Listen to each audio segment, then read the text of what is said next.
So here are some of the questions.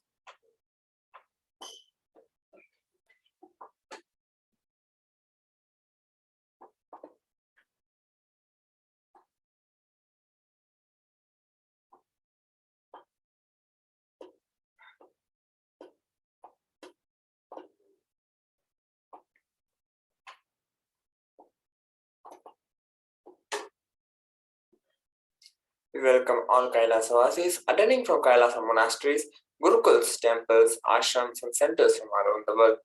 We welcome all the Facebook, Instagram, NTV, Kailasa TV, Hinduism Now TV, Twitter, YouTube viewers, and all those blessed to have Nani Diksha, which is a two-hour video conference, who are joining us for today's sacred spiritual program, which is the Devi Bhava Samadhi Darshan.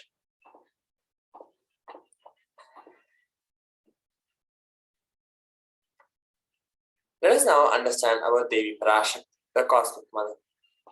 Devi, the ultimate pure feminine consciousness, the cosmic mother, she is the source Shakti. It is her cosmic womb from which billions and billions of universes comes out and goes in. She is the source of the Big Bang and black holes. Parashakti is the divine consort of Paramashivoham, who is the primordial god of Hinduism. The supreme point of Hinduism reveals the first and foremost relationship is mother. Ability to learn, even the idea to relate starts with mother. Mother is an important way to connect what you think as life. In Vedic tradition, our rishis were aware that your ability to connect with the mother should be directed to cosmos. It should inspire, it should awaken your higher consciousness. It should inspire your higher consciousness to express through you. Connecting with life as mother is the most sweetest, most beautiful, most easiest form to ever connect. Today out of this extreme contrast.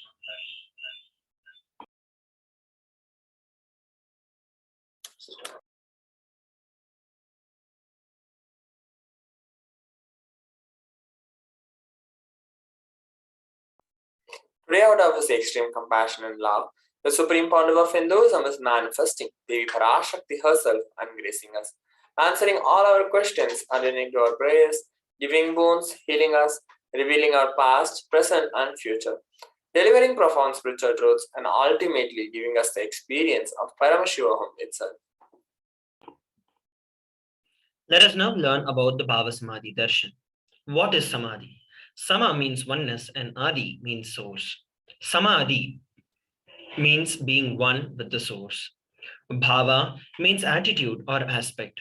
Bhava Samadhi means being one with the source through this aspect. What is Darshan? Darshan literally means to have a glimpse of. In the Vedagamic tradition, it is used to describe the moment when we behold a deity, an avatar, a saint, or an enlightened being, as just seeing such beings can cleanse karmas of lifetimes and create a deep and a lasting transformation in the receiver. Darshan is the powerful superconscious vibration that is present around the avatar at all times. He simply radiates darshan just as the sun continuously radiates light.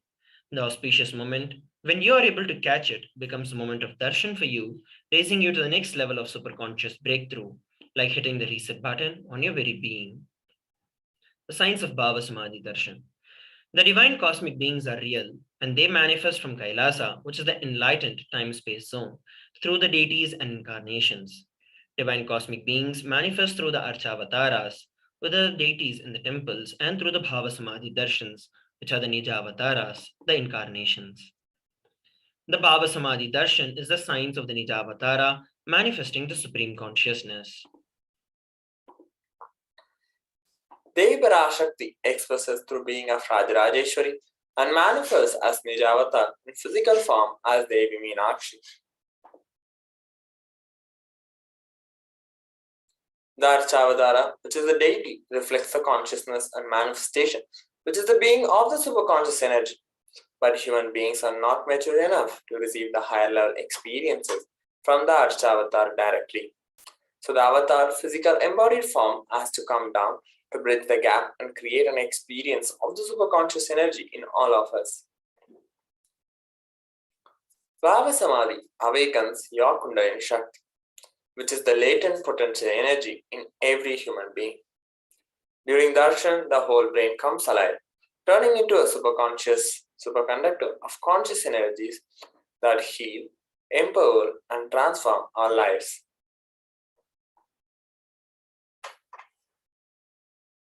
During Bhava Samadhi Darshan, our neurons mirror that of the incarnation. Mirror neurons activate and process all the observed movements or information of the avatar just by seeing. Akashic readings. They are the readings from the cosmic archives. Akashic readings are not just some predictions, they are readings from the archives. Beyond the time dimension, creation and destruction happen simultaneously. In the dimension of time starts the past, the present, and the future. Because the Akashic records are stored in Akasha, which is the space dimension, there is no past, present, or future. That is why whatever you call as happening, happened, and yet to happen is clearly recorded in the Akashic readings. Let us now learn about the Supreme Pontiff of Hinduism after a short break.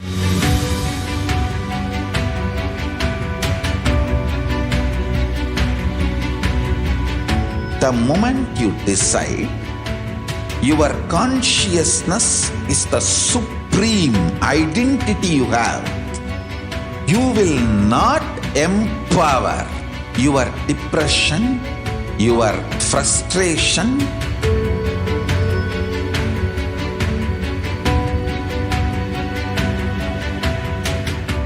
deal your problems, whether it is simple headache or depression or the worst suicidal patterns or life negativity, only through consciousness. Don't go for any other solution.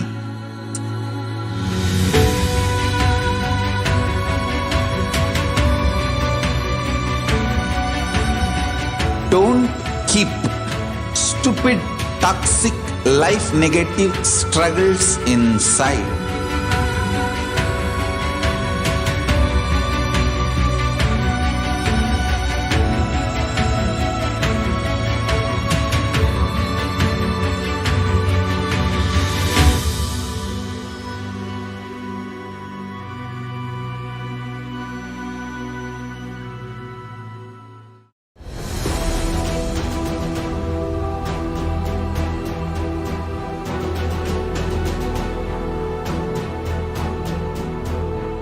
Your consciousness has power at this moment to swallow, digest, clean up all negativity and all toxins.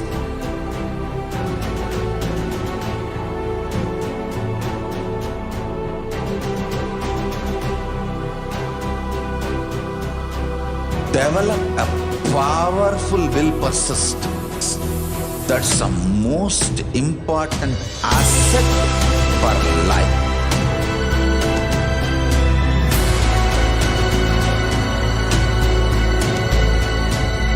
I am not giving you some life positive blah blah. I am giving you the facts of life. I am triggering your consciousness.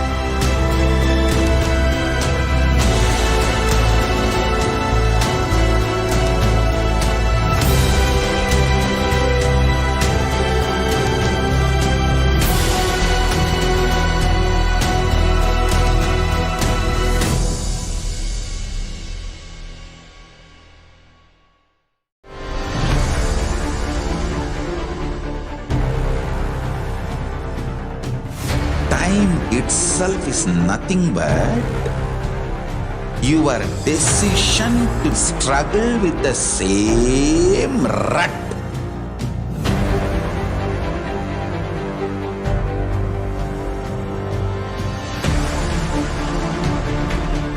Your decision to struggle with the same rut is time, Kala. Your decision to swallow time is Kala Bhairava.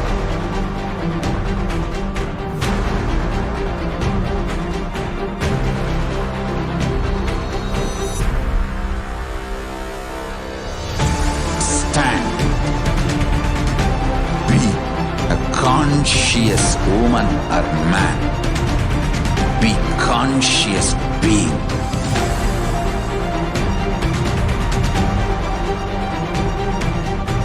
Shrink the time through conscious will persistence. make the future into present by being ferocious with yourself.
Welcome back, everyone.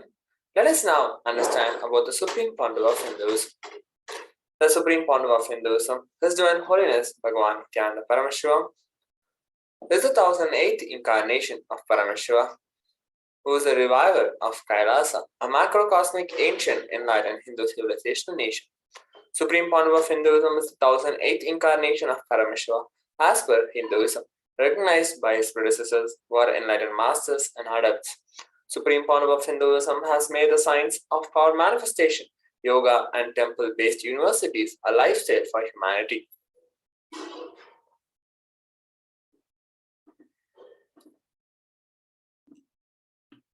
Let us now look at a brief timeline of the coronations of the Supreme Pontiff of Hinduism. Before 1981, he was identified as the 1008th incarnation of Paramashiva by the spiritual adepts and enlightened masters. In 1981, at the tender age of 3, the Supreme Pontiff of Hinduism was initiated into Balasanyas and Chaturmasya. In 1988, he was coronated as the future Guru Mahasannidhanam of the Tondai Mandala Adinam, the oldest monastic university. And in 1994, he was declared as a successor of the Arunachala Sarvagnapeetham by the Guru Parampara on 24th of May. In 1999, founded the mission Nithyananda Sangha to revive Kailasa internationally. The same year, he was also coronated as the successor of the Kashi Sarvagnapeetham. Here, we're looking at the photographs of the lineage of gurus of the Adi Arunachala Sarvagnapeetham. These are the photographs of the Supreme Pontiff of Hinduism when he founded the mission Nithyananda Sangha to revive Kailasa internationally at the age of 21. These are the photographs taken of the Supreme Pontiff of Hinduism when he was coronated as the successor of the Kashi Sarvagnapeetham. In 2002, on 4th of November, the Supreme Pontiff of Hinduism founded the Adi Kailasa Sarvagnapeetham on 4th of November. In 2004, on 1st of Jan, he was declared as the successor of the Bhagyanagara, Sri Pura Sarvagnapeetham. And on 31st of December 2004, he was declared as the incumbent emperor of the Suryavamsa Srangi Samrajyam. These are the photographs taken when the Supreme Pontiff of Hinduism is performing the ceremony of laying the first brick founding the Adi Kailasa Sarvagnapeetham. Here we're looking at the coronation of the Supreme Pontiff of Hinduism as a successor of Bhagyanagara, Sri Pura Sarvagnapeetham. Here are the photographs of the lineage of the kings of the Suryavamsa Srangi Samrajyam, of which the Supreme Pontiff of Hinduism is the reigning emperor.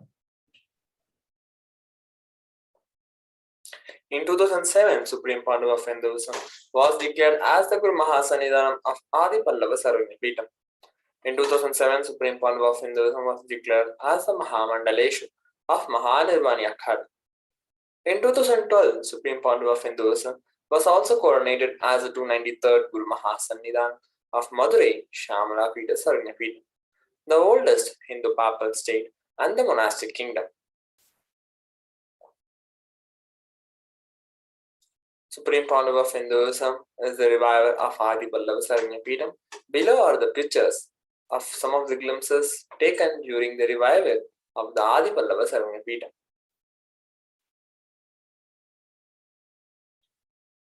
Here are some of the pictures taken during the coronation ceremony as the 293rd Jagadguru Mahasannidhana of Kailasa Shamala Pita Sarvanyapita.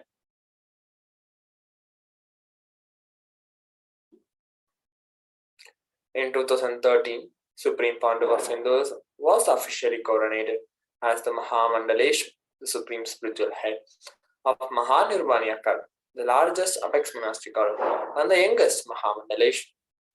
In 2013, Supreme Pontiff of Hinduism was also declared as the Acharya Mahamandaleshwar of the Atal Akhada, the oldest monastic order in Hinduism, by Acharya Mahamandaleshwar Sukhdevanandji, the then incumbent spiritual head. And in 2014, Supreme Pontiff of Hinduism was coronated as the Guru Mahasannidhanam of Tanjavur Adinam. Here are some of the pictures taken during the ceremony of the coronation as the Mahamandaleshwar of Mahanirvani Akhada. Here are the pictures of Supreme Pontiff of Hinduism became the Guru Mahasannidhanam of Tanjavur Adinam.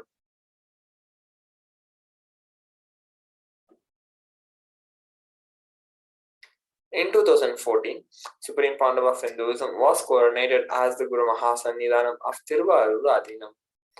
In 2014, Supreme Pontiff of Hinduism was also coronated as the Guru Mahasannidhanam of Vedaranyam Adinam.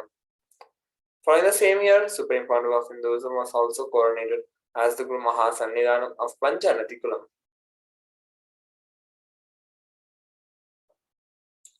Let us look at some of the pictures of the Guru Mahasannidhanams of Tiruvarur Adinam. Here is the lineage of the Guru Mahasannidhanam of Vedaranyam Adinam.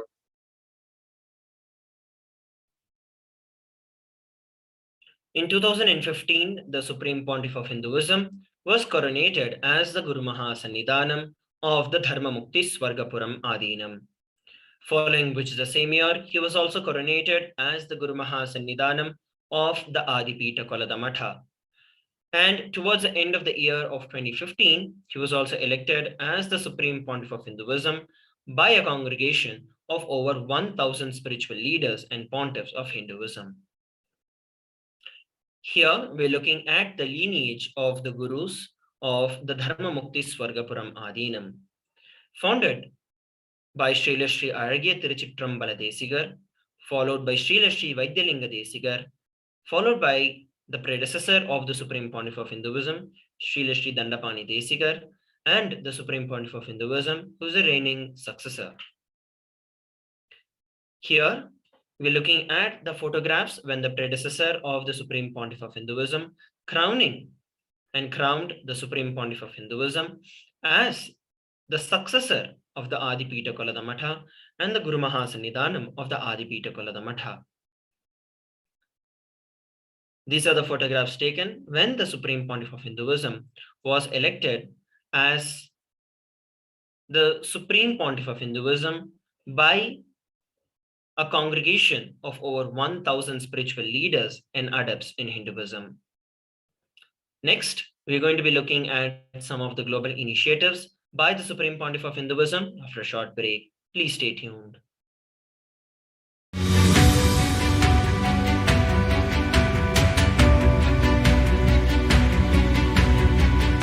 The moment you decide, your consciousness is the supreme identity you have. You will not empower your depression, your frustration,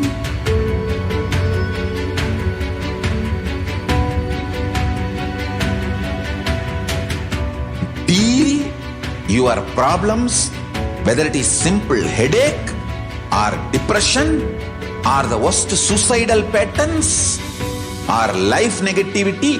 Only through consciousness. Don't go for any other solution.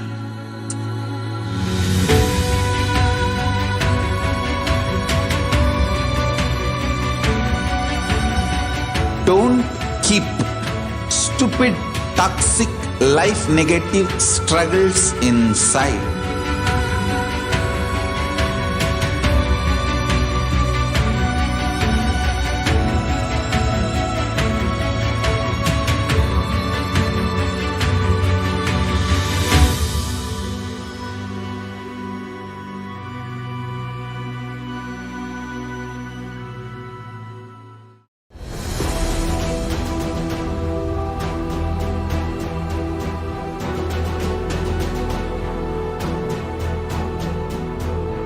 Your consciousness has power at this moment to swallow, digest, clean up all negativity and all toxins.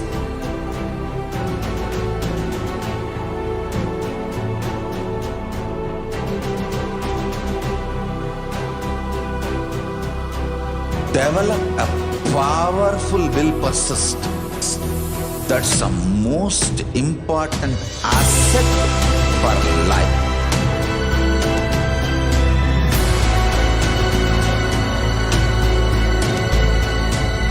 I am not giving you some life positive blah blah. I am giving you the facts of life. I am triggering your consciousness.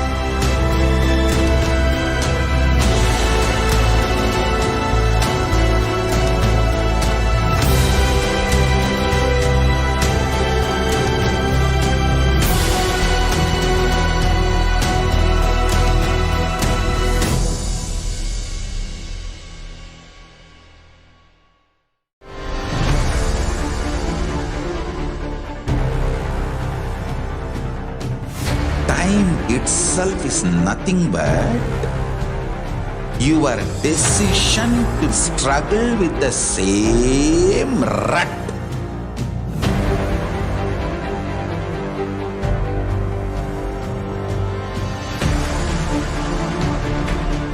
Your decision to struggle with the same rut is time, Kala. Your decision to swallow time is Kala Bhairava.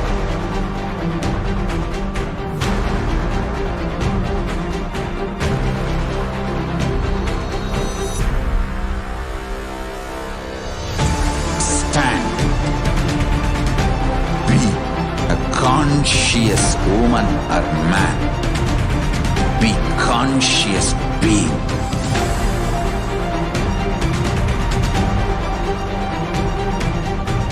Shrink the time through conscious will persistence. Make the future into present by being ferocious with yourself.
Let us now look at some of the global initiatives taken by the Supreme Panel of Hindus 26 years of relentless humanitarian services and initiatives, including free vegetarian food, medical services, natural disaster relief, women empowerment initiatives, conflict resolution and peace initiatives, sustainable Hindu practices through various international agencies and bodies. Supreme Founder of Hinduism has authored over 300 books and 10,000 articles in 3 languages, which are the English, Tamil, and Sanskrit, and that has been translated into 50 languages with over 1,000 titles. Over 20 million books have been copied and articles has been sold, read, and downloaded worldwide. Supreme Founder of Hinduism has established the largest Hindu library with over 1 million books, 1 million palm leaf scriptures, and over 20 million digital books. The Supreme Pontiff of Hinduism is also revered as the most prolific and most viewed guru in the digital world, read and watched by over 1 billion plus followers in Hinduism. Over 10,000 hours of discourses and over 1 billion views on social media. He has been respected as the commentator of all the sacred scriptures such as the Upanishads, Bhagavad Gita, Shiva Sutras, Yoga Sutras, Ashtavakra Gita, Jain Sutras, etc. He has also been honored as the leader of Hinduism, the most awarded, internationally recognized Hindu leader. The Supreme Pontiff of Hinduism has also been acclaimed as one of the top 100 spiritually influential living personalities by Watkins' Mind, Body, Spirit magazine.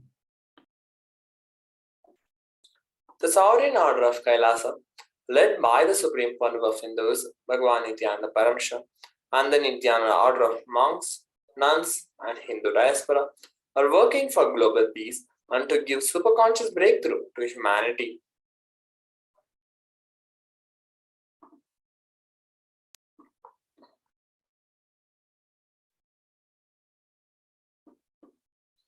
Supreme Pontiff of Hinduism is the establisher of the largest Hindu university in the world with satellite campuses in around 150 plus countries.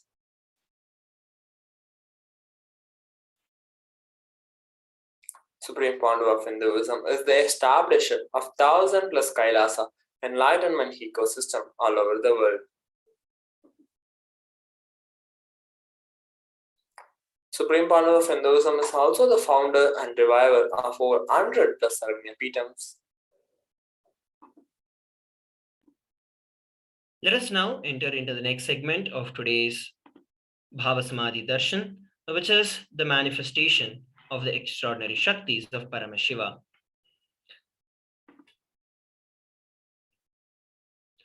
The Balasins, Nithyananda Yogis, initiated disciples of the Supreme Pontiff of Hinduism, will now be demonstrating the powers of third eye and sharing with all the experiences and the results of these extraordinary power manifestations happening through the divine powers when it is awakened through the Diksha or initiation.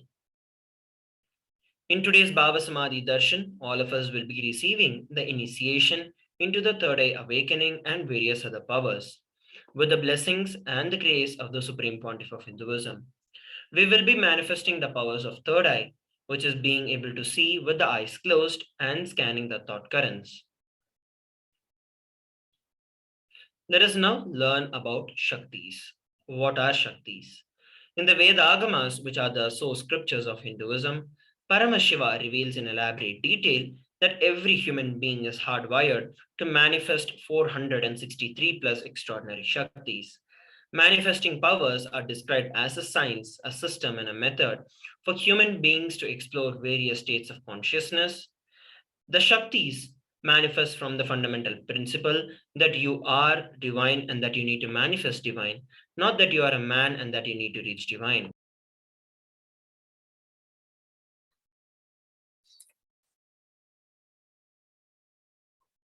Let us now understand about some of the differences between Shaktis and Siddhis.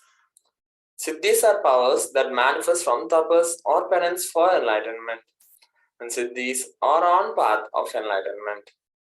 Whereas the Shaktis express from the space of enlightenment and as a side effect of feeling connection with the divine and high integrity with the Guru. And Shaktis are the source of enlightenment.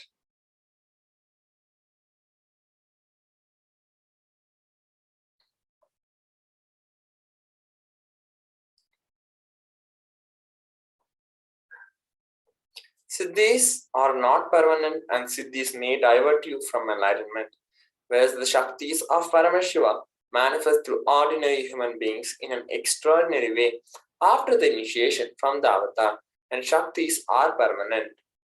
Let us now understand about Paramashiva, the source of all the Shaktis.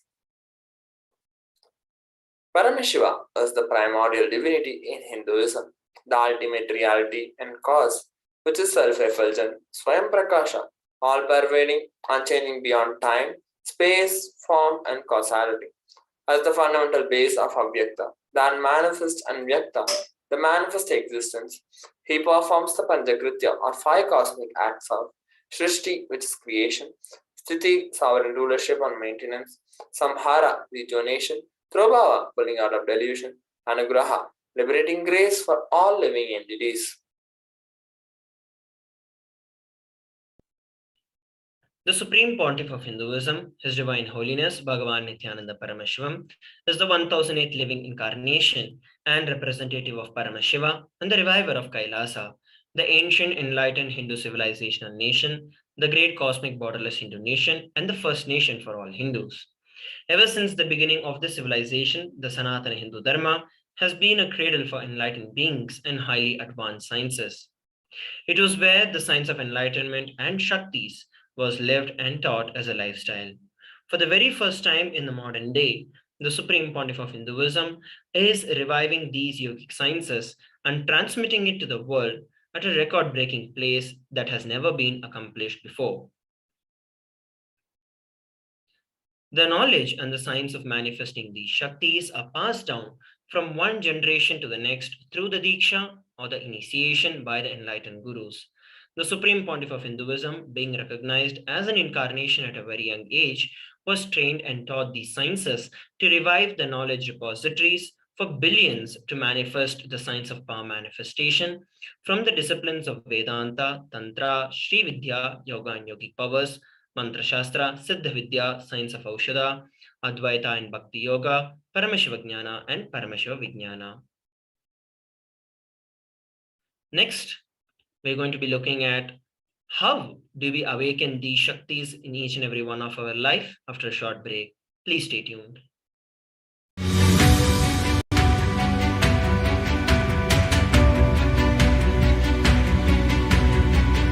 The moment you decide, your consciousness is the supreme identity you have.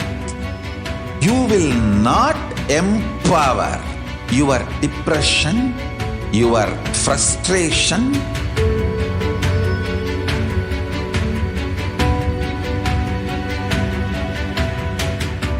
deal your problems, whether it is simple headache or depression or the worst suicidal patterns or life negativity, only through consciousness. Don't go for any other solution.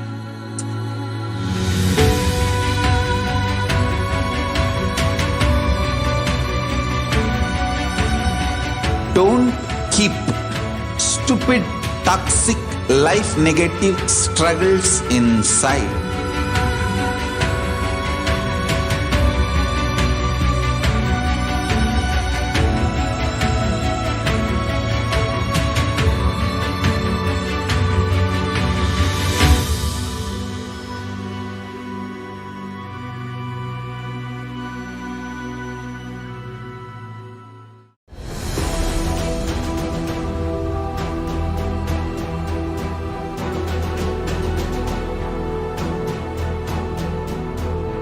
Your consciousness has power at this moment to swallow, digest, clean up all negativity and all toxins.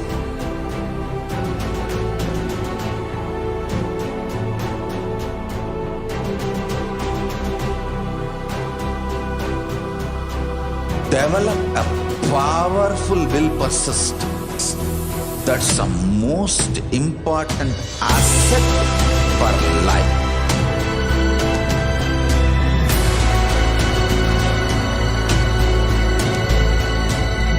I am not giving you some life positive blah blah. I am giving you the facts of life. I am triggering your consciousness.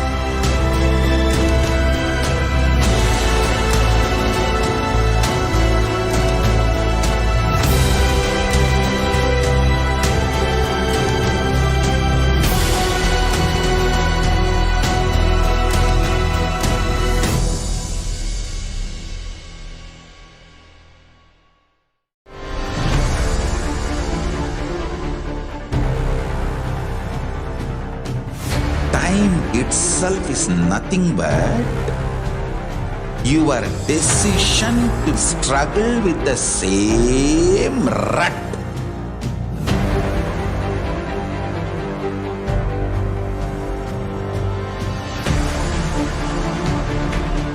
Your decision to struggle with the same rut is time, Kala. Your decision to swallow time is Kala Bhairava.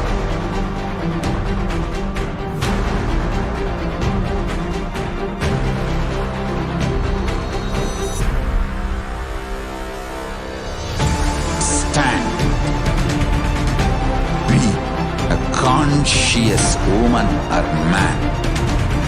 Be conscious being.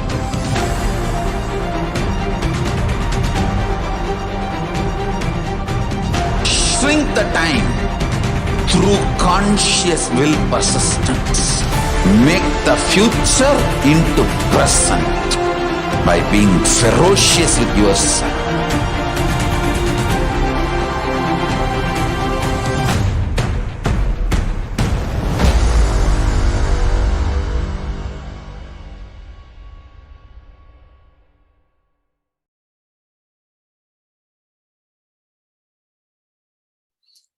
Let us now understand about manifesting Shaktis. Every ultimate truth, Jnana, which is mapped into your consciousness as Prajna, which manifests as possibility and power of every being as Prajnana. Let us now watch a beautiful video on the science of initiation.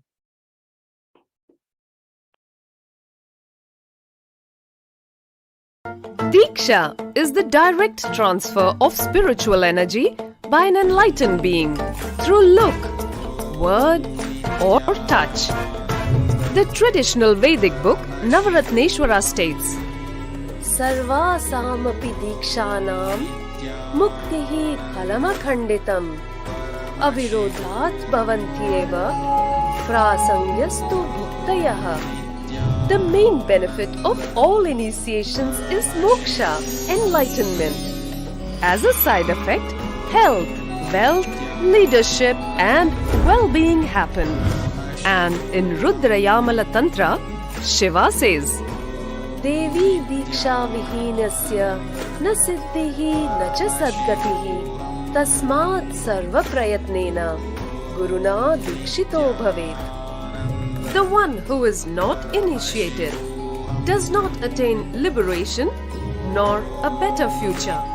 So by all efforts, one should get initiated by Guru. What is the science of initiation? Neuroscience has proved that the process of initiation floods the brain with energy. This is the superconscious energy of Kundalini, our own highest inner potential energy. As the Kundalini flows from the thalamus to the cortex, it sets up a powerful energy loop within the brain, which awakens the latent non-mechanical parts which we have never used before. With increasing levels of coherence, the whole brain comes alive, turning into a superconductor of conscious energies that heal, empower, transform our lives, bliss and fulfillment. Initiation creates high awareness, visualization, creativity. It also slows the aging process and improves the immune system. Kundalini awakening, healing experience, levitation, teleportation, materialization. Experience the power of initiation through a range of exclusive programs. Yes. So we saw a beautiful video where we learned about the science of initiation. Let us now look at the next, how this science of power manifestation is authenticated through the four aspects of evidences or pramanas. The first is the Shastra Pramana, which are the eternal and unchangeable truths that are revealed in the source scriptures. The next is the Apta Pramana, which is the experiences and the results of Aptas or authorities of Hinduism. The next is the Atma Pramana, which is the personal experience of the Supreme Pontiff of Hinduism. And the next is the Pratyaksha Pramana, which is the empirical evidence from observation and scientific experimentation.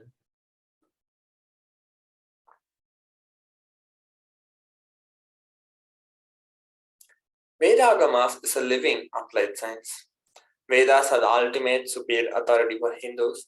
Vedas are pure science, where the ultimate truths are explained. Agamas are the scriptures where the applied technology, the applied science is expanded. Vedas and Vedagamas are given the status of Shruti, as they are directly revealed by Paramashiva. They are the ultimate, eternal, unchangeable truths, and a reference cited from the Shastra or source scriptures is called the Shastra Pramana.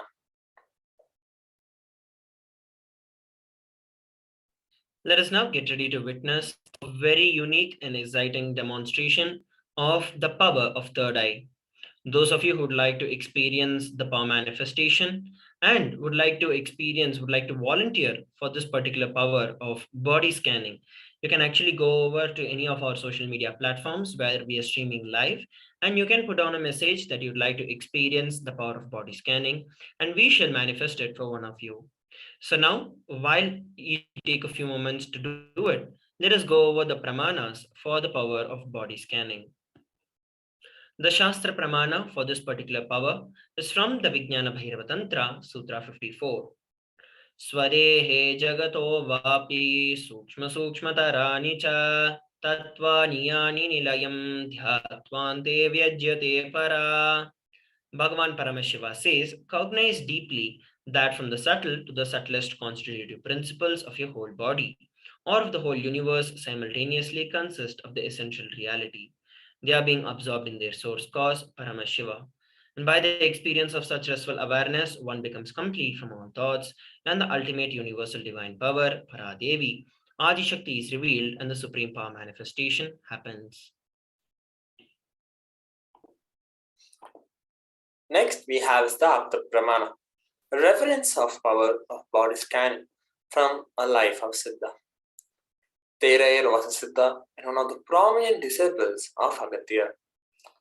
One day, a man suffering from severe headache comes to Agatya for healing.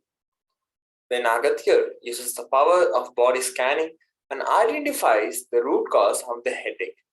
And he reveals that there is a small tere, a type of frog, sitting in the person's brain. Then Agatya immediately instructs Teraya, his disciple, to perform an open head surgery and remove the frog. After the surgery is completed successfully, the person is healed and cured of the headache. Thus, he gained the name Teraya. Next, we have the Atma Pramana. On 22nd December 2019, Supreme Founder of Hinduism, His Divine Holiness, Bhagavan Nithyananda Paramashivam, revealed how Swamiji uses the power of body scanning. Paraphrasing in his own words, only when I had the multiple compound hand fracture, I was forced to go for surgery and therefore for medical checkups related to that. At that time, they detected heavy metal quantity in my different organs. It was revealed that I had been poisoned without our knowledge. I immediately used diagnostic methods instead of medical facilities to study the body condition due to the poisoning. Through body scanning, I found out what the problems, imbalances had happened and where balance has to be done. So I used allopathy as a second opinion to verify my findings. Here we are looking at the Sakshi Pramana, which is the experiences and the results of these extraordinary power manifestations happening through the initiated disciples of the Supreme Pontiff of Hinduism.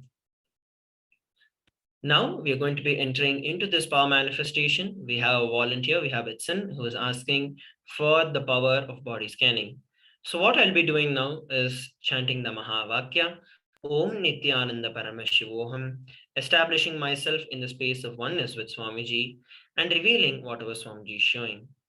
So all of you also around the world who are watching us live and participating in this program, you all can sit straight with your head, neck and spine in a straight line. Let us remember Swamiji in our third eye and chant the Mahavakya. Om Nithyananda Paramashivoham. Om Nithyananda Paramashivoham. Om Nithyananda Paramashivoham.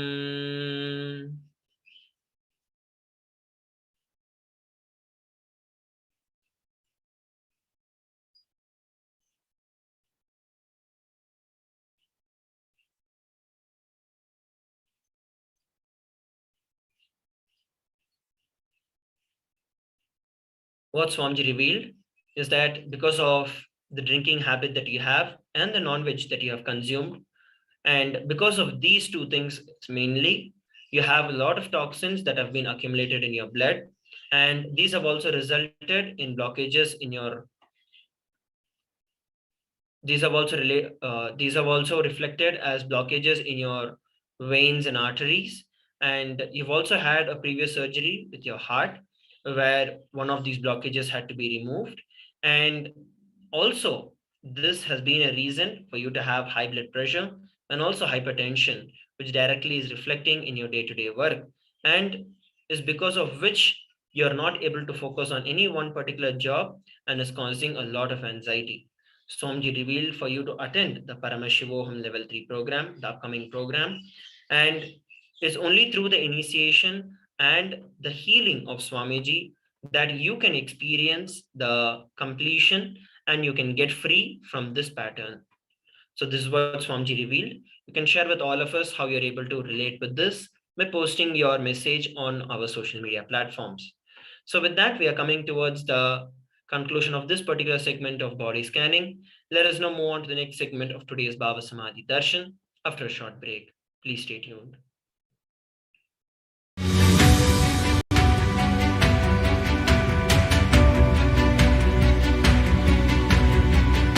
The moment you decide, your consciousness is the supreme identity you have. You will not empower your depression, your frustration,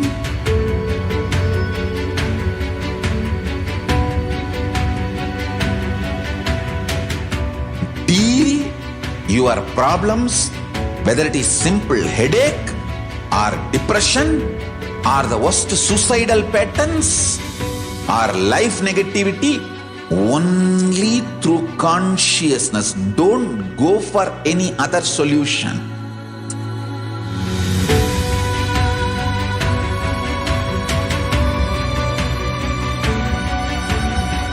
Don't keep stupid, toxic, life negative struggles inside.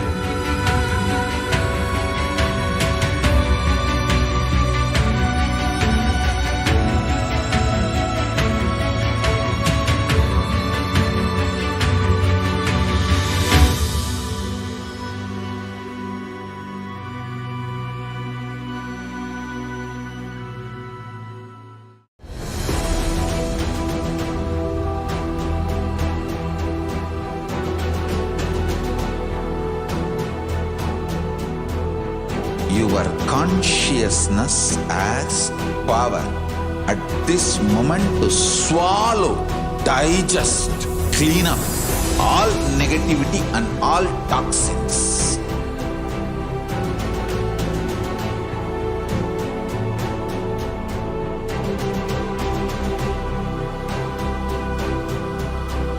develop a powerful will persistence. That's the most important asset for life.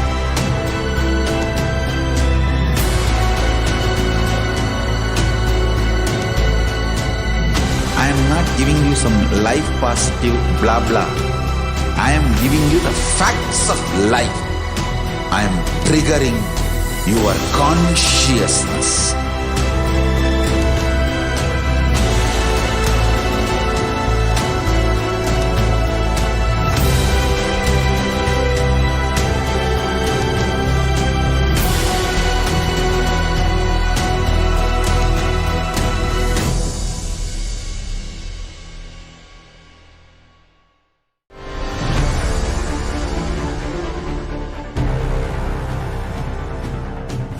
Time itself is nothing but your decision to struggle with the same rut.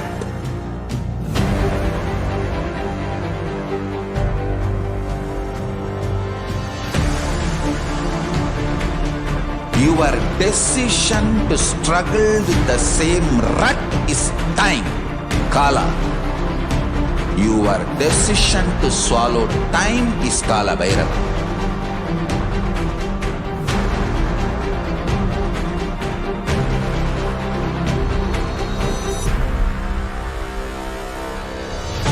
Stand. Be a conscious woman or man. Be conscious being.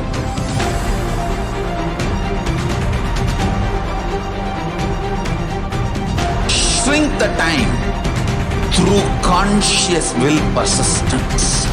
Make the future into present by being ferocious with yourself.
I am your Guru.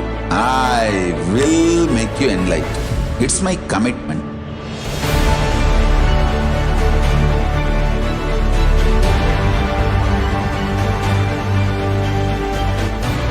Till you become Paramashiva, I won't rest. Don't worry at all.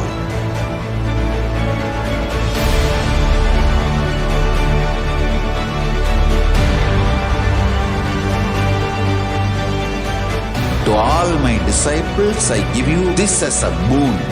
I'll swallow everything with which you are stuck and liberate you all.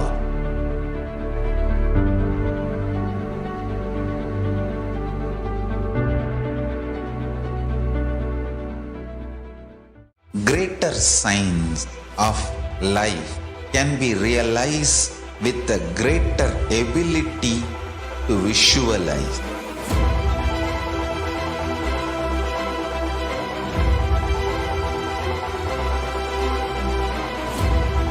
Greater science is the equivalent word for Hinduism.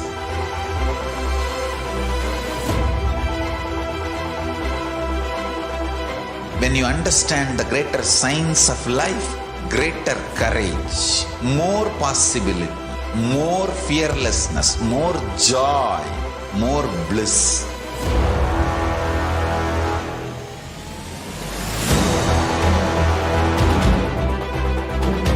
When you visualize Paramashiva with 25 heads, 75 eyes, 50 hands, your consciousness becomes ferocious, and that ability to visualize, you will get involved in everything deeply.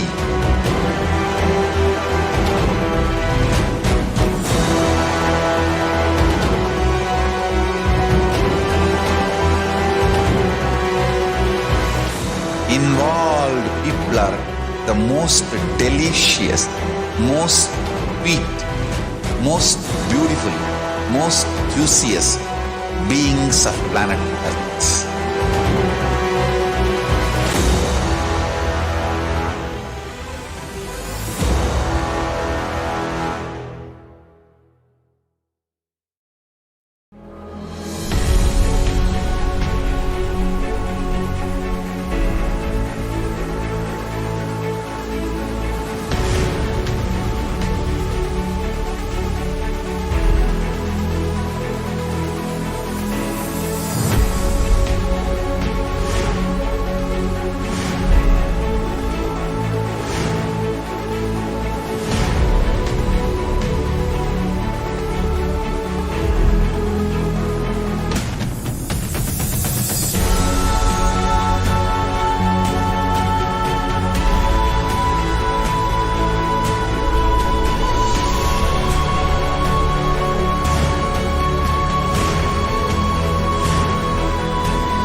The moment you decide, your consciousness is the supreme identity you have. You will not empower your depression, your frustration,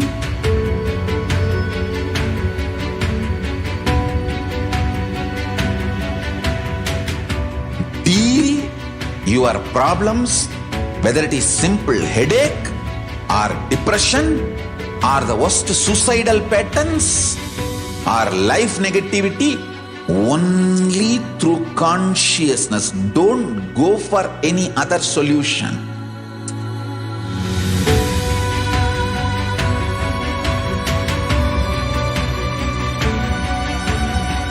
Don't keep stupid, toxic, life negative struggles inside.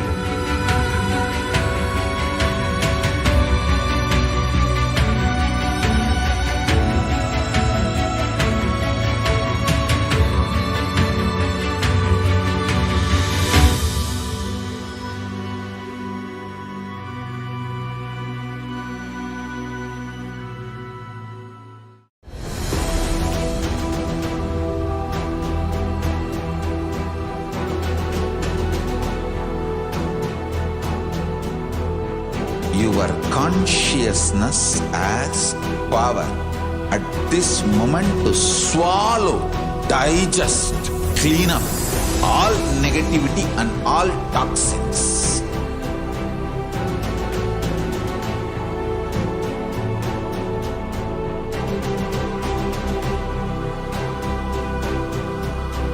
Develop a powerful will persistence. That's the most important asset for life.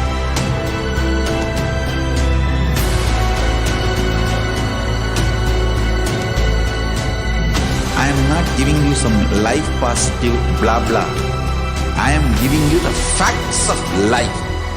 I am triggering your consciousness.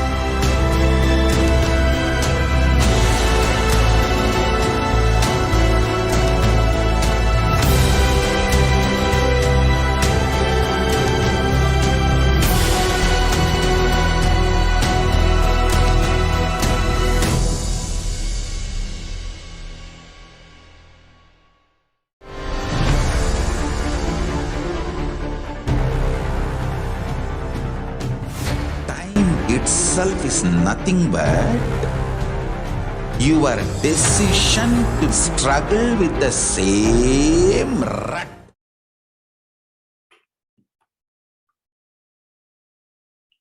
Yes, Nithyananda, welcome back to the Devi Parashakti's Akashic reading segment. So in this segment, we're going to see about the who is Devi Parash. We're going to have more understanding about who is Devi Parashakti and how she manifested through the embodied form of Supreme Pontiff of Hinduism. And we're going to see about how she is gracing us. And with that, we're going to have a revelation from Devi Parashakti also.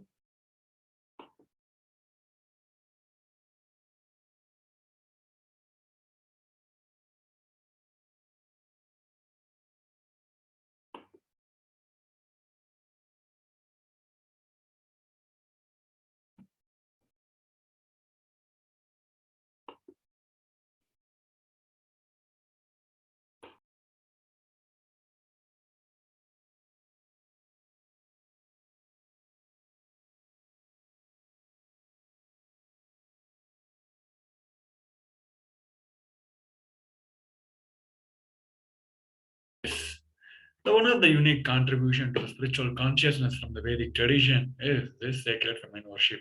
Even if everything from what Vedic tradition gave is lost, then just if this sacred feminine tradition is there, then the whole thing can be revived because that is the seed. Hinduism has at least 10,000 sampradayas. Even if all the sampradayas are lost for some reason, and only this one sampradaya, the Devi worship remains, the whole thing can be brought back because the whole thing is centered on this, the Mother worship. Mother worship carries the blueprint, the hologram of the whole Vedic tradition. Supreme Pontiff of Hinduism also said that there is no enlightened being on the planet Earth without worshipping the sacred feminine, including me. I am basically a Shakta. I myself followed Devi worship. From the beginning, if you see my biography, all the deities I have called, the Darshan I had, all are mother-based, Devi-based. Another one incarnation, the Sri Ramakrishna Paramahamsa, who lived, a great avatar who lived in 1836 to 1886, also said that Shiva is a Brahman, but Devi has the key to reach the Brahman. Unless she opens, nobody can reach. He also describes a beautiful example of house scene. Even though the husband is the owner, the key to the house will be on the hip of the mother. Either you have to fall at the feet of the mother, all the small sons of the mother, only they can touch the place, the hip of the mother, and remove the key. Nobody else can touch. So either we have to surrender to the mother, or the people who are closer to the mother, only they can reach. The Dhyana Sloka of from Lalita Sahasranam clearly explained beautifully about the manifestation of Devi Parashakti. The sloka is translated as the Divine Mother is to be meditated upon, shining in a vermilion red body, with a triple eye sporting a crown of rubies studded with a crescent moon, a face all smiles, a splendid blush, one hand holding a jewel cup brimming with a mead, and the other twirling a red lotus. It's also added saying, I meditated on a great empress. She is red in color, and her eyes are full of compassion, and holds the nose, the glove, the bow, and the flowery arrows in her hand. She is surrounded on all sides by the powers such as anima for rays, and she is self within me. So who is Devi Parashakti? Parashakti is the ultimate pure feminine consciousness. Parashakti is the cosmic mother. It is her cosmic womb from which billions and billions of universe comes out and goes in. She is the source where the Big Bang and the black hole goes on. Parashakti is the source Shakti, source energy, source power, from which all of us are came, in which all of us are even now, in which all of us are going to merge. Out of her extreme love and compassion, Parashakti herself is manifesting through the embodied form as the Nijavatara of the Supreme Pontiff of Hinduism, His Divine Holiness Bhagavan Sri Nithyananda Paramashivam. And she is gracing us, answering all our questions, attending to our prayers, giving boons, healings, revealing our past, present, and future, delivering the profound spiritual truths, and ultimately giving us the experience of Paramashivoham itself. Now let us see a short video where the Supreme Pontiff of Hinduism Devi herself is manifested as the Supreme Pontiff of Hinduism, and she gave a beautiful introduction about herself, how she manifested to the embodied form of Supreme Pontiff of Hinduism. Let's see this video now.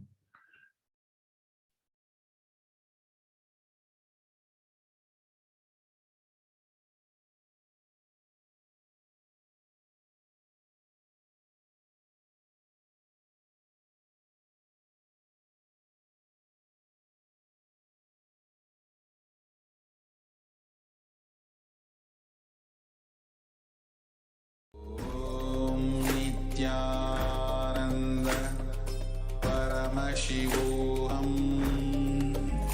Om Nithyananda Paramashivoham.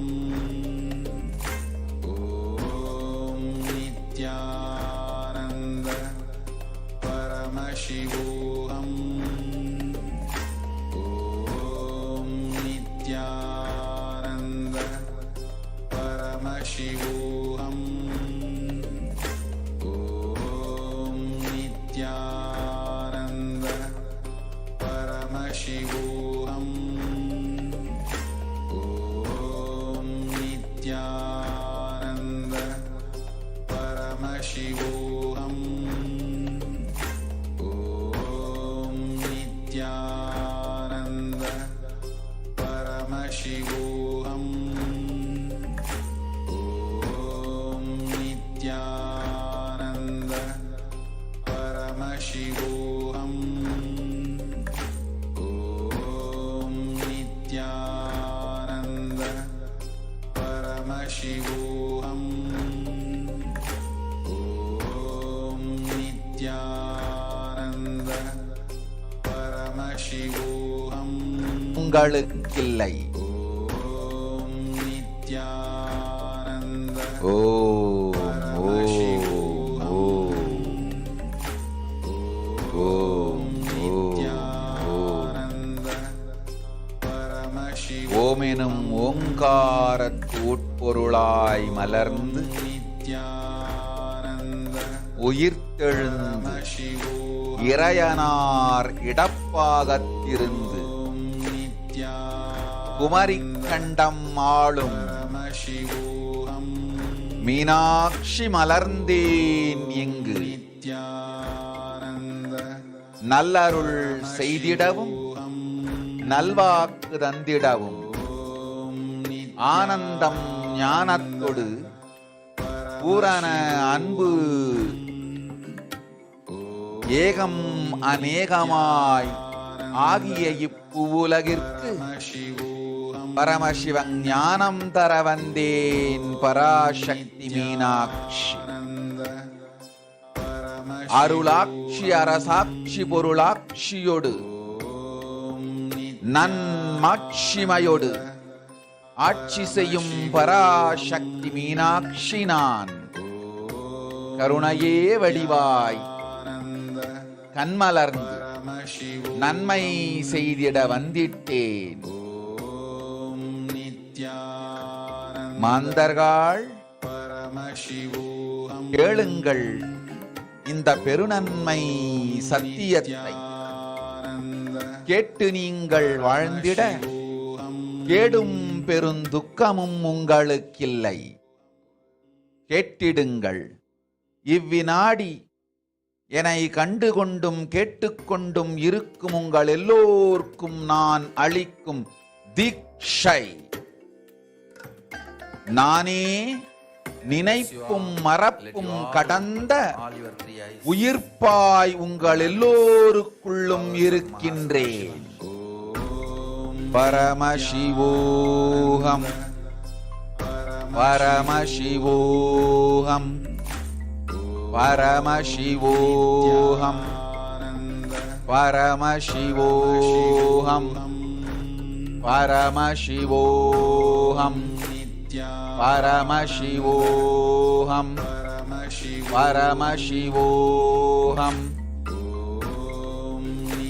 இதை தீட்சையாய் ஏற்று இதே உணர்வோடு அமர்ந்திருங்கள்.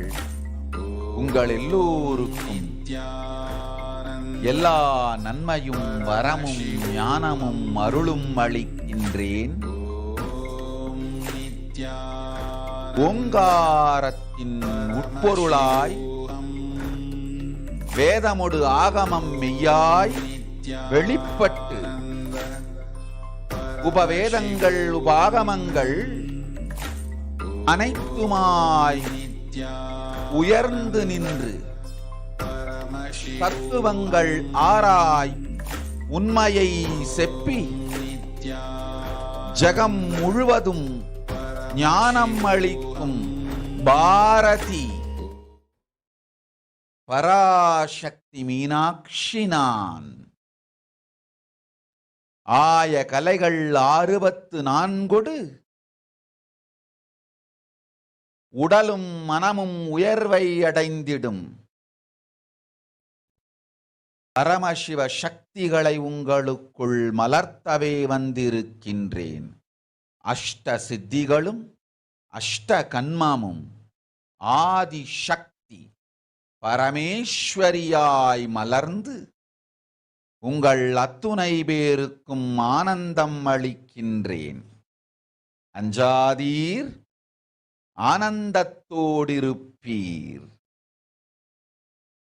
ஓம் ஓம் ஓம் ஓம் ஓம் ஹ்ரீம் ஓம் ஹ்ரீம் ஓம் ஹ்ரீம் ஓம் ஹ்ரீம் ஓம் ஹ்ரீம் ஓம் ஹ்ரீம் ஓம்.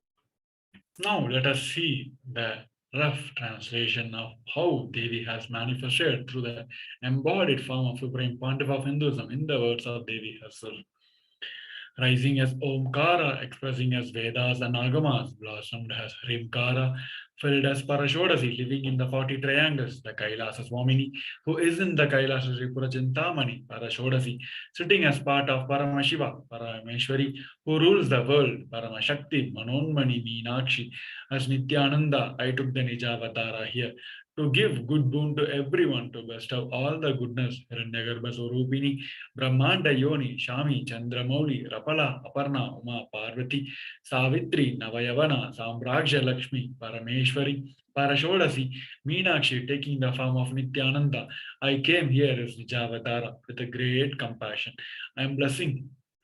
Listen, people, to do good to all of you, I took the form of Nithyananda and I came down as Nijavatara. Rising is Omkara, blossoming as Shiva, manifesting as the source of existence, powers of existence, expression of the existence from the oneness of Om, blossoming into two as Prakriti and Purusha, blossoming as three Shaktis as Iksha, Kriya, and Jnana, growing as 4 Vedas, expanding as 5 Panchabhutas, beyond the 6 chakras, filled as Gotras of 7 Rishis, expanding as 8 directions, existing as 9 Gragas, blossoming as 10 Indriyas, being as 11 Rudras, creating all the worlds, bringing life to tell and make the truth blossom. And to do good, Parashodasi, Meenakshi, in the form of Nithyananda, I came to bless every one of you. Here now let us see how we can prepare ourselves to receive Devi Parashakti. The Supreme Pontiff of Hinduism says, literally you are seeing Paramashiva and Parashakti at that moment. She is there literally in your screen, so always receive them very traditionally. Keep 2 betel leaf, 1 betel nut, 1 banana, and 1 coin in front of the screen and receive Devi Parashakti. This coin is considered as a traditional dakshina in Hindu tradition. It can be any value. So offer everything to Devi Parashakti, and once the darshan is over, please take this betel leaf, betel nut, and banana immediately as a prasadam. Collect all the coins and send it to Los Angeles Temple. This betel leaf, betel nut, and it may look too small, but in few days you will see how much it adds value to your sentiment that really she is there. You will not take Devi Bhava Samadhi Darshan as granted. These rituals will break all our monotonous unconscious mentality and lifestyle, and it will remind you and raise you to the powerful cognition. It will break all our unconscious behaviors. Here, the Supreme Pontiff of Hinduism also gave a wonderful spiritual practice to prepare ourselves to receive the grace and blessings of Devi Parashakti. Let us watch the video.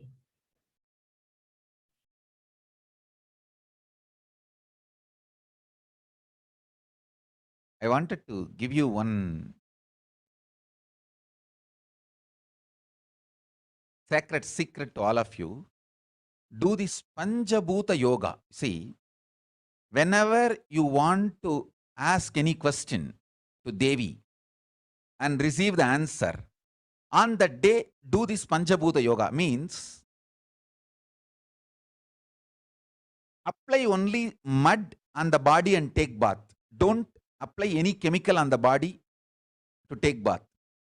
Just that Puttuman means that ant hill mud. Only that apply on the body and take bath. Don't apply anything else. That is mud, earth part, earth component. Second, water. Drink only water that day. Don't eat, drink, don't do anything other than drinking water. When you come for the Parashakti's Akashic reading, at least for a few hours prepare yourself. Maybe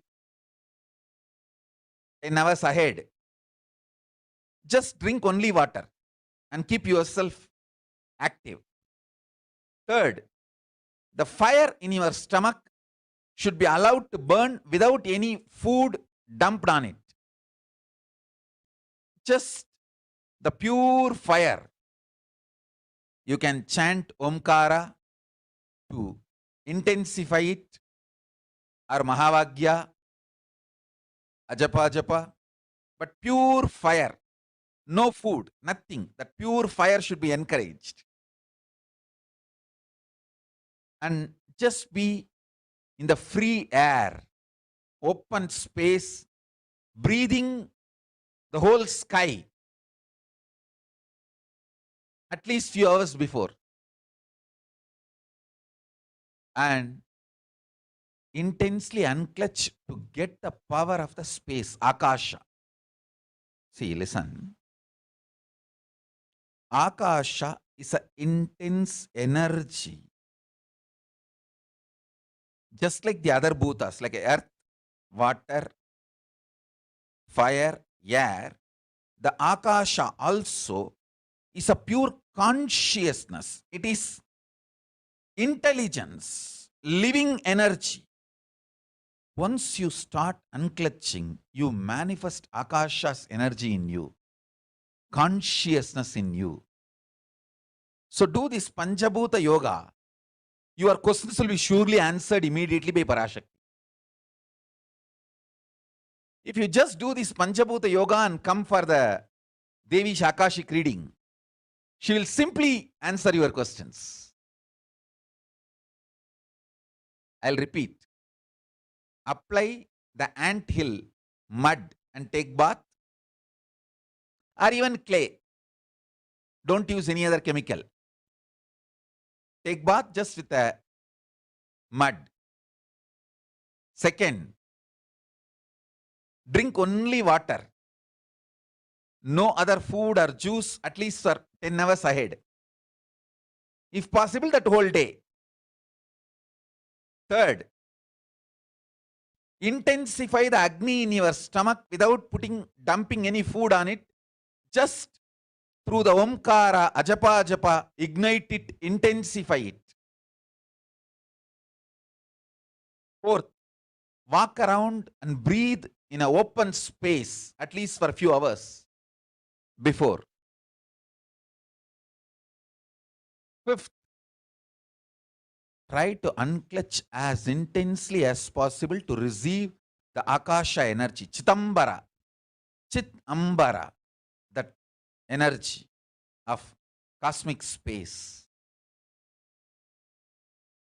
With this Panchabhuta Yoga, come to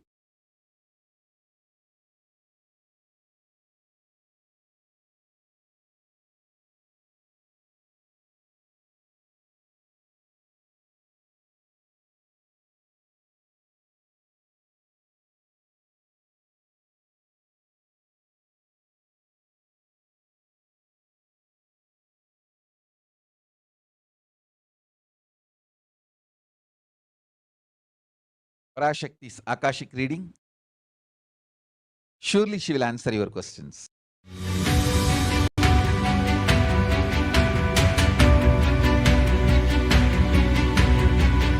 The moment you decide, your consciousness is the supreme identity you have.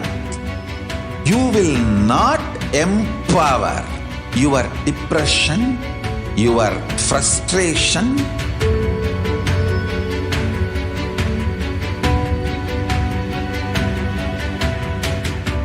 deal your problems, whether it is simple headache or depression or the worst suicidal patterns or life negativity, only through consciousness. Don't go for any other solution.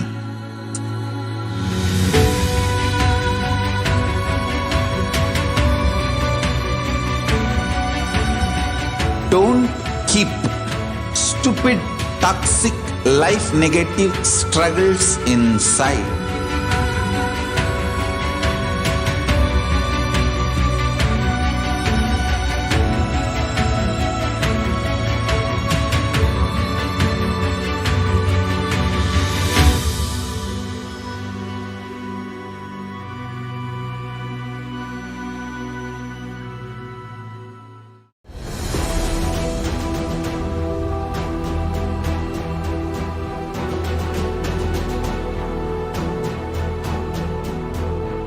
Your consciousness has power at this moment to swallow, digest, clean up all negativity and all toxins.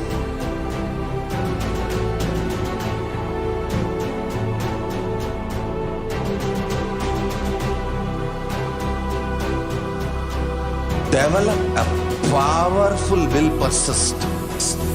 That's the most important asset for life.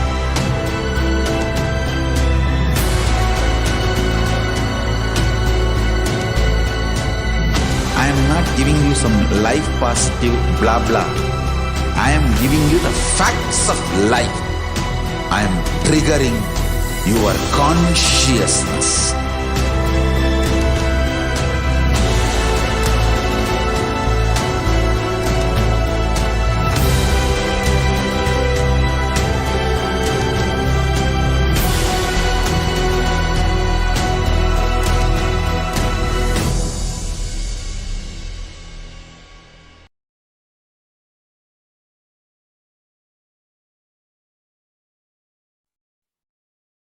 Nithyananda everyone.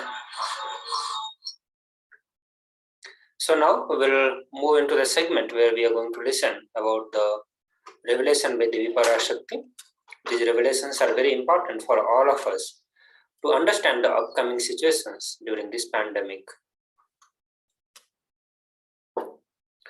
So through this we will also be aware of what is going to happen in the past, and not only that Devi is revealing about just about the upcoming situation and pandemic, but also she will be giving us the solution on how to protect ourselves.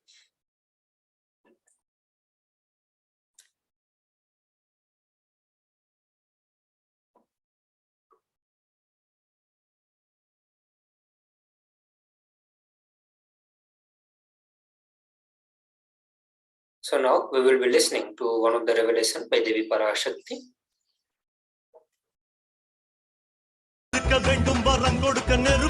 Om Om Om Om Om Om ஓங்காரத்துயர்ந்து பாங்காய் வேதமொடு ஆகமமாய் வெளிப்பட்டு ரீங்காரமாய் மலர்ந்து பரஷோடசியாய் நிறைந்து 40 முக்கோணம் வாழும் கையிலை ஸ்ரீபுரச் சிந்தாமணி கிருகத்தில் இருக்கும் கைலாச சுவாமினி பரஷோடசி பரமசிவன் பாகம் அமர்ந்து பாராளும் பரமேஸ்வரி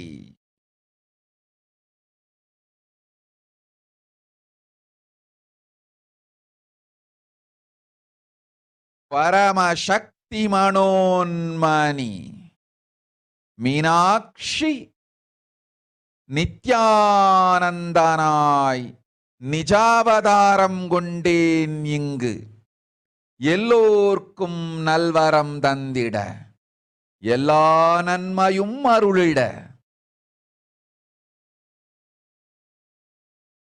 ஹிரண்ய கர்ப்பஸ்வரூபிணி பிரம்மாண்டயோனி சாம்பவி சந்திரமௌலி ரபலா அபர்ணா உமா பார்வதி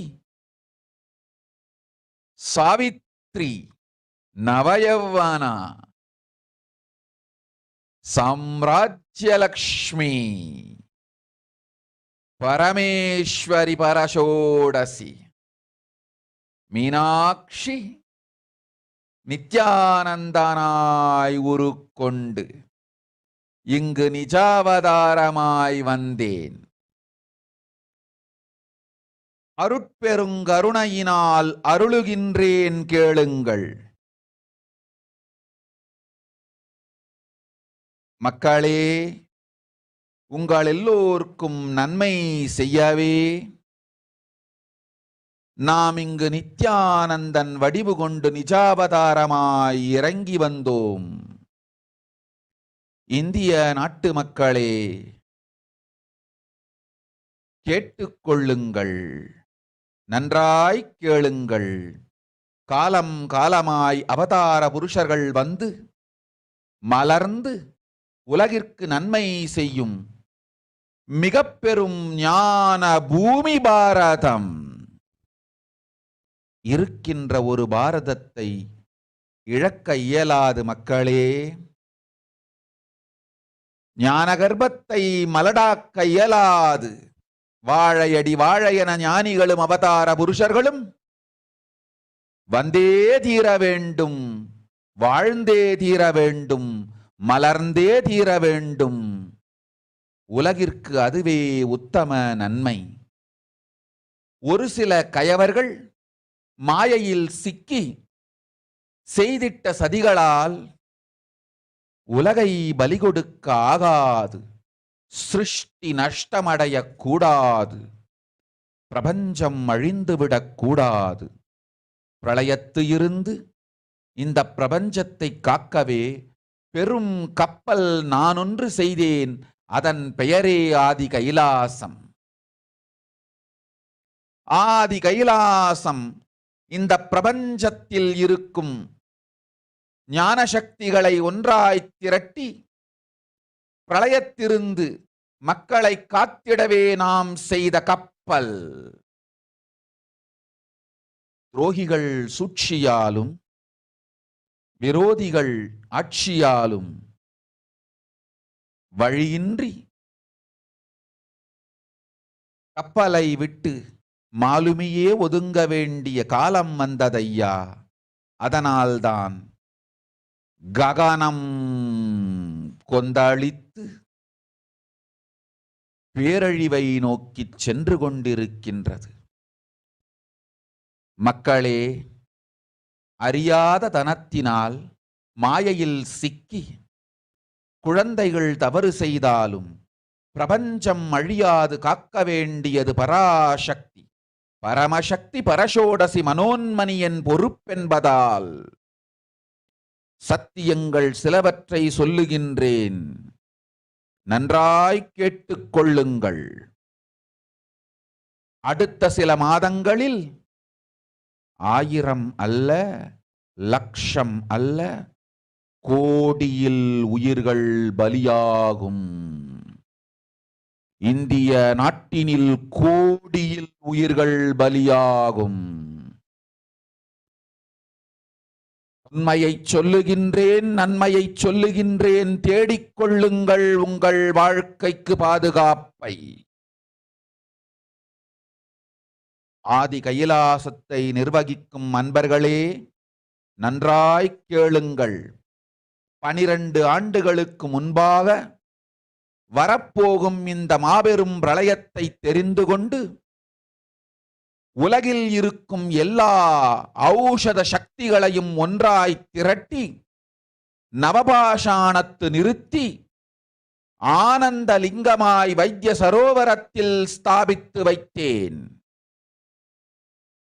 வருகின்ற குரு பூர்ணிமையோடு 12 ஆண்டுகள் அந்த ஞான ரசவாதம் பழுத்து முதிர்ந்து முழுமையான நவபாஷாண லிங்கமாய் மலர்ந்து விடுகின்றது. வருகின்ற குரு பௌர்ணமியில் இருந்து வருகின்ற எல்லோரும் அங்கு வந்து நவபாஷாண தீர்த்தத்தில் தீர்த்தமாடிச் செல்ல அனுமதியுங்கள். அதற்கு வகை செய்யும் விதத்திலே நல்ல முறையிலே எல்லா நன்மையும் செய்து வையுங்கள். இந்த தீர்த்தத்தில் தீர்த்தமாடியோர்க்கும் அந்த தீர்த்தத்தை அருந்தியோர்க்கும் கொரோனா கொடுந்தொற்று வராது, மரணம் இல்லை, துக்கம் இல்லை. இது அறிவியல் பூர்வமாய் அனுபவபூர்வமாய் நிரூபிக்கப்படும். அதனால் கோடிக்கணக்கில் மக்கள் வரிசையில் நின்று தினந்தோறும் வந்து நவபாஷாணத்தாலான ஆனந்த லிங்கத்தில் நித்யானந்த லிங்கத்தில் நீராடி வணங்கி நன்மை பெற்றுச் செல்வார்கள். நன்றாய் கேளுங்கள் மக்களே. ஆதி கைலாசத்து நிர்வாகிகளே, இந்த ஒரு சேவையை உலகத்திற்கு செய்யுங்கள். நீங்கள் செய்த எல்லா கர்மங்களுக்கும் பிராயஷ்சித்தமாகும். நல் அமைதியும் ஞானமும் யோகமும் உங்களுக்கும் கிட்டும், உலகத்திற்கும் கிட்டும். 12 ஆண்டுகள் முன்பாக பராசக்தி நான் செய்து வைத்த நவபாஷாணம் சித்தித்து புளித்து பழுத்து முதிர்ந்து ரசவாத யோகத்தில் சித்தியாகி இன்று நிறைந்த நவபாஷாண நித்யானந்த லிங்கமாய் வைத்திய சரோவரத்தில் மலர்ந்திருக்கின்றது. இதை செய்த காரணம் வரப்போகும் பிரபஞ்சத்தின் பிரளயத்திலிருந்து மக்களை காத்திடவே. எல்லோரும் கேளுங்கள். ஆதி கைலாசத்து நேரடியாய் மறைமுகமாய் உதவி செய்து உடன் இருந்த எல்லோரும் கேளுங்கள். உங்கள் எல்லோரையும் நம்பியே இந்த படகை நாம் உருவாக்கினோம். இந்த பெரும் சேவையில் எல்லோரும் வந்து பாகமாயிருந்து கொரோனா வராதவர், வந்தவர், வந்து நீங்கியோர் இவர்கள் எல்லோருக்கும் மாபெரும் மருந்து நவபாஷாண நித்யானந்த லிங்கத்து தீர்த்த விருந்து. எல்லோரும் வந்து நல் நீராடி தற்காப்பும் பெற்று நோய் கண்டவர் நோயும் தீர்ந்து நன்மையெல்லாம் அடைந்திட இந்திய நாட்டு மக்களே, உங்களால் இயன்றதை செய்திடுங்கள். உங்கள் எல்லோர்க்கும் நல் பாதுகாப்பும் உண்டு, நல்லதும் உண்டு. என்னை இழந்தாலும் என்னை நீங்கள் மறுத்தாலும் உங்களை நான் காப்பேன். அஞ்சாதீர்கள். பெருங்கருணை பேரருளால் நான் செய்து வைத்த கப்பலை உபயோகித்து இந்த ஆழிப் பிரளயத்தின் பெருங்கூத்து ஊழிக் கூத்திலிருந்து உங்களை காத்துக் கொள்ளுங்கள். உண்மையை சொல்லிவிட்டேன், நன்மையை சொல்லிவிட்டேன். பிராயஷ்சித்தம் வேண்டுமென்றும் காப்பாற்ற வேண்டுமென்றும் கதறிய பக்தர்கள் எல்லோருக்கும் பெருங்கருணையினால் தீர்வை தந்து விட்டேன். அன்பர்களே, பக்தர்களே, சீடர்களே, என் சொல் கேட்கும் நேர்மையான தொண்டர்களே, புயல் என புறப்படுங்கள். ஆதி கைலாசத்திற்கு தேவையானதெல்லாம் உடனடியாய் செய்து வரப்போகும் மக்களுக்கெல்லாம் அன்னதானம் செய்து அவர்கள் நல்லபடி வைத்திய சரோவரத்தில் தீர்த்தமாடி நவபாஷாண மருந்தையே விருந்தாய்க் கொண்டு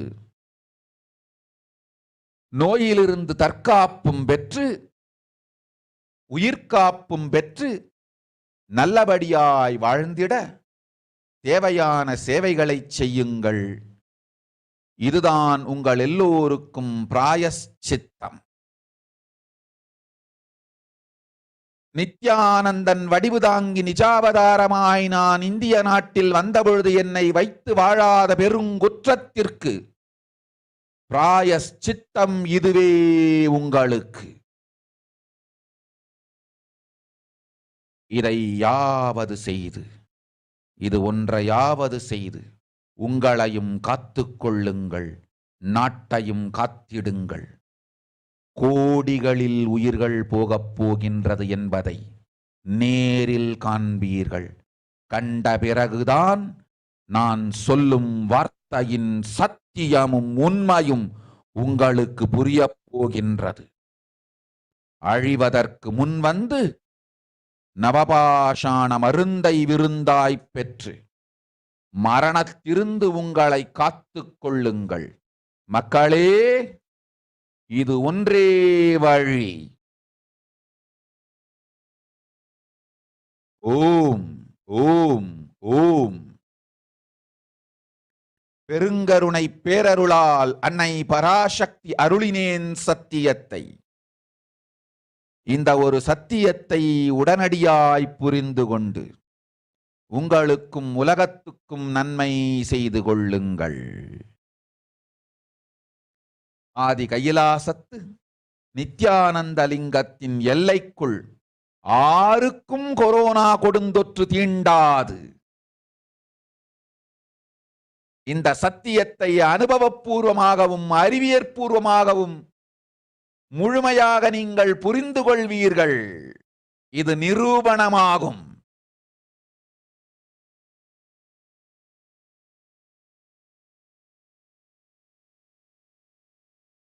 அன்னை பராசக்தி 12 ஆண்டுகளுக்கு முன்பாக உள்ள ஞான ஔஷத சக்திகள் அனைத்தையும் பிரம்மாண்ட யோனி ஹிரண்ய கர்ப்பத்திலிருந்து கொண்டு வந்து உருவாக்கி வைத்த நவபாஷாண லிங்கம் இன்று பிரளயத்திலிருந்து காக்கும் பெரும் கப்பலாய் உங்களுக்கு ஊதாவும். என இழந்தாலும் நான் செய்து வைத்த இந்த ரசவாத ஞானத்தின் துணை இழக்காமல் உங்களை நீங்களே காத்துக்கொள்ளுங்கள். இது ஒன்றே வழி. மக்களே, இது ஒன்றே வழி. ஓம் ஓம் ஓம் ஓம் ஓம்.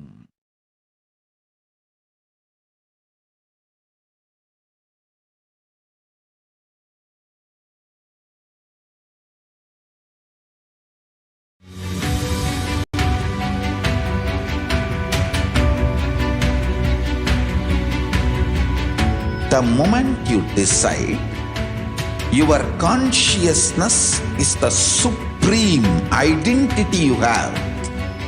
You will not empower your depression, your frustration,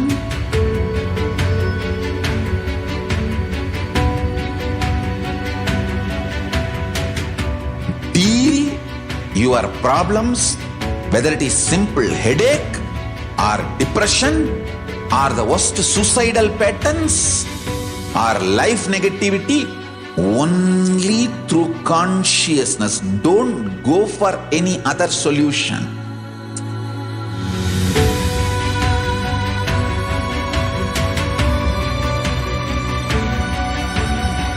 Don't keep stupid, toxic, life negative struggles inside.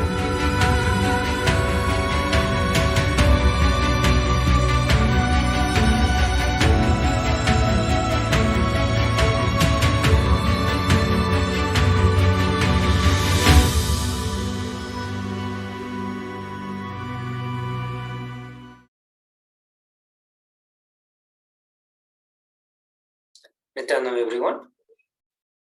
So after the Devi Parashakti revelation, now we'll be looking into the rough translation given by Devi Parashakti.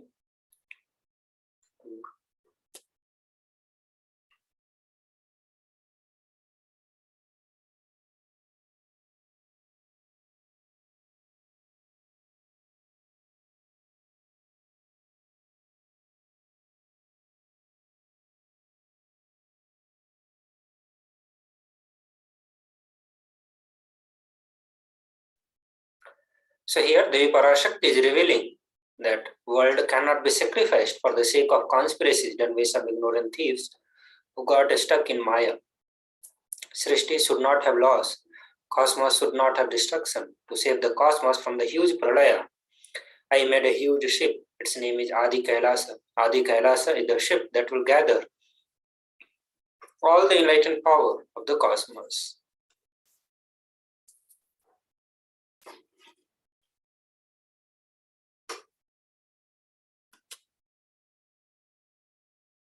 And to save the people from pralaya through the tricks of traitor and the rules of enemies, without any other way out, the time came for the sailor itself to leave. That is why the sky is boiling and moving towards huge destruction. People, even if the children do mistakes in the ignorance by getting stuck in Maya, as it is Parashakti, Paramashakti, Parashodasi, Manonmani, my responsibility to save the cosmos from the destruction. I am telling some of the truths. Listen properly. Within next few moments, within next few months, not in thousands or lakhs, life will be lost in crores. Crores of life will be lost in India.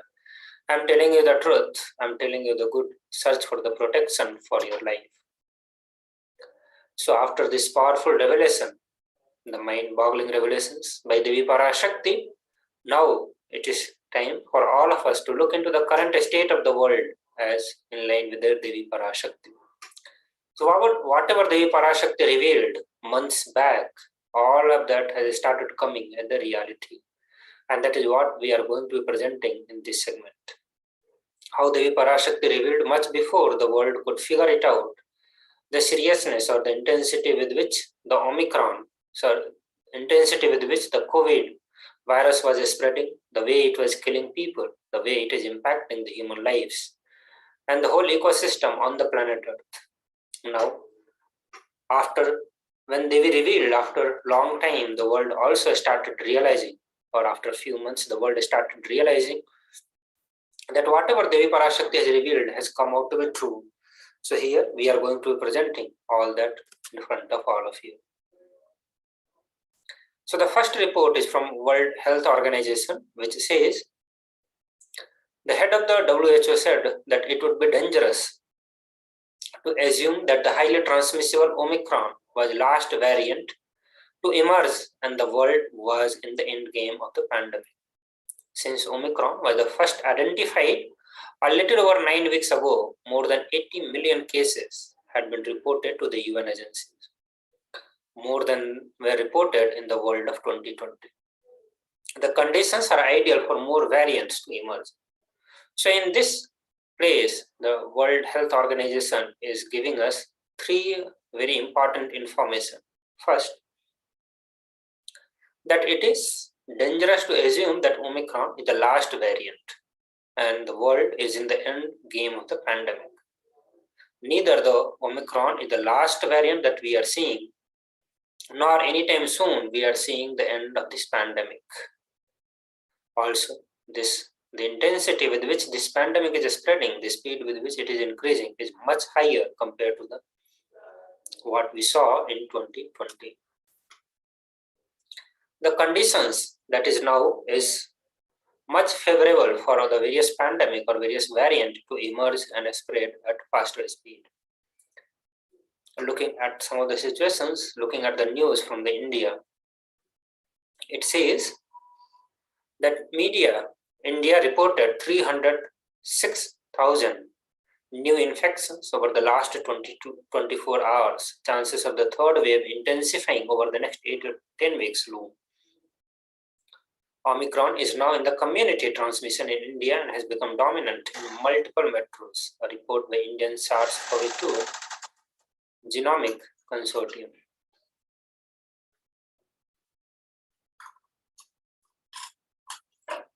So here, as Devi Parashakti had revealed that the life will be lost in crores, not just in lakhs and thousands. So the reports is coming, which is showing the truthfulness of all the revelation. Here we are seeing just in the beginning of the third wave of the corona, third wave of the Omicron, the number of cases are surpassing all the previous records. We are able to see the numbers in the beginning of Omicron, which we saw at the end of the wave 2. So in the wave 2, in the peak of the wave 2, we saw little less than 400,000 cases. Now this Omicron, this is the beginning. And in the beginning itself, we are seeing more than 300,000 plus cases. And also it has become a community transmission in India. That means it is going to be spreading at much more faster speed now. But as soon as any pandemic becomes the community, it goes into the community transmission stage. That means the chances of its spreading is much higher. The another news which says India's Omicron wave may intensify in coming weeks. Most cases of Omicron variant have been mild. The advisory group said all the hospitalizations and cases in intensive care were increasing. So weekly positive rate has risen from 17% to 17% in the week to January 24, from about 0.63%, which was in December 27, led by the highly transmissible Omicron variant. The country's tally of overall infection reached 39.54 million, the second highest globally. Behind the United States, the country has seen 489,000 people die of the virus. So here also the various other reports are all pointing towards the same result, the same conclusion, that this Omicron virus is very serious, not just for India but other parts of the world also.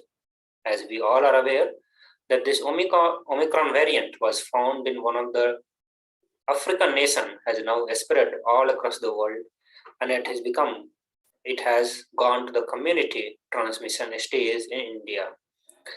So as India was expecting that it could reach up to 1 million cases a day in the month of May, June. In the January itself, we are seeing it close to the 300,000 plus cases. The country tally of overall infections has also gone very, very high, and which is approximately 40 million cases. And this is just the second highest after the United States of America. The various other reports which say the first Indian study provides evidence of Omicron variants community transmission. So now we'll look into what is community transmission, as we are continuously saying that this Omicron is in the community transmission stage. SARS-CoV-2 is a virus that spreads from one person to another person. The source of infection thus can be tracked by retracing the people an infected person met in the last few days. This is the standard way of contact tracing as being practiced by the administrations. Community transmission is not a new concept. It implied a massive spread of the infection where the source can't be tracked and the virus is widespread in the community. It is a situation when it is not possible to track who gave the infection to whom, as everybody more or less had the infection. So as we are aware, in the first wave of corona, we were able to trace back the source of transmission. We were able to find out which person could have impacted the next person. But now, the community transmission stage means it is almost in the air, almost it is in every single person who is there. Every other person could be responsible for the transmission of disease from one person to other person.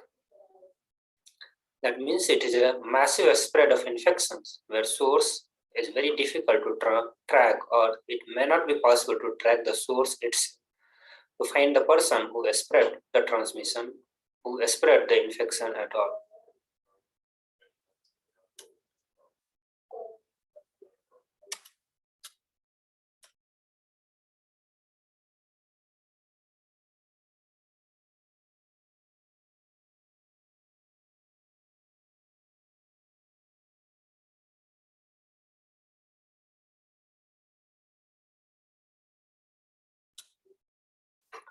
So now we look at another report which says the COVID-19 active cases in India, January 24. This is on the January 24, which says Omicron variant cases in India, coronavirus third wave, COVID.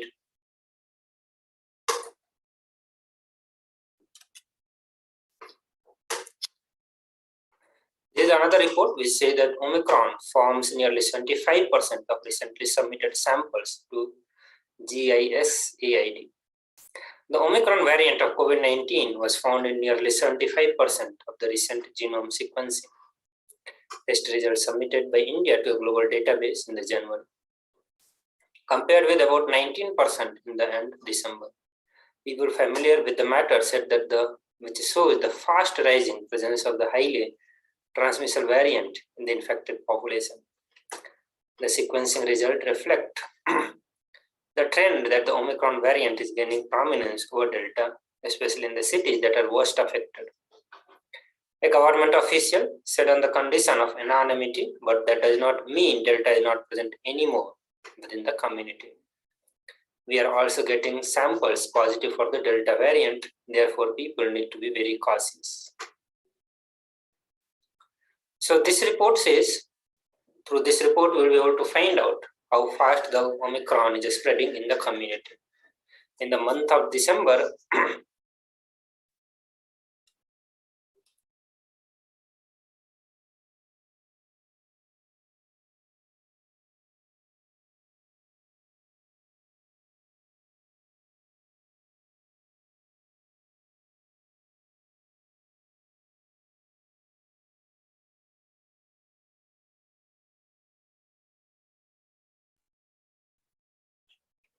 sorry for the technical glitch. So the Omicron variant in December, when the genome sequencing was taken, the test was submitted. When these tests were conducted, the results showed that only 19% of people had the Omicron. But just in the month of January, in less than a month, it has now become up to 75%. Some of the reports are also saying it to be 80%. 85% cases are from Omicron only. So with these reports, we are able to come to this conclusion on the speed with which this Omicron is spreading in the community. Also, the scientists are saying that when we are getting a high percentage of Omicron, that does not mean that we do not have the Delta variation. Sorry, Delta variant means we are also getting the samples positive for Delta variant. Therefore, people need to be very careful.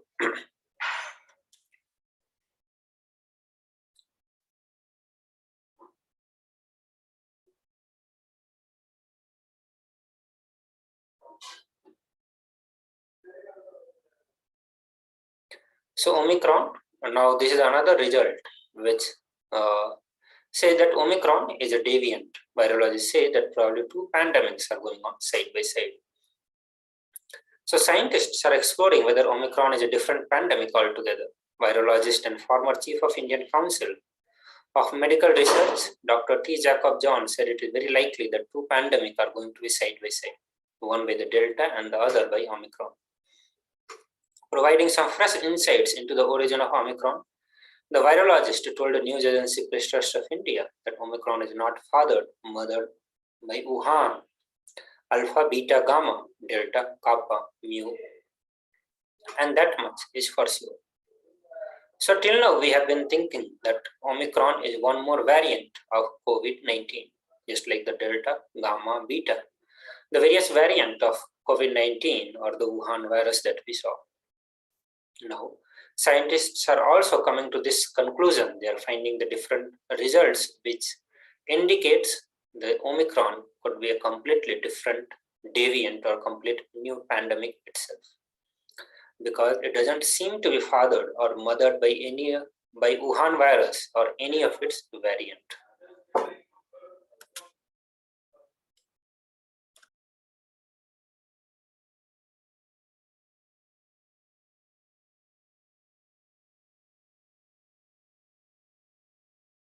So once we come to this conclusion that Omicron is not a variant, but it's completely different deviant. That means we are having two pandemics going on side by side.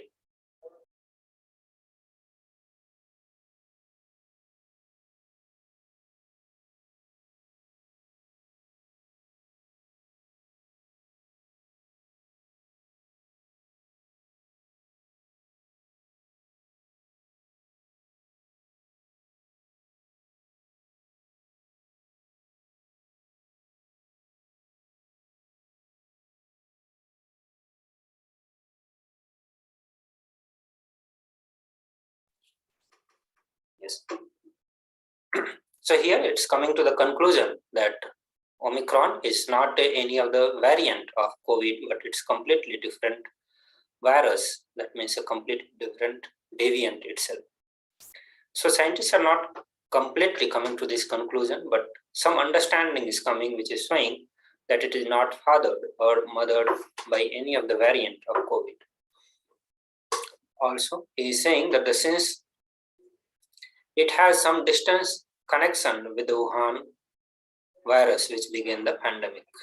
He further say that since Omicron is illegitimate or deviant from the COVID-19 pandemic progression script, we must think of two pandemics going on side by side. One, Delta and its close relatives, or Delta or its various variant, and the Omicron and its various variant in the future. So in the coming future, we are going to be seeing multiple pandemics going on side by side. Scientists are coming to this understanding also that even now we have two viruses, two pandemics going on side by side.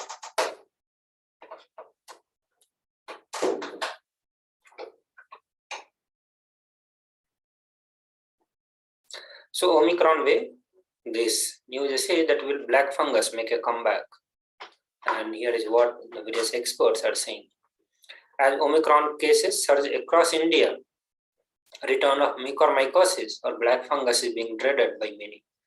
Last year, during the second wave, the rare yet lethal fungal infection caused by a group of mold called mucormycete led to many fatalities in the post-COVID patients.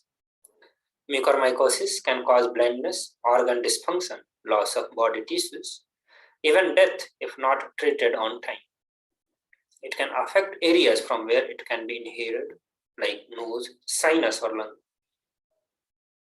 COVID patients with a high blood sugar level and those on the steroids for prolonged period are said to be in high risk of getting affected by the black fungus. So when the black fungus starts attacking the human being, it will again be another pandemic going on along with the COVID and Omicron and then this black fungus virus. As we already saw some of the fatalities happening due to the black fungus, and the more dangerous part was that it had a very high rate of death in such cases. Even though it did not spread to a larger number of people, but it had a very high death rate. So now coming back to the various other test result done on the genome sequencings in the people impacted by this COVID variants. So it says out of 363 samples sequenced, 320, which is almost 88%, showed that the presence of Omicron variant. 8% showed a Delta variant, and less than 1% had the Delta variant, and 10, this is 2.7%, had others. So this is a sharp contrast in the previous genome sequencing conducted last month, in which the latest variant of concern was detected in just 55% of the sample.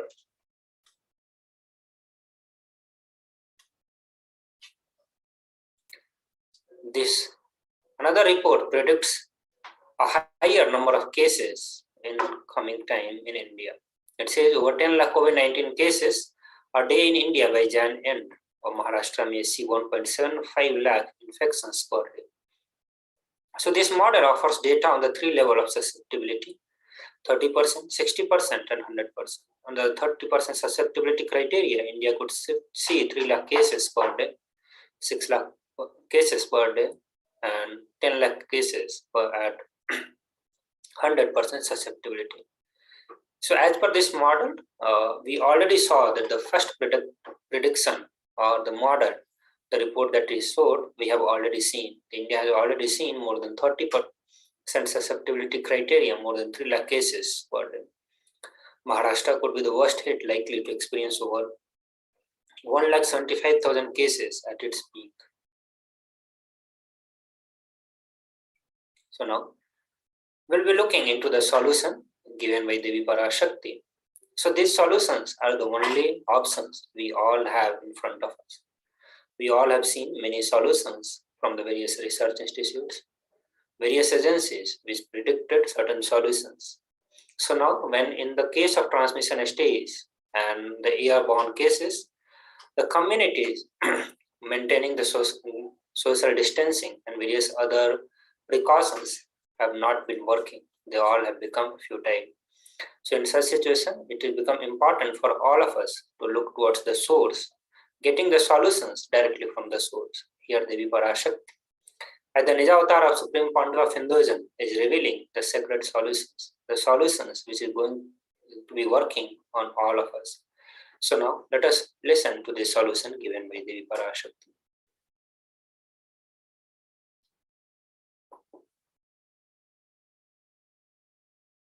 அடுத்த சில மாதங்களில் 1000 அல்ல, லட்சம் அல்ல, கோடியில் உயிர்கள் பலியாகும். இந்திய நாட்டினில் கோடியில் உயிர்கள் பலியாகும். உண்மையை சொல்லுகின்றேன், நன்மையை சொல்லுகின்றேன், தேடிக்கொள்ளுங்கள் உங்கள் வாழ்க்கைக்கு பாதுகாப்பை. ஆதி கைலாசத்தை நிர்வகிக்கும் அன்பர்களே, நன்றாய் கேளுங்கள். 12 ஆண்டுகளுக்கு முன்பாக வரப்போகும் இந்த மாபெரும் பிரளயத்தை தெரிந்து கொண்டு உலகில் இருக்கும் எல்லா ஔஷத சக்திகளையும் ஒன்றாய் திரட்டி நவபாஷாணத்து நிறுத்தி ஆனந்த லிங்கமாய் வைத்திய சரோவரத்தில் ஸ்தாபித்து வைத்தேன். வருகின்ற குரு பூர்ணிமையோடு 12 ஆண்டுகள் அந்த ஞான ரசவாதம் பழுத்து முதிர்ந்து முழுமையான நவபாஷாண லிங்கமாய் மலர்ந்து விடுகின்றது. வருகின்ற குரு பௌர்ணமியில் இருந்து வருகின்ற எல்லோரும் அங்கு வந்து நவபாஷாண தீர்த்தத்தில் தீர்த்தமாடிச் செல்ல அனுமதியுங்கள். அதற்கு வகை செய்யும் விதத்திலே நல்ல முறையிலே எல்லா நன்மையும் செய்து வையுங்கள். இந்த தீர்த்தத்தில் தீர்த்தமாடியோர்க்கும் அந்த தீர்த்தத்தை அருந்தியோர்க்கும் கொரோனா கொடுந்தொற்று வராது, மரணம் இல்லை, துக்கம் இல்லை. இது அறிவியல் பூர்வமாய் அனுபவபூர்வமாய் நிரூபிக்கப்படும். அதனால் கோடிக்கணக்கில் மக்கள் வரிசையில் நின்று தினந்தோறும் வந்து நவபாஷாணத்தாலான ஆனந்த லிங்கத்தில், நித்யானந்த லிங்கத்தில் நீராடி வணங்கி நன்மை பெற்றுச் செல்வார்கள். நன்றாய் கேளுங்கள் மக்களே. 12 ஆண்டுகள் முன்பாக பராசக்தி நான் செய்து வைத்த நவபாஷாணம் சித்தித்து புளித்து பழுத்து முதிர்ந்து ரசவாத யோகத்தில் சித்தியாகி இன்று நிறைந்த நவபாஷாண நித்யானந்த லிங்கமாய் வைத்திய சரோவரத்தில் மலர்ந்திருக்கின்றது. இதை செய்த காரணம் வரப்போகும் பிரபஞ்சத்தின் பிரளயத்திலிருந்து மக்களை காத்திடவே. எல்லோரும் கேளுங்கள். ஆதி கைலாசத்து நேரடியாய் மறைமுகமாய் உதவி செய்து உடன் இருந்த எல்லோரும் கேளுங்கள். உங்கள் எல்லோரையும் நம்பியே இந்த படகை நாம் உருவாக்கினோம். இந்த பெரும் சேவையில் எல்லோரும் வந்து பாகமாயிருந்து கொரோனா வராதவர், வந்தவர், வந்து நீங்கியோர் இவர்கள் எல்லோருக்கும் மாபெரும் மருந்து நவபாஷாண நித்யானந்த லிங்கத்து தீர்த்த விருந்து. எல்லோரும் வந்து நல் நீராடி தற்காப்பும் பெற்று நோய் கண்டவர் நோயும் தீர்ந்து நன்மையெல்லாம் அடைந்திட இந்திய நாட்டு மக்களே, உங்களால் இயன்றதை செய்திடுங்கள். உங்கள் எல்லோர்க்கும் நல் பாதுகாப்பும் உண்டு, நல்லதும் உண்டு. என்னை இழந்தாலும் என்னை நீங்கள் மறுத்தாலும் உங்களை நான் காப்பேன். அஞ்சாதீர்கள். பெருங்கருணை பேரருளால் நான் செய்து வைத்த கப்பலை உபயோகித்து இந்த ஆழிப் பிரளயத்தின் பெருங்கூத்து ஊழிக் கூத்திலிருந்து உங்களை காத்துக் கொள்ளுங்கள். உண்மையை சொல்லிவிட்டேன், நன்மையை சொல்லிவிட்டேன். பிராயஷ்சித்தம் வேண்டுமென்றும் காப்பாற்ற வேண்டுமென்றும் கதறிய பக்தர்கள் எல்லோருக்கும் பெருங்கருணையினால் தீர்வை தந்து விட்டேன். அன்பர்களே, பக்தர்களே, சீடர்களே, என் சொல் கேட்கும் நேர்மையான தொண்டர்களே, புயல் என புறப்படுங்கள். ஆதி கைலாசத்திற்கு தேவையானதெல்லாம் உடனடியாய் செய்து வரப்போகும் மக்களுக்கெல்லாம் அன்னதானம் செய்து அவர்கள் நல்லபடி வைத்திய சரோவரத்தில் தீர்த்தமாடி நவபாஷாண மருந்தையே விருந்தாய்க் கொண்டு நோயிலிருந்து தற்காப்பும் பெற்று உயிர்காப்பும் பெற்று நல்லபடியாய் வாழ்ந்திட தேவையான சேவைகளை செய்யுங்கள். இதுதான் உங்கள் எல்லோருக்கும் பிராயஷ்சித்தம். நித்யானந்தன் வடிவு தாங்கி நிஜாவதாரமாய் நான் இந்திய நாட்டில் வந்தபொழுது என்னை வைத்து வாழாத பெருங்குற்றத்திற்கு பிராயஷ்சித்தம் இதுவே உங்களுக்கு. இதை யாவது செய்து, இது ஒன்றையாவது செய்து உங்களையும் காத்துக் கொள்ளுங்கள், நாட்டையும் காத்திடுங்கள். கோடிகளில் உயிர்கள் போகப் போகின்றது என்பதை நேரில் காண்பீர்கள். கண்ட பிறகுதான் நான் சொல்லும் வார்த்தையின் சத்தியமும் உண்மையும் உங்களுக்கு புரியப் போகின்றது. அழிவதற்கு முன் வந்து நவபாஷாண மருந்தை விருந்தாய்ப் பெற்று மரணத்திலிருந்து உங்களை காத்துக் கொள்ளுங்கள். மக்களே, இது ஒன்றே வழி. ஓம் ஓம் ஓம். பெருங்கருணை பேரருளால் அன்னை பராசக்தி அருளினேன் சத்தியத்தை. இந்த ஒரு சத்தியத்தை உடனடியாய் புரிந்து கொண்டு உங்களுக்கும் உலகத்துக்கும் நன்மை செய்து கொள்ளுங்கள். ஆதி கைலாசத்து நித்யானந்த லிங்கத்தின் எல்லைக்குள் ஆருக்கும் கொரோனா கொடுந்தொற்று தீண்டாது.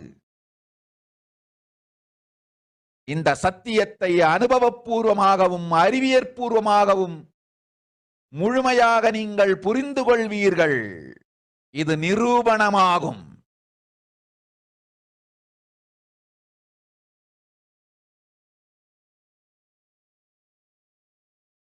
அன்னை பராசக்தி 12 ஆண்டுகளுக்கு முன்பாக உள்ள ஞான ஔஷத சக்திகள் அனைத்தையும் பிரம்மாண்ட யோனி ஹிரண்ய கர்ப்பத்திலிருந்து கொண்டு வந்து உருவாக்கி வைத்த நவபாஷாண லிங்கம் இன்று பிரளயத்திலிருந்து காக்கும் பெரும் கப்பலாய் உங்களுக்கு ஊதாவும். என்னை இழந்தாலும் நான் செய்து வைத்த இந்த ரசவாத ஞானத்தின் துணை இழக்காமல் உங்களை நீங்களே காத்துக் கொள்ளுங்கள்.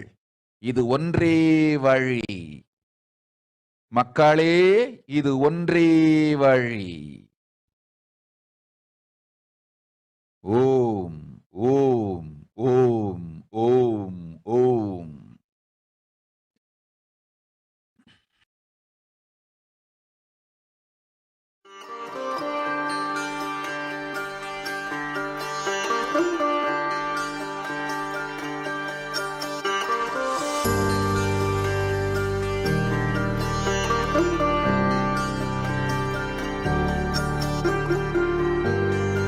Kailasa, the good God country. Hinduism has something great to offer. Hindu God, Paramashiva, is good. We love him not just because he gives us what we want, but because he is good and he has so much to offer to the world that makes the best nation. Hindu God has life positive, all-inclusive, good, spiritual, social, political, and moral principles.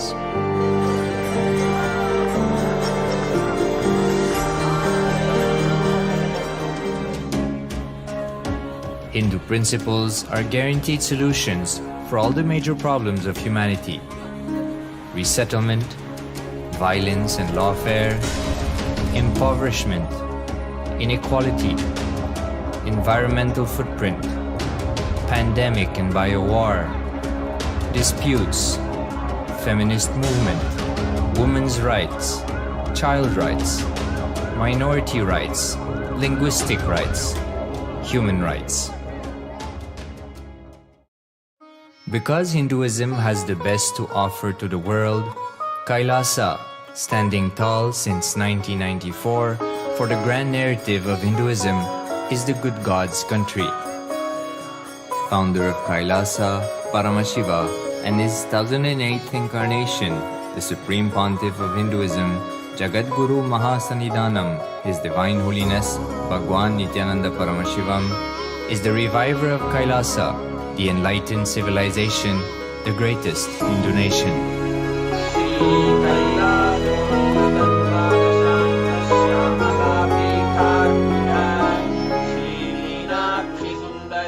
His Divine Holiness was birthed by his predecessors of enlightened masters, great rishis, munis, siddhas, who predicted and recognized His Divine Holiness, Bhagwan Nithyananda Paramashivam, as an incarnation of Paramashiva as per the science of incarnation described in Hinduism. From his first Chaturmasya at the age of 3 in the year 1980 until the age of 16 in the year 1994, the Supreme Pontiff was trained for the revival of Kailasa.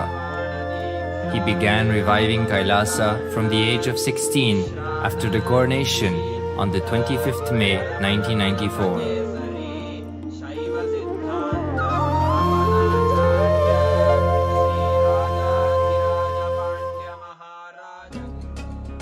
Kailasa that we see today is 26 years of sincere hard work of the reviver and Hindu diaspora all over the world.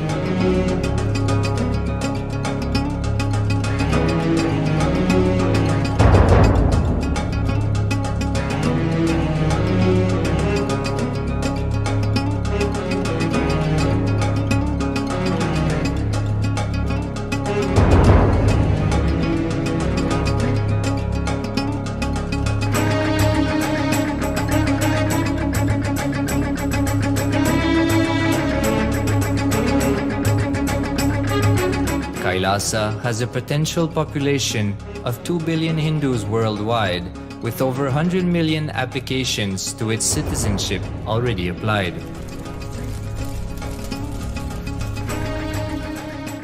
Hinduism has stood over 10,000 years as an enlightened civilization, has been a global beacon of spiritual and timeless wisdom, technology, and culture.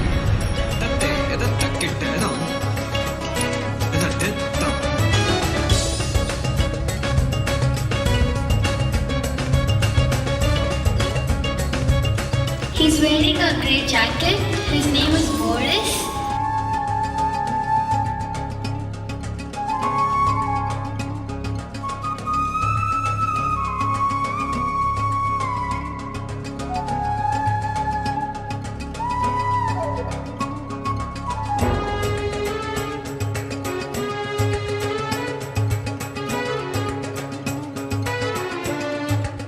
The world's ancient civilization produced more than 40% of the world's GDP.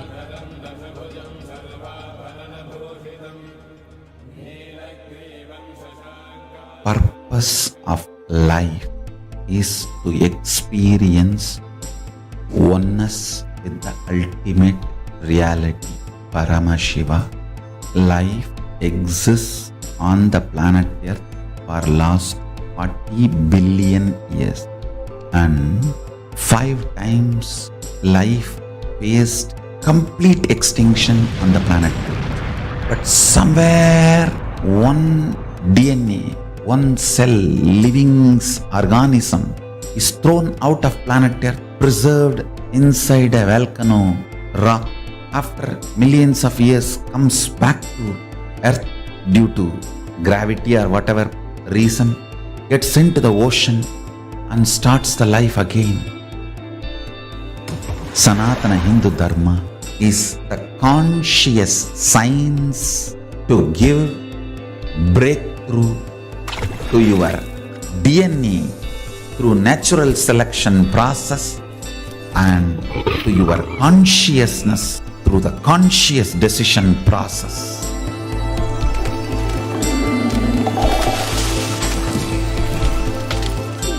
Sanatana Hindu Dharma is a sacred spiritual science. It is not bunch of do's and don'ts. No. Please understand, it is the revelations of sacred truths, cosmic truths, powerful cognition. It is still alive. That science is available, time-tested, foolproof. This science of living enlightenment is the complete solution for all the problems individual or society or modern day humanity is facing. Then you will understand all the problems of the modern day humanity.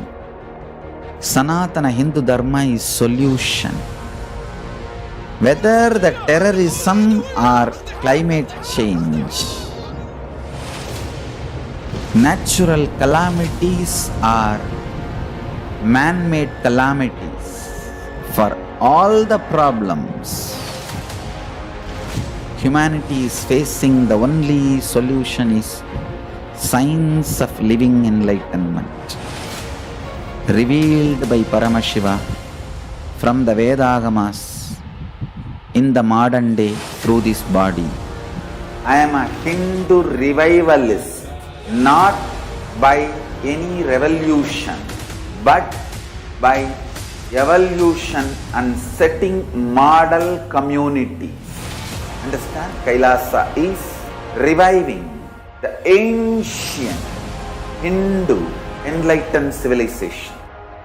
Paramashiva manifested this Kailasa Mandala, the enlightenment ecosystem and the lifestyle. I am going to revive this whole enlightenment ecosystem, Kailasa, by creating a model Kailasas all over the world.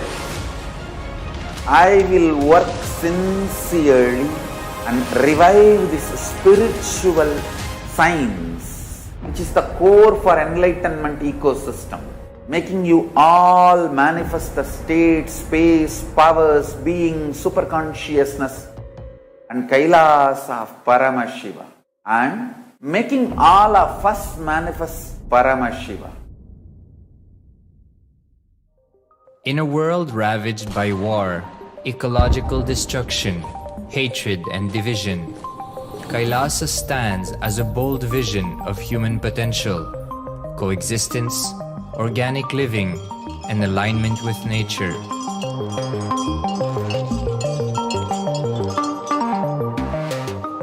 Over the past 50 years, the world has seen the creation of dozens of new countries, and so if anything, it would be odd not to see a new country formed in the 21st century.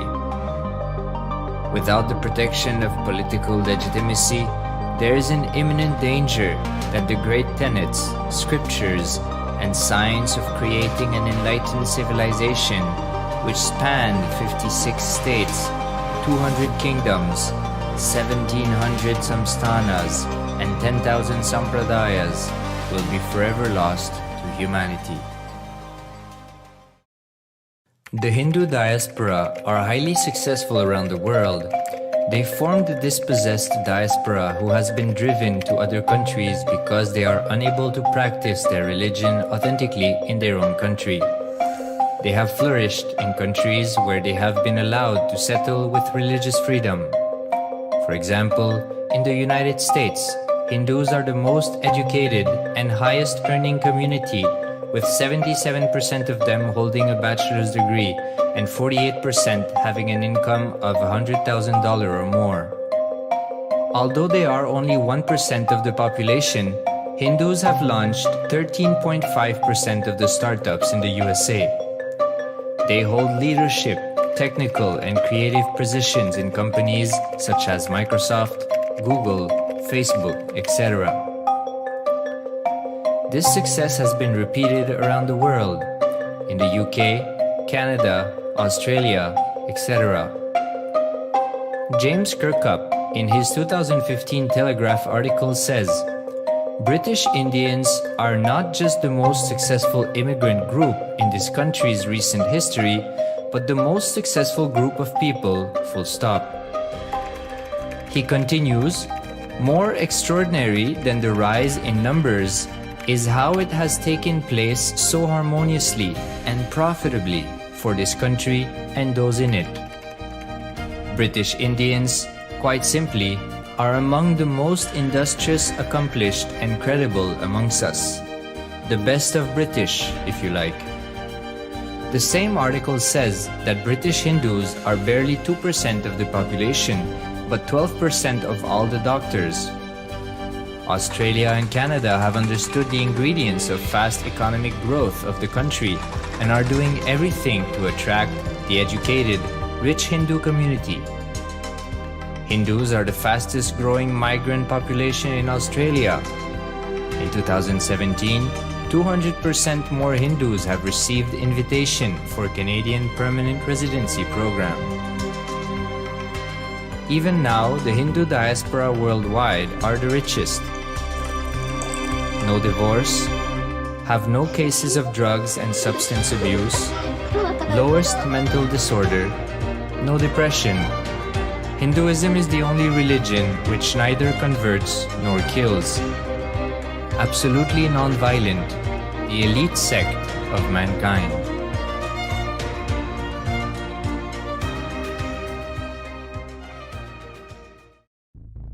Because the Hindu diaspora worldwide and the Supreme Pontiff are successful in spreading their spiritual Hindu message of openness and inclusiveness against the forces of hatred and exclusivity, they have become the victims of relentless attacks by multi-armed apparatus of state power. Anti-Hindu forces, extremist caste, supremacist militant organization want a one ideology, Hinduism, under their exclusive domain. What they cannot digest into themselves, they systematically delegitimize and exterminate. Lawfare, assassination attempts, character assassination of the Supreme Pontiff of Hinduism, Jagadguru Mahasannidhanam, His Divine Holiness, Bhagwan Nithyananda Paramashivam.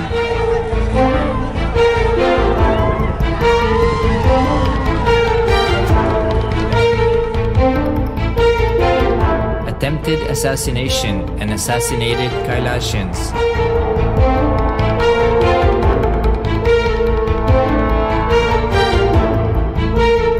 sexual assaults and rape of female monks of Kailasa, objectification, character assassination,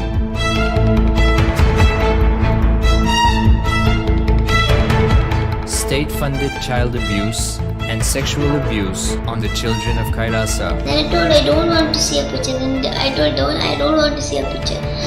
Then they showed me a picture. State-operated embezzlement of funds, properties and assets donated by the Hindu diaspora worldwide for the purpose of the revival of Kailasa.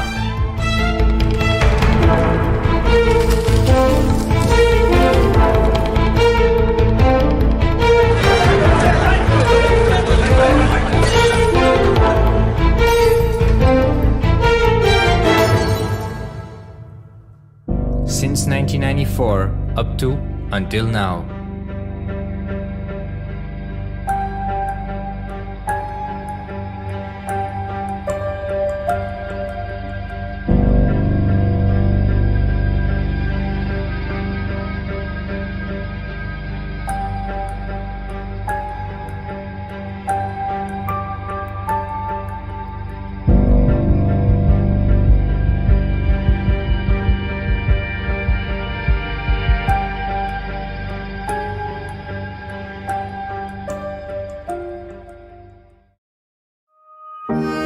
Building a nation is not a project accomplished overnight or by virtue of hope.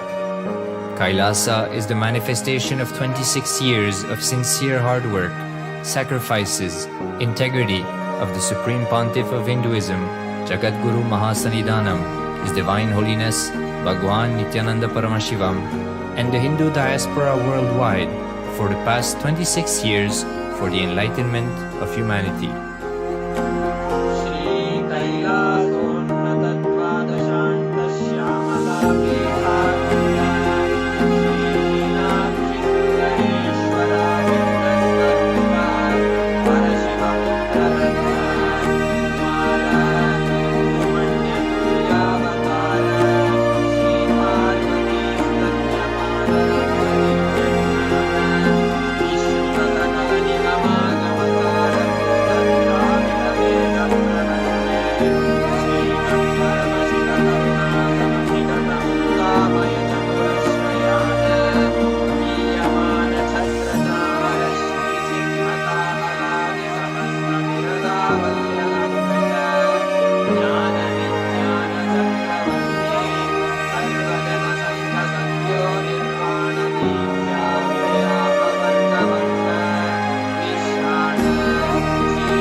The moment you decide, your consciousness is the supreme identity you have. You will not empower your depression, your frustration,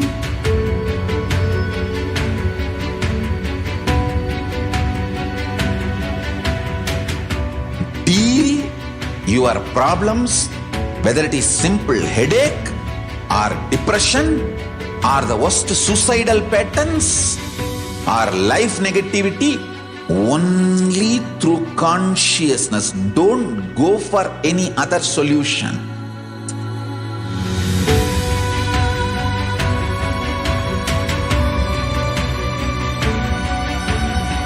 Don't keep stupid, toxic, life negative struggles inside.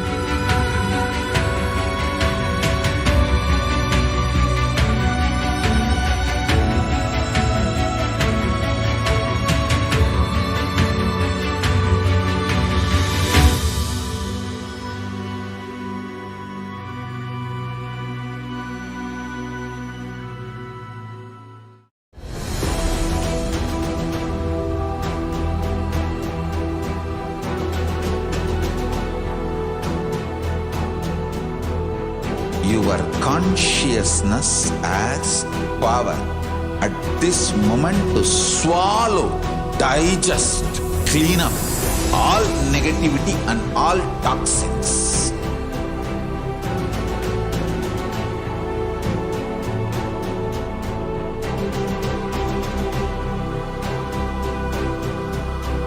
Develop a powerful will persistence. That's the most important asset for life.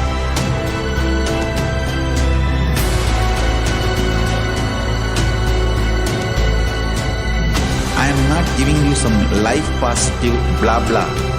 I am giving you the facts of life. I am triggering your consciousness.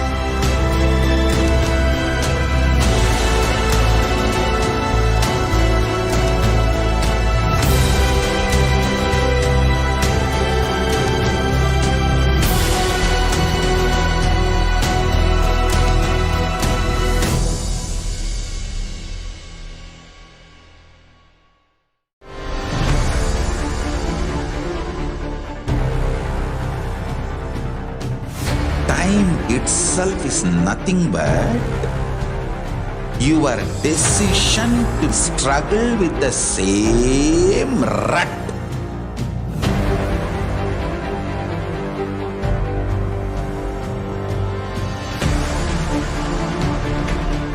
Your decision to struggle with the same rut is time, Kala.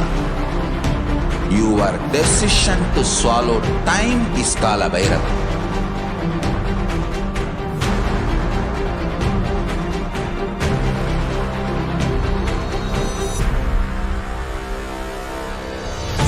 Stand. Be a conscious woman or man. Be conscious being.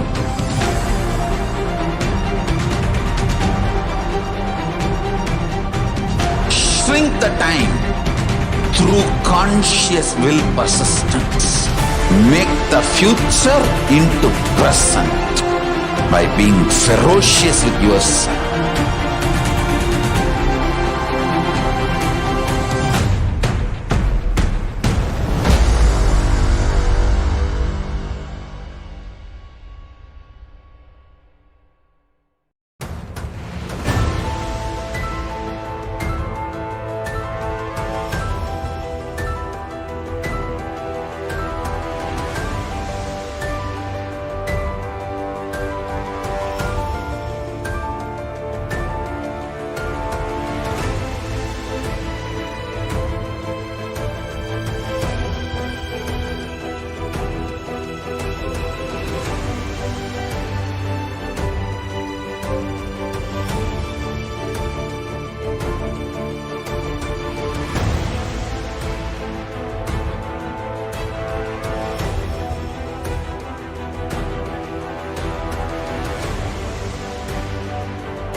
I am your Guru.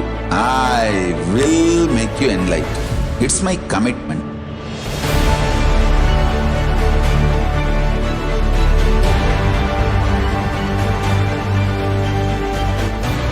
Till you become Paramashiva, I won't rest. Don't worry at all.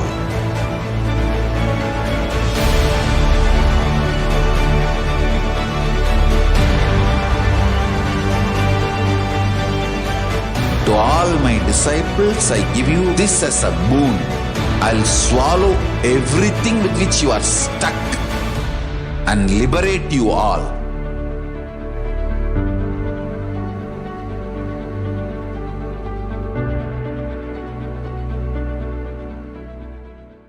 Greater signs of life can be realized with a greater ability to visualize.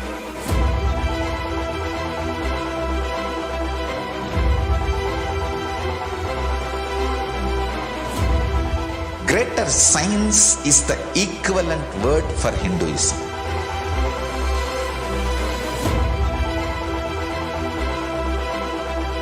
When you understand the greater science of life, greater courage, more possibility, more fearlessness, more joy, more bliss.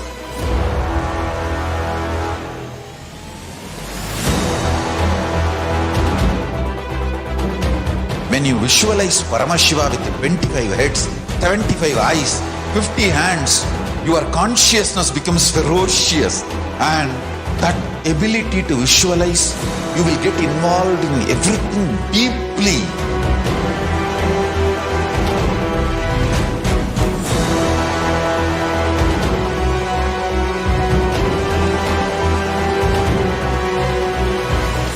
Involved people are the most delicious, most sweet, most beautiful, most juiciest beings of planet Earth.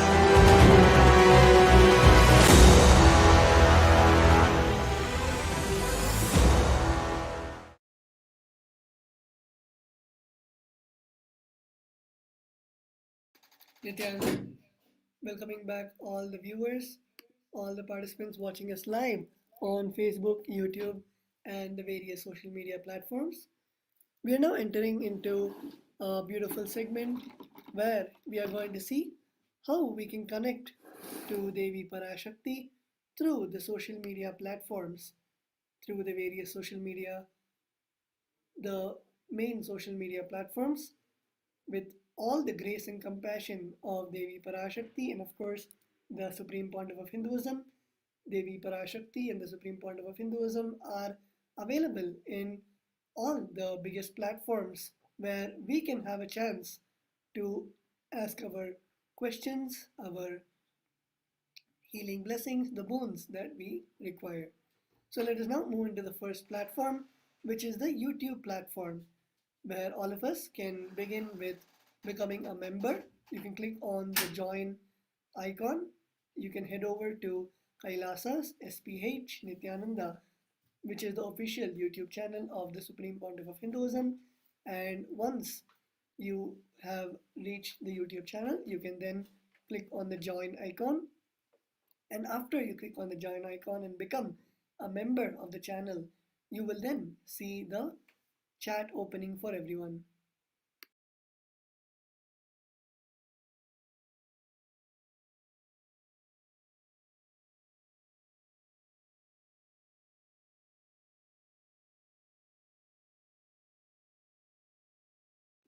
So all of us can then click on the chat box and we'll be able to ask our question to Devi Parashakti in the comment section, where all of us can see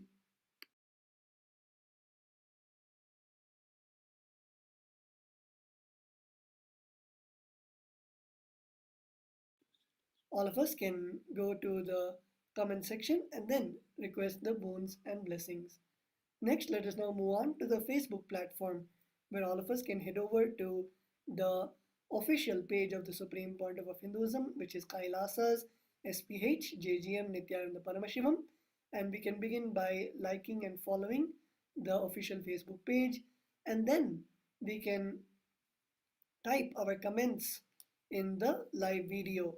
In the video, you can type your comment on how of your blessing requests and the various boons and blessings that you would like to ask to Devi Parashakti and the Supreme Pontiff of Hinduism. Next, all of us can head over and we have a beautiful initiative by Kailasa's Department of Information and Broadcasting, where we can show our intention to attend the Paramashivoham Level 3 program. So all of us can update our Facebook cover image to the special Paramashivoham cover to show your intention to attend the Paramashivoham 3 program. All of us can head over to kailasa.org/Paramashivoham, scroll towards the end of the page and download the Facebook cover image and upload it in your own Facebook. So this is how you can show your intention for the Paramashivoham Level 3 program. And the next, let us move on to the Twitter platform.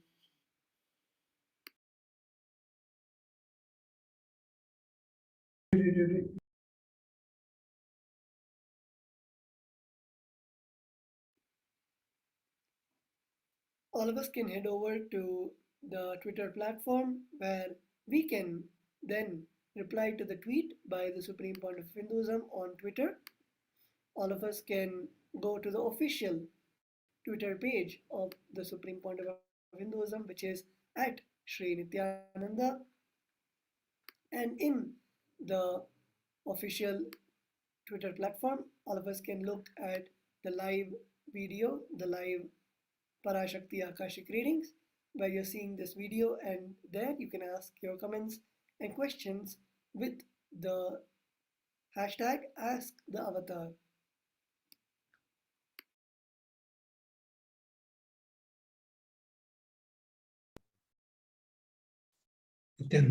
Now we'll look at how to connect to Instagram, and you can ask your questions and comments in Instagram. So in Instagram, the official channel of His Divine Holiness is Sri Nithyananda. So Kailasa's SPH JGM Nithyananda channel. And here you click on follow Sri Nithyananda on Instagram. So this way you'll get future notifications, and you can ask your questions in the comment section right here. So this is way of connecting with Instagram feed from this place, this channel. The next one, you can connect with Devi Parashakti on Kailasa's official website, kailasa.org. And on kailasa.org, you can click on the chat on WhatsApp button. Once you click on chat on WhatsApp button, then you can click on ask your questions here in WhatsApp. This pop-up window will come up, and here you can start the conversation on chat on the WhatsApp. So these are multiple ways you can send your messages to Devi Parashakti. And we'll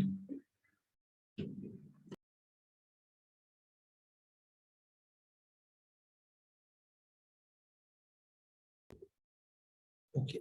So now we'll enter into the next section of offerings to Devi Parashakti.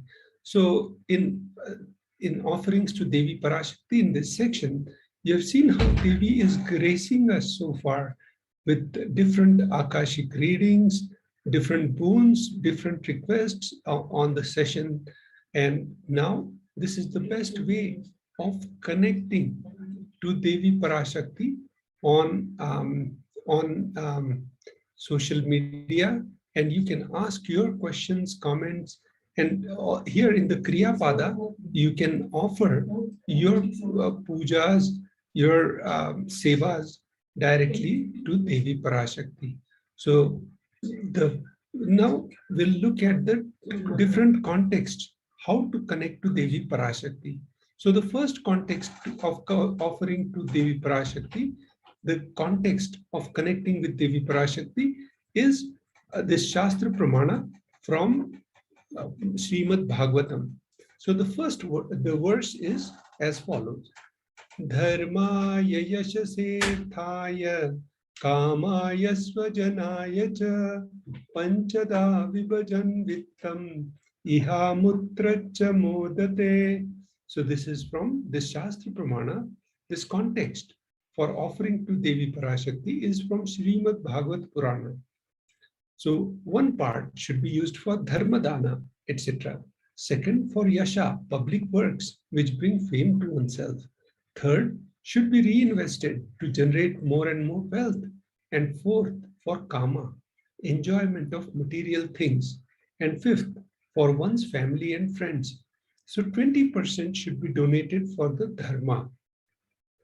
Now we can look at the next offering to Devi Parashakti. The context for offering to Devi Parashakti. This is from Dharma Shastra. Grahe dashagunam danam goshte chaiva shatadhikam punya tirtheshu sahasram anantam shiva sannidho. Dana given at home yields 10 times as much merit as when given made elsewhere, 100 times when given in the Goshala, cow pen, 1,000 times when made in the sacred places, tirthas, and an infinite number of times when made in the premises of Shivalinga, such as Shiva temples. This is from this is from Dharma Shastra.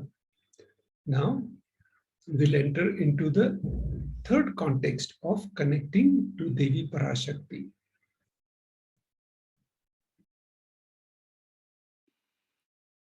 Let us now see the Shastra Pramana from the Brahmanda Purana, the verse 55 and 56. Danam trividhamityetat kanishta jyeshta madhyamam tatra naishreyasam jyeshtam kanishtam swartha siddhaye karunyat sarva bhuteshu samvibhagastu madhyamaha.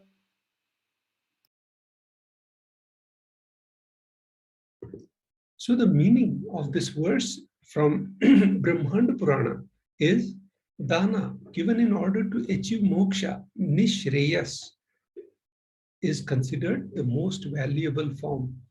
Dana given out of pity or kindness for others or for one's own kith and kin is considered to be of medium value. It is also called as dayadanam. Dana given to achieve one's own selfish ends is known as the least valued of all. So the dana given in order to achieve moksha is the bestest.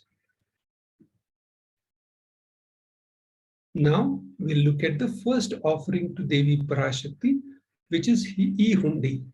So the Shastra Pramana for offering the e-hundi is as follows. The Shastra Pramana for the offering of the hundi is Bhakti Priya Bhakti Gamya Bhakti Vashya Bhayapaha Shambhavi Sharadaradhya Sharvani Sharmadayini. Devi is fond of true devotion, Bhakti Priya, Bhakti Gamya, realized through true devotion. She can be won over through true devotion. She removes all the fears. If there's any fear in the mind of devotees, Devi is sure to remove that fear. It is stated that Devi likes to be worshipped in autumn. Here, it is meant that autumn of our lives, when thoughts turn more and more inwards. The role of divine is known and understood clearly. The need for Devi worship becomes stronger. Shambhavi, consort of Shambhu, Lord Shiva, Sharadaradhya, means worshipped by Sharda, Saraswati, Sharvani, wife of Lord Shiva. Linga Purana says Lord Shiva is called Sharva in his earth form. Shramadayini, Devi, who bestows happiness on devotees. You can offer your gratitude and devotion to Devi Parashakti by offering your kanika, and your name shall be chanted out during the puja to Devi. The next offering to Devi Parashakti is Sankalpa chanting, $1 US. The Shastra Pramana for this is as follows. The Shastra Pramana.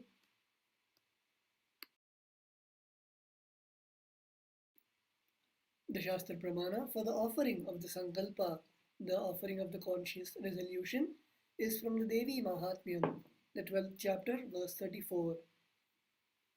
Taye tanmohyate vishvam, saiva vishvam prasuyate, saya chitta cha vijnanam, tushtaridhim prayachati.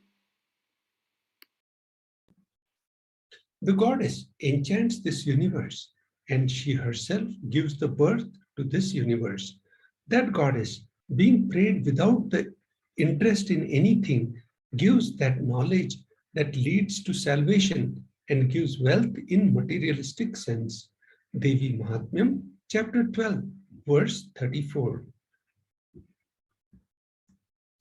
The offering for Sankalpa, conscious resolution, blesses the person, offering with all fruition of desires and wishes he is yearning for. So both of the offerings can be done, and once you submit these offerings, they will be chanted in the eastern headquarters in Adi Kailasa, in the Shivalaya, or in front of Devi Parashakti, and your sankalpa, your conscious resolution will become the Shiva Sankalpa. Now we'll enter into the section of significance of divine element gold. So we'll be looking at the gold offerings shortly.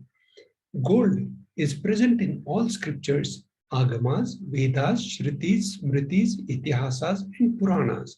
In all Hindu scriptures, it is abundantly displayed that gold is the most auspicious, purest metal which purifies our being. In Hindu civilization, everything was built in gold, exchanged in gold. Rituals, feasts were offered in gold bricks.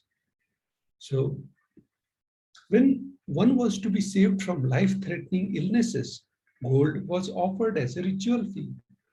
Gold was in abundance and used for weighing equivalent amounts of commodities, including cows. Kingdoms were built with huge doors of gold. The streets would have huge columns and huge archways made of gold. Horses, cows were dressed in gold. Hindu civilization thrived on the banks of rivers of gold. Sindhu River, Indus River, was called Hiranyamaya, river of gold in Rig Veda. The river Saraswati was called Hiranyavartini in Atharva Veda. Gold is the supreme element for offering gifts to the ones you love and revere. Temples are constructed and paved in gold. Deities are made in gold and decked and adorned in gold because it preserves the enlightenment energy for thousands of years. It lasts forever. The next offering for Devi Parashakti is the Sahasranama Swarna Kasu. Sahasranama Swarna Kasu. The donation for this is 75, 151 or 251 USD. The Shastra Pramana for this offering is Nama Parayana Prita. She who likes repetition of her various names. Lalita Sahasranama, verse 731. There is the offering of 1008 names of Devi Parashakti. It's a very special and unique archana offered to the Mahameru of Devi Parashakti. Offer gold coin to Devi Parashakti to manifest any dimension or attribute of hers that you always wanted to imbibe within you. The next offering is Mukta Anguthi, finger ring with pearl.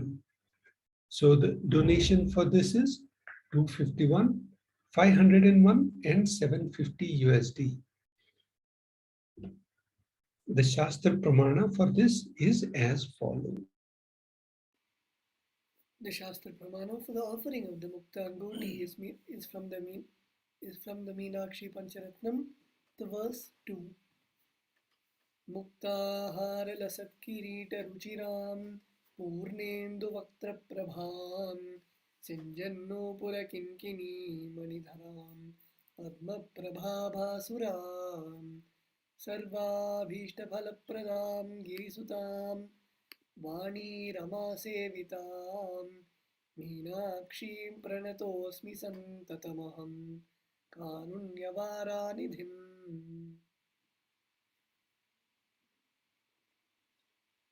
I bow down to Goddess Meenakshi, whose crown has garlands of pearls and a face shining like a full moon.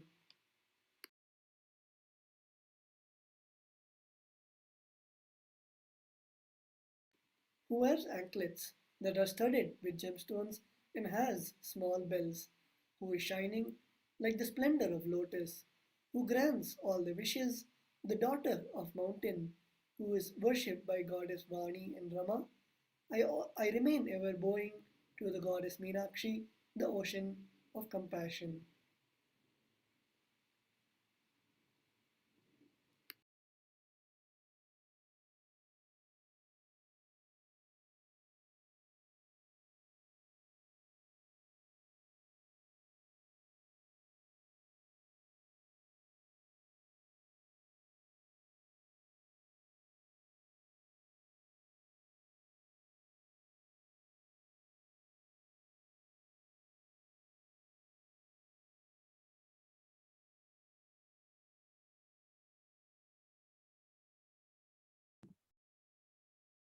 Offerings to Devi Parashakti.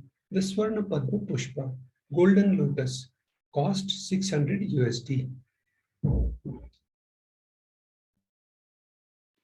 The Shastra Pramana for the offering is from the Kamikagama. Ashtavidyeshwarupeta Kumbhavarna Samyutam Sarve Sasutra Vastradhya Hema Pankajabhushita Sapidhanasya Purchascha Vakva Bilva Phalaprabha Snapanadhyaya Samsiddha Pramanena Samanvita. All the kalashas should be wound around with suitable thread and covered with a new cloth. They should be adorned with the lotus flower made of gold. Swarna Padma Pushpa, the golden lotus, cost $600. There are hundreds of scriptural references for using lotus in the worship of Paramashiva.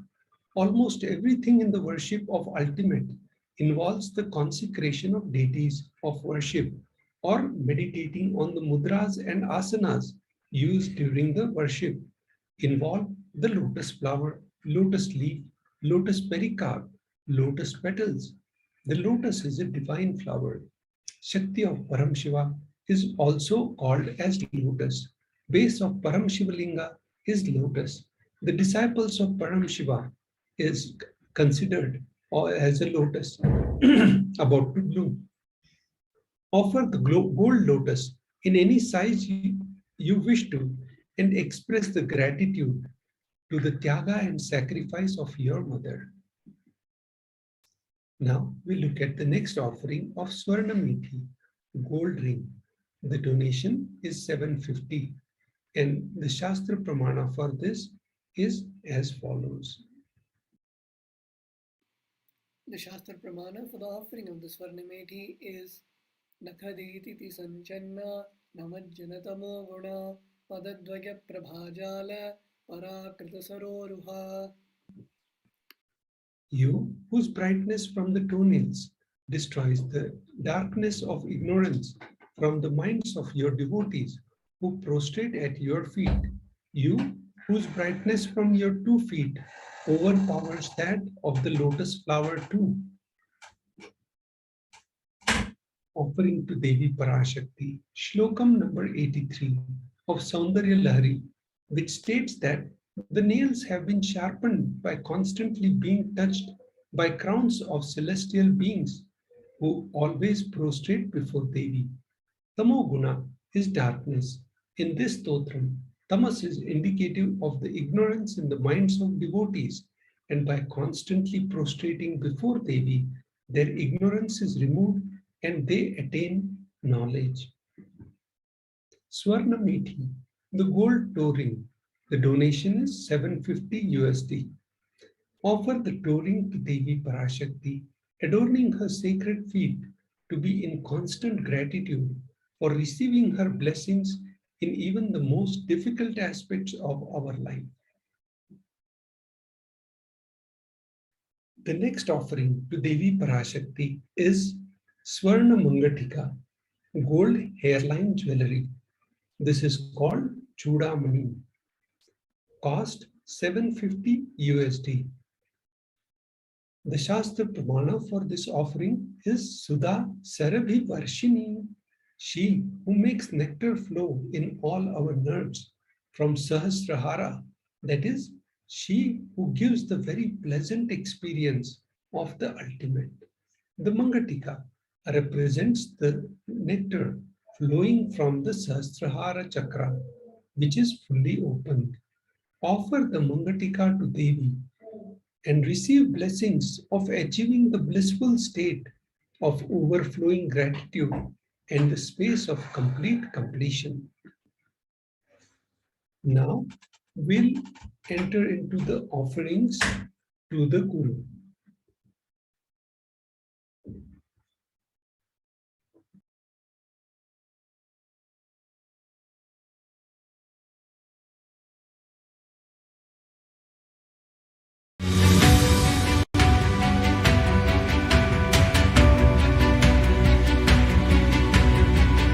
The moment you decide Your consciousness is the supreme identity you have. You will not empower your depression, your frustration,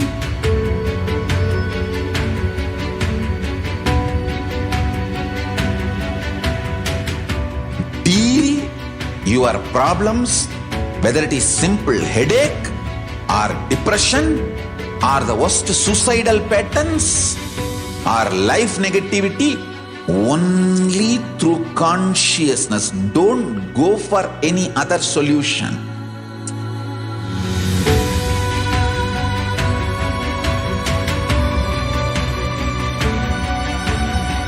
Don't keep stupid, toxic, life negative struggles inside.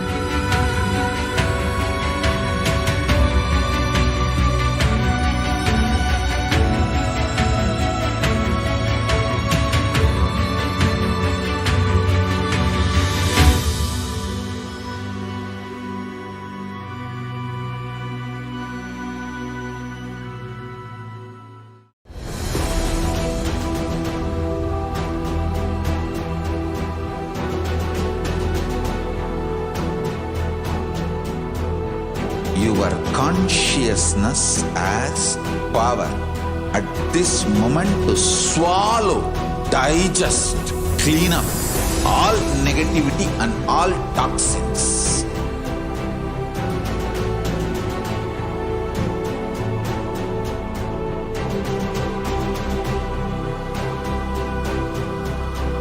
Develop a powerful will persistence. That's the most important asset for life.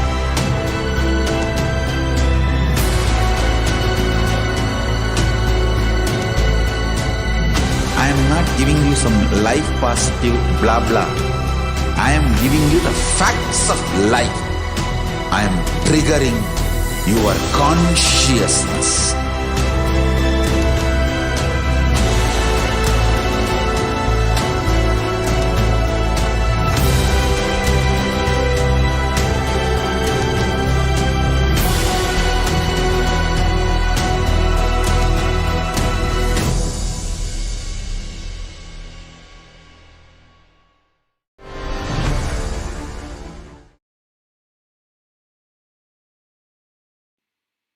Nithyanandam, welcoming all the viewers and all the participants back.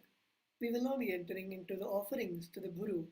We saw about the various offerings to Devi Parashakti, and let us now move on to the offerings to the Guru, as the Guru is the one who is revealing the darshan of Devi Parashakti to all of us. Here we have a chance where we can offer our gratitude and devotion to the Supreme Pontiff of Hinduism, our beloved Swamiji. So let us begin by looking at the context of the benefits from the Kularnava Tantra, the 12th chapter, verse 12.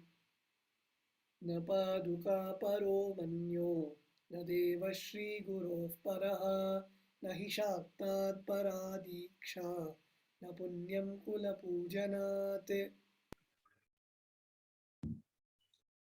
There is no mantra higher than the Paduka, no God higher than the Guru, no initiation higher than the Shakti, and no merit higher than the Kula worship.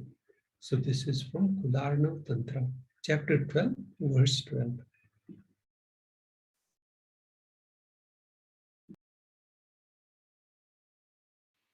We are now looking at the next scriptural reference, the Shastra Pramana from the Kularnava Tantra, the 12th chapter, verse 120.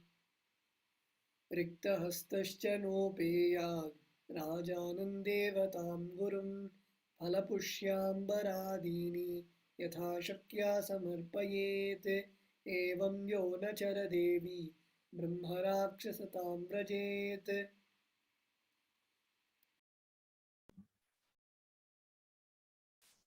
One should not approach royalty, the deity, or the Guru empty-handed. He should offer fruit, flower, cloth, and the like according to his capacity. One who does not do so becomes a Brahmarakshasa. So this Shastra Pramana is from Kularnava Tantra, 12th chapter, verse 120.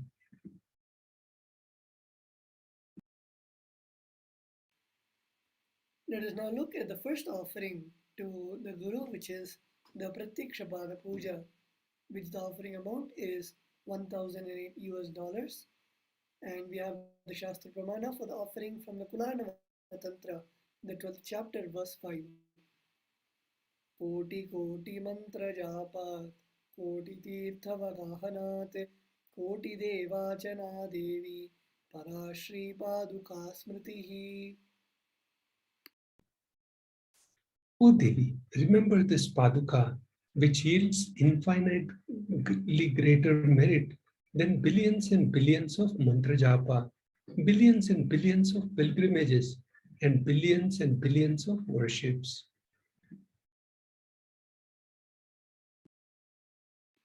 The next offering we have to the Guru is the Vastra Seva.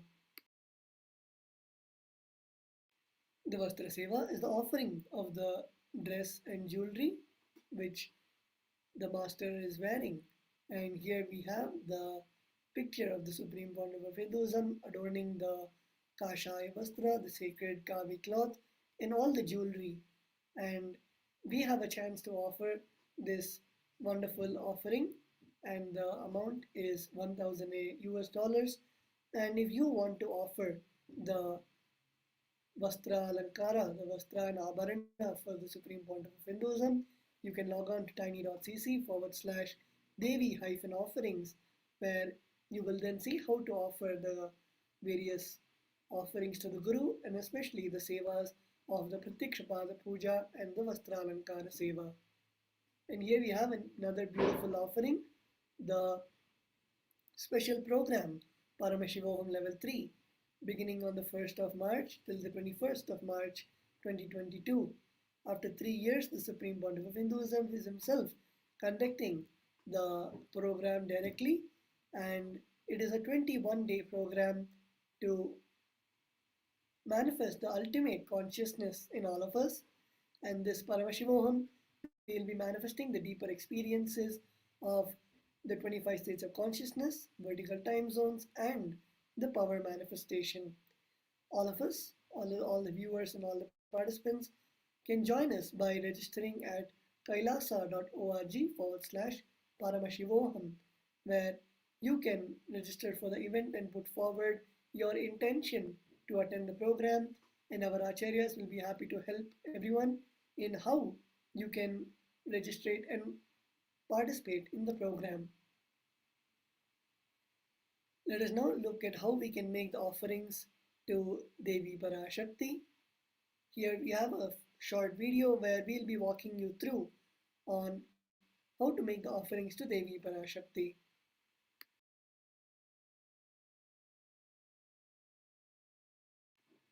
So all of us can begin by going to the first link, which is the registration form in tiny.cc/Bhavasamadhi, where you can put forward your intention for the offering.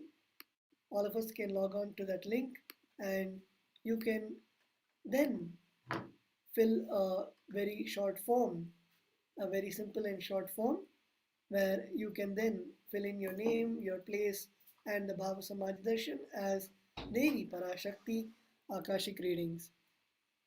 And once you have filled in the form, you can then move on to the next link, which is tiny.cc/Devi-offerings, where you can then pick the offering of your choice. It may be the Swarnameti, the Swarnamantika, or Swarna Padma Pushpa, whichever seva that you want to offer to Devi Parashakti and the Guru. You can offer the seva, click the seva, and also click the quantity, how many you want to offer for the seva. And once you are done, you can then click on add to cart, which will consolidate all the items. And then you can proceed to checkout, where you can put your donation details, and once you're done, you can then click on place order, which will then make the offering to Devi Parashakti. And once you're done with making the donation, you can then log on to tiny.cc/Sankalpa 2021, where you can then add the names of yourself and your family members to whom you want the offering to be made, which will be chanted in the Sankalpa in the Adi Kailasa Nithyananda Paramashiva Devalayam, in the Adi Kailasa Sarvangapita, where in the eastern headquarters, the chief priests will then be chanting your names and taking your request directly to Devi Parashakti. So it is also a very simple form which you can fill, and with that we see the 3 steps of offering the sevas to Devi Parashakti. And if any of the viewers have any questions, or if you want to offer the seva to Devi Parashakti, you can message us live on YouTube, Facebook, and the various social media platforms, where then the Acharyas will guide you on how you can make the offering. So with that, we come to the end of this beautiful segment where we saw about all the offerings to Devi Parashakti and how we can offer our gratitude and devotion to Devi Parashakti and the Supreme Pontiff of Hinduism. We will now move on to the next segment, the glimpses of the glorious past, after a short break.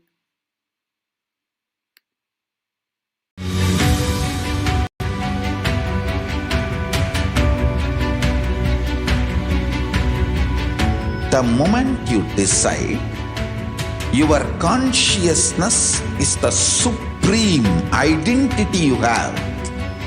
You will not empower your depression, your frustration,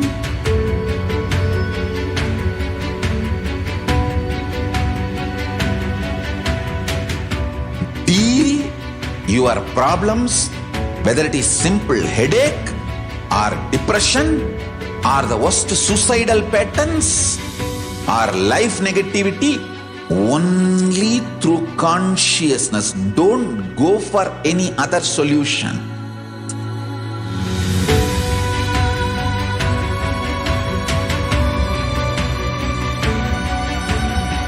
Don't keep stupid, toxic, life negative struggles inside.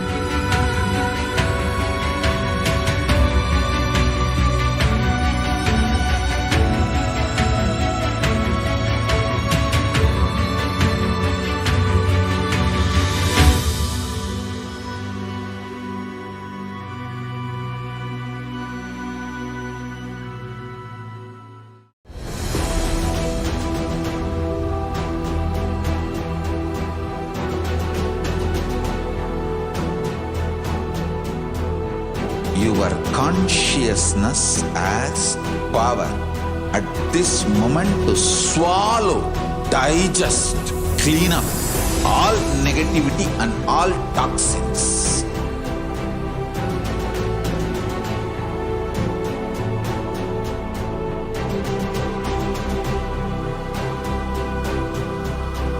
Develop a powerful will persistence. That's the most important asset for life.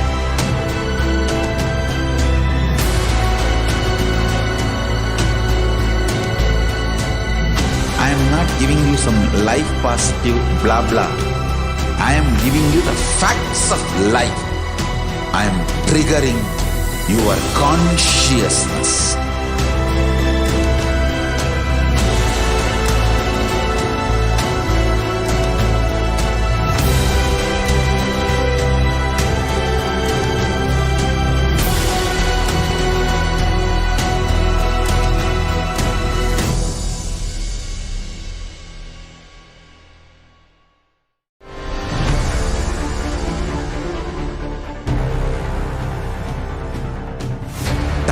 Itself is nothing but your decision to struggle with the same rut.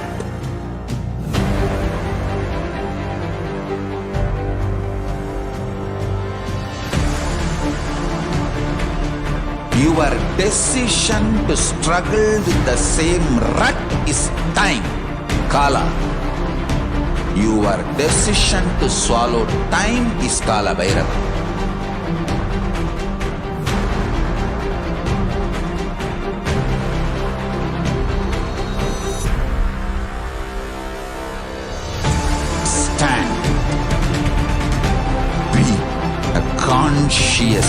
woman or man.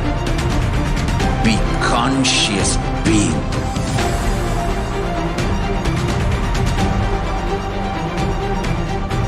Shrink the time through conscious will persistence. Make the future into present by being ferocious with yourself.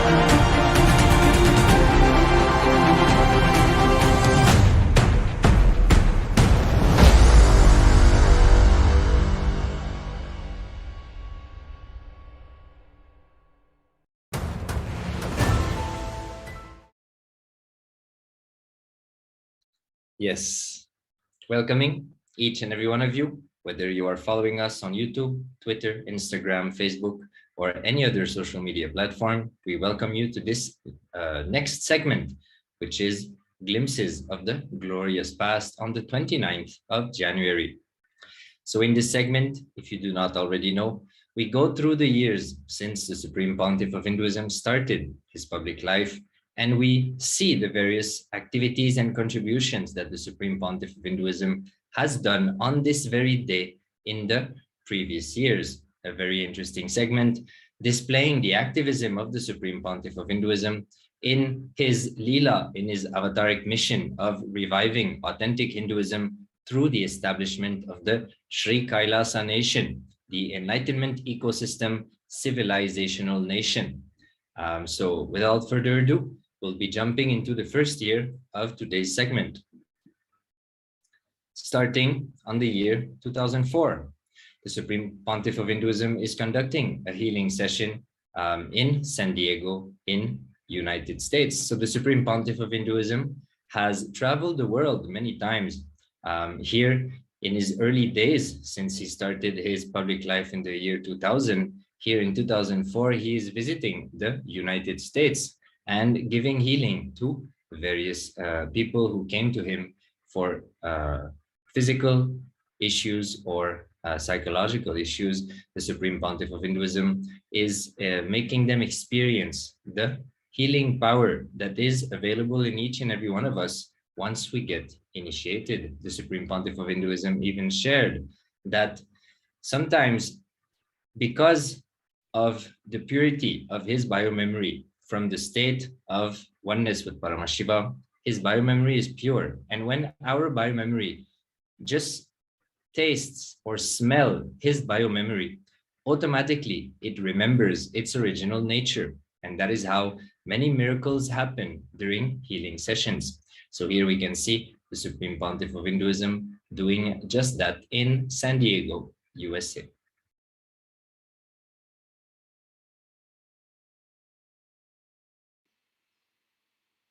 We are now entering into the 29th of January 2007.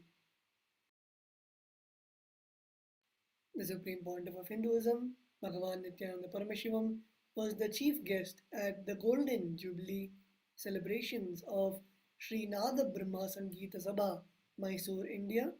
The secretary and members of the Sangeeta Sabha felicitated the Supreme Pontiff of Hinduism, after which the Supreme Pontiff of Hinduism gave an address to a packed audience on how music can be a meditation leading to enlightenment.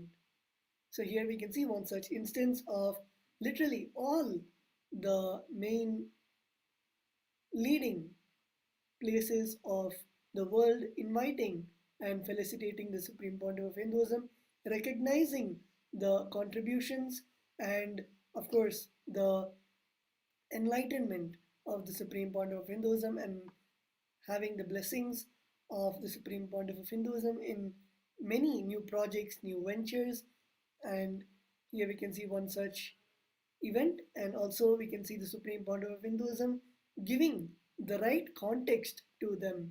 The Sangeeta Sabha, which is literally, the meaning is the auditorium of music, where here we can see the Supreme Pontiff of Hinduism giving the right context of why music should be sung and how music is a meditation leading to enlightenment, especially as revealed by Bhagavan Paramashiva in the Vedas as the Sama Veda, which is the base of the music, and how through the Vedic rishis, the music was then made into the music that we know today, and in the meaning of the Carnatic music and the various traditional forms of music that we know today.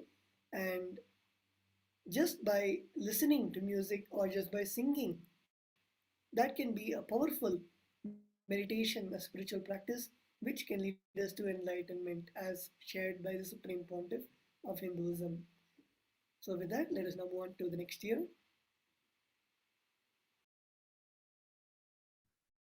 Entering into the year 2009, again on the 29th of January, the Supreme Pontiff of Hinduism goes to Kutralam in Rajapalayam with delegates, with disciples, devotees, and followers. Here we can see the Supreme Pontiff of Hinduism being received by the devotees, disciples, and is being also followed by the devotees and disciples as they went around to Kutrakalam. So the Supreme Pontiff of Hinduism, as mentioned, traveled a lot and in various places in India as well as abroad. So here we can see the Supreme Pontiff of Hinduism visiting Rajapalayam and blessing the devotees, enriching them, reaching out to them, and strengthening their feeling connection with Paramashiva and giving them various boons and blessings in order for them to be successful, for their reality to be caused.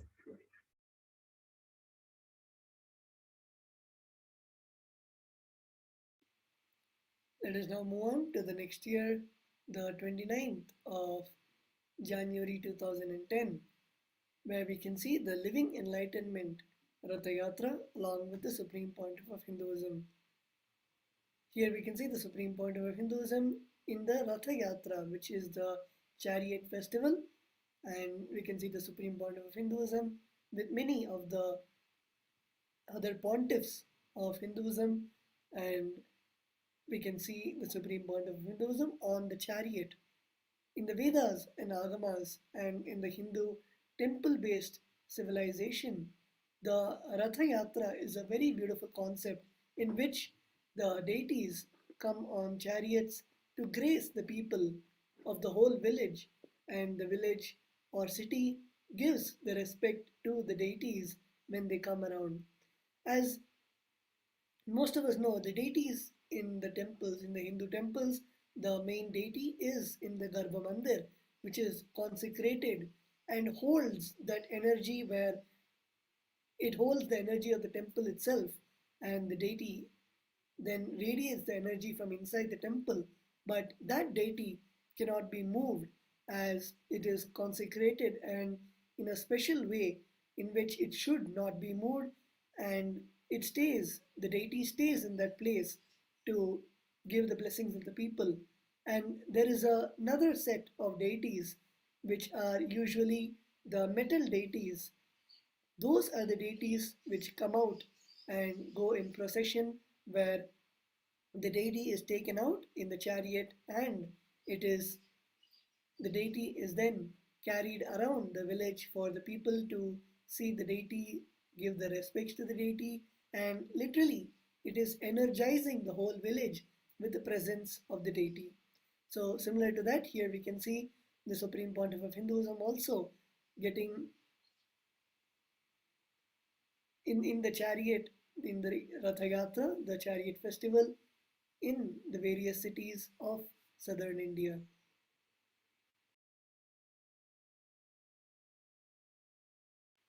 We can see as the Supreme Pontiff of Hinduism is going around in the chariot, thousands of people coming to witness this beautiful scene and also getting the blessings of the Supreme Pontiff of Hinduism, and literally celebrating the happening of the Supreme Pontiff of Hinduism visiting their village or city and gracing all of them.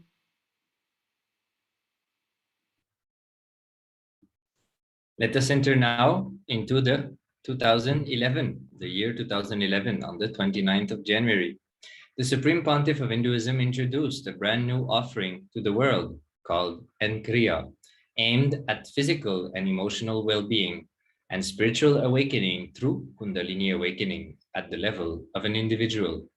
When individuals with such spiritual awakening gather together, they create the N effect, coherence of cosmic consciousness or collective consciousness. This further leads to tangible results at the social level that includes global peace, reduced crime rates, and increased holistic living. In this video, the Supreme Pontiff of Hinduism introduces what Nkriya and how it all came about. In the part 2, he gives the exact instruction of the Kriya itself. So inviting each and everyone to go on Nithyanandapedia on the 29th of January 2011 in order to see this video, the part 1, where the Supreme Pontiff of Hinduism introduces what the Nkriya is all about, and the part 2, where the Supreme Pontiff of Hinduism literally introduces the steps that consist of the Nkriya. So like mentioned, the Nkriya was revealed to the world by the Supreme Pontiff of Hinduism as a way to allow the Kundalini awakening to happen in you in order to improve or raise your physical dimension and emotional dimension to the higher states of consciousness. And as that happens, that will be a great happening for people around you, especially when people experiencing this awakening gather together. It will bring an amazing raise in the collective consciousness. So inviting each and everyone to go listen to these 2 discourses by the Supreme Pontiff of Hinduism and get enriched by this and Kriya, a very powerful contribution by the Supreme Pontiff of Hinduism to humanity in the year of 2011. We can have a short glimpse of an excerpt of this satsang right now. So let us listen to a little bit of what the Supreme Pontiff of Hinduism has revealed during this enlightening discourse.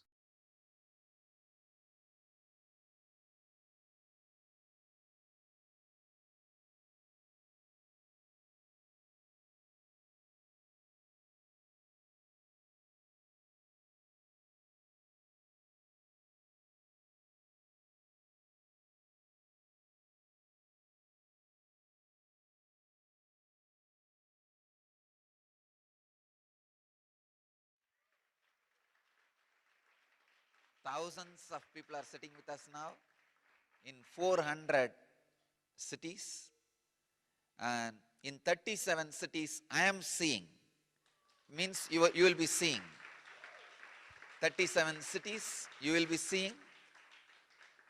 37 cities we have two-way connection, and in 400 cities people are sitting with us around the world for this Nkriya initiation.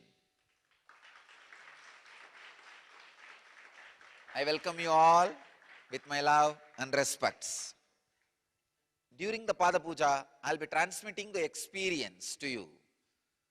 So, receive the experience. I want all of you to know, your brain can receive and send informations without communication done in an orthodox way, like words or visuals. So just understand this much. Your brain is capable of receiving or sending communication without the orthodox methods like words and visuals. Means without verbal or visual action, your brain can receive and send information. Just remember this one truth, that is enough. You will experience the experience of Nkriya before initiation. Then I'll give you the technique. So I'm changing the trend. Usually technical knowledge, technique, experience. No. Experience, technical knowledge and technique.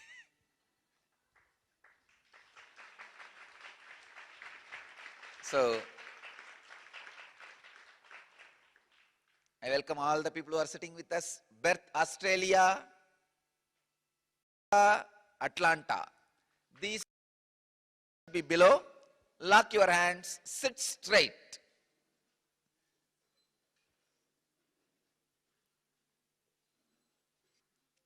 Sit straight.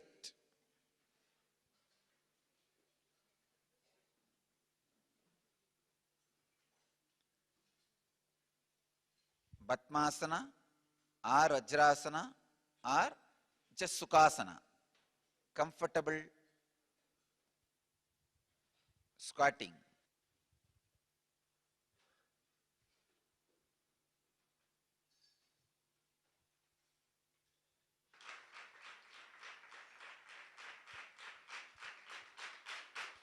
We'll start the initiation.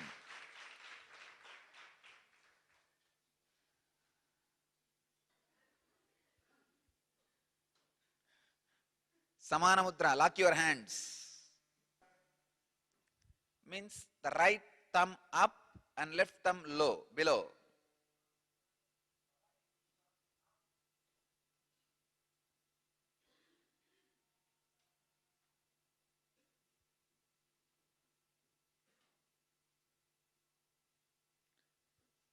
We'll start the initiation process. First step, I'll describe a simple, comfortable squatting,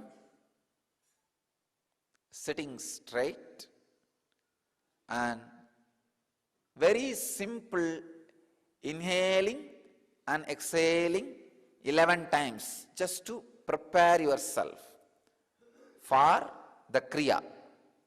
Please understand. Please listen now, no need to do it. I'll guide you. That time you can do. So, closing one side of the nostril with your thumb and inhaling. After you feel you are full, closing the other side and exhaling. You don't need to do it now. Just relax, listen, and do it. When we do the Kriya, listen to the instruction. Close the right nostril with your thumb, right hand thumb. Inhale through left. Once you feel complete, close the left nostril with a middle finger and ring finger and exhale through the right nostril. Simple Nadi Shodhana. Nadi Shodhana means just cleaning the nostrils, cleaning the basic nadis. Do this for 11 times. It may take maximum 1 minute. That's it, nothing else. Or 1.5 minutes, 90 seconds. Nothing more than that.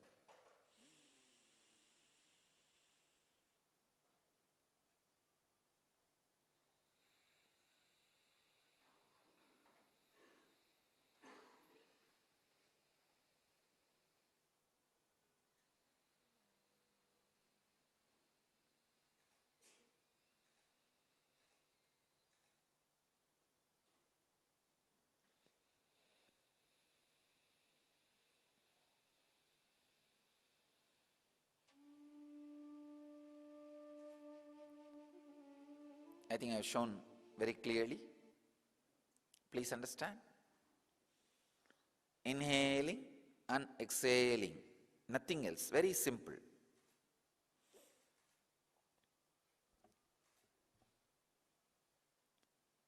Actually, this is not Kriya itself. It is a preparation for Kriya. The first 3 steps are preparation for Kriya. And just letting your body warm up. This is the first step. 11 times. Second step, the Bastrika Pranayama. Please understand.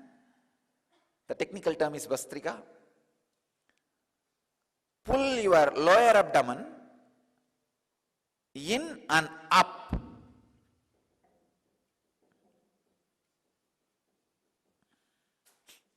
Please understand. Don't lift your shoulder. Don't move the whole body. No. No. Just the lower abdomen should be pulled in and up.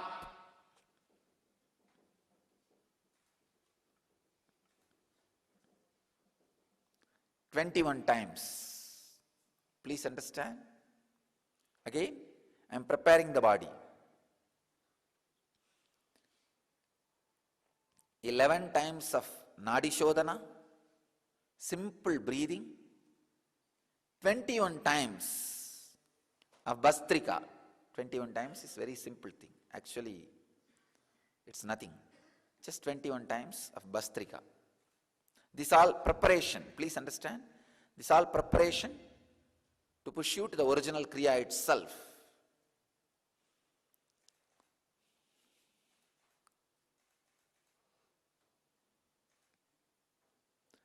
The third step,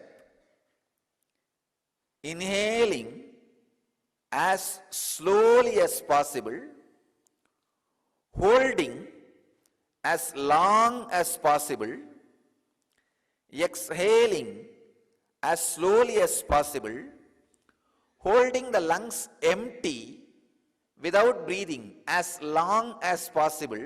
Please understand. I have collected, arranged, compiled various different pranayamas and mudras and postures in this set to give you the maximum benefit, spending less time and less effort. Almost like lazy man's guide to enlightenment. One.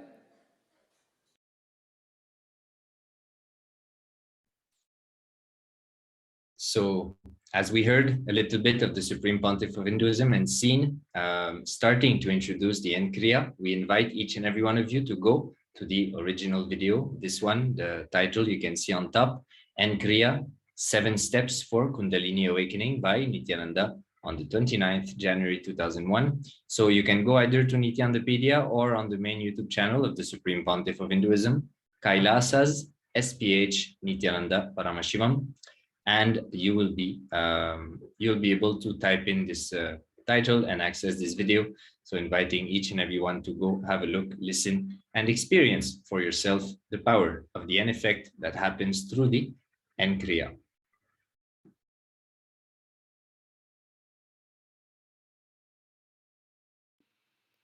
Let us now enter into the 29th of January 2013. The Supreme Pontiff of Hinduism emphasized on the crucial importance of helping others to realize the 4 tattvas, truths of enlightened living, and to manifest them into sattva, material reality. This is the purpose of awakening the Kundalini.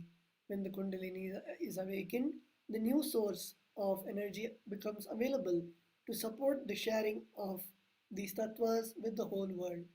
The root pattern of suffering can be erased in people by the implementation of this wisdom. Physical service is helpful as a beginning, free food, education, health, but the real healing flourishes with the transmission of these truths. So here we can see the Supreme Pontiff of Hinduism expanding on the importance of the 4 tattvas and how we can make them into the sattva, which is material reality, as a reality in our day-to-day life. And many of us think that just by doing charity or giving free food, education, we become enlightened, but that is just the beginning. The real healing flourishes when we implement these truths in our own life and we share it with others. The 4 tattvas, which are integrity, authenticity, responsibility, and enriching. We can see the pictures of the Supreme Pontiff of Hinduism conducting the Nithyananda Satsang, the morning Satsang, and also giving the Sarva Darshan, which is the individual blessing to all the devotees who had gathered for the Satsang.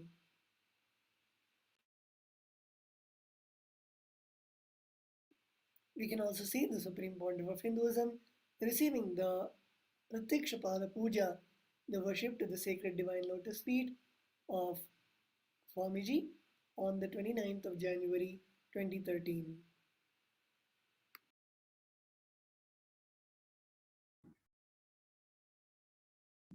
So entering now into the year 2014, we'll be watching a glimpse of a short portion of the video, the Nityananda TV news that happened on this day, and what the Supreme Pontiff of Hinduism has revealed and is sharing in this video.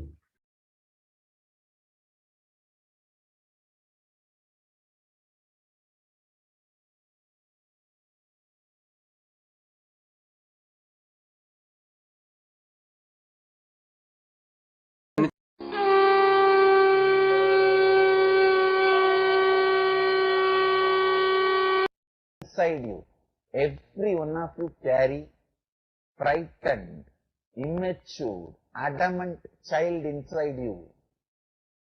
That child is so arrogant, adamant, frightened, and immature. Yes, I know it is not right, but I want only that. See, only with that pattern you started developing your identity. Somehow, unfortunately, human beings believe only when we say no, we become a leader, big guy. Only with our no's, we develop our identity. I am somebody. I am something. See, when you say no to your father, only then you think, I am growing up. Only when you say no to your younger brother or elder brother, you think, see, I am somebody. Saying yes is always considered as a weakness. Please understand. Neither saying yes is always weakness, nor saying no is always powerful. It is how you feel when you say no or yes inside you that makes you a person, an individual, a being different. Being different does not mean doing different from others, doing something different from others. No. Then nobody jumps into the Jamuna. You jump into the Jamuna, you will become different. No. Being different never happens just by doing something different from others. Being different happens, be different. Not just do something different, be different. That only will make you being different. Somehow human beings from the time immemorial are being crazy about being different. I have to be different. I cannot be with one of all these. I cannot be one of all these men. I cannot be one of all these businessmen. Whichever field you are. I cannot be one of all these liars. I cannot be one of all these journalists. I cannot be one of all these swamis. I have to be different. Understand? Yes, great. Being different is great. Nothing wrong. Being different is your basic instinct because you are unique. Because by nature you are unique. You are uncomparable. You can't be.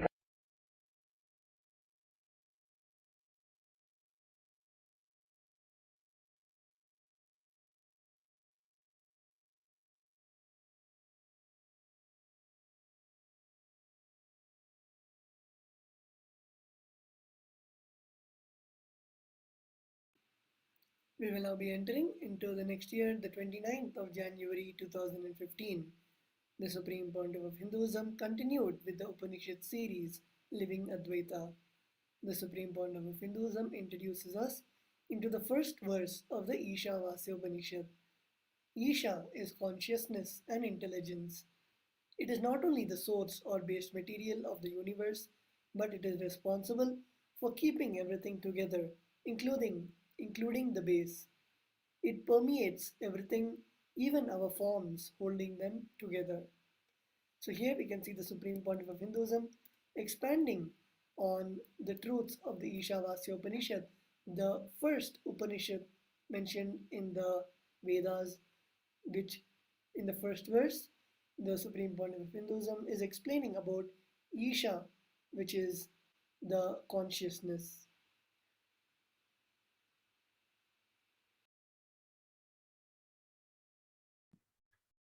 Entering now into the year 2016, we'll see the Supreme Pontiff of Hinduism delivering a satsang again on the Ishavasya Upanishad.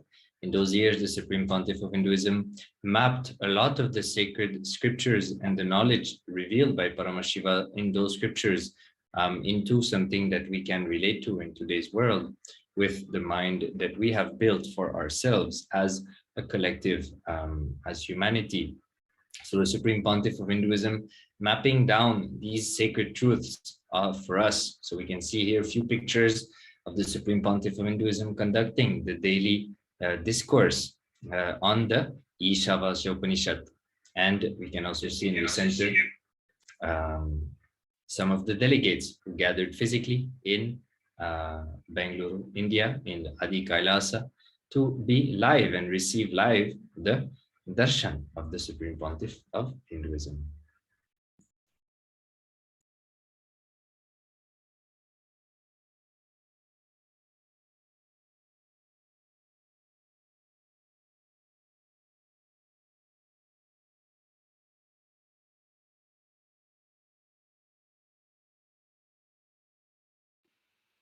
We are now entering into the 29th of January 2017, where we can see the Supreme Pontiff of Hinduism giving the Nithyananda Satsang about completion and integrity. So if any of us would like to listen to the Satsang, we can go to the Nithyananda Nithyanandapedia and the official channel, the Supreme Pontiff of Hinduism, on YouTube and listen to the Satsang. Entering now into the year 2020, where again the Supreme Pontiff of Hinduism came to bless us all live for the Nithyananda Satsang. The Supreme Pontiff of Hinduism expounded on the cosmic principle to cognize yourself, cognize your ultimate existence, enjoy and celebrate it. So a very powerful discourse, inviting each and everyone to go listen to it on Nithyanandapedia on this very day.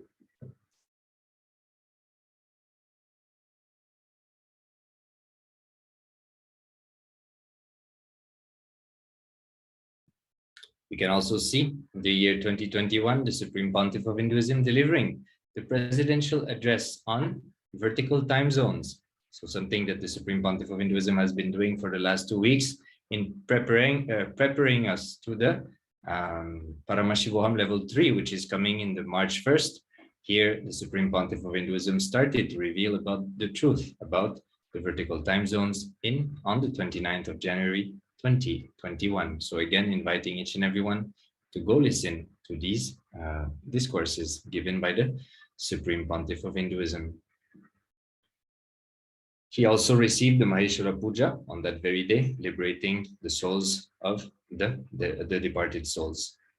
So with this, we come to the end of today's segment, and we will now be moving to the next segment shortly. So we invite you to stay tuned. And the next segment will start shortly. We thank you very much for being with us for this segment, and we hope to see you for the next program for this same or next segment of the 30th of January, since the Supreme Pontiff of Hinduism started his public life. So thank you very much, and Nithyananda.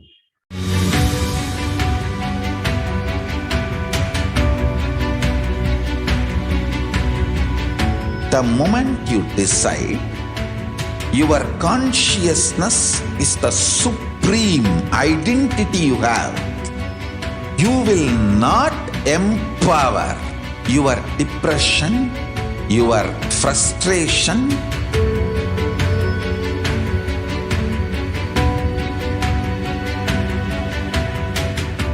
deal your problems, whether it is simple headache or depression or the worst suicidal patterns or life negativity, only through consciousness. Don't go for any other solution.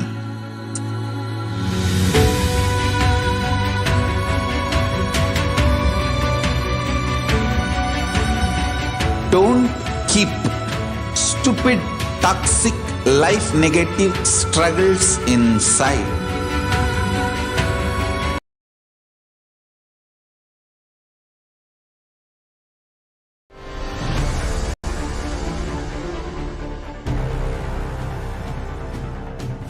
Time itself is nothing but your decision to struggle with the same rut.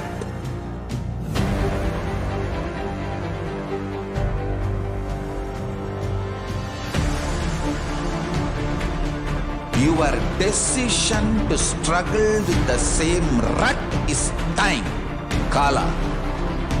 Your decision to swallow time is Kala Bhairava.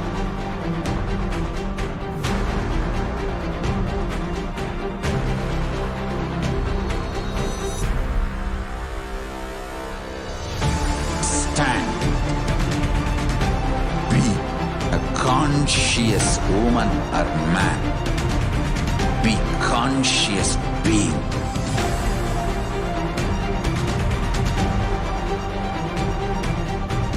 Shrink the time through conscious will persistence. Make the future into present by being ferocious with yourself.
Greater signs of life can be realized with a greater ability to visualize.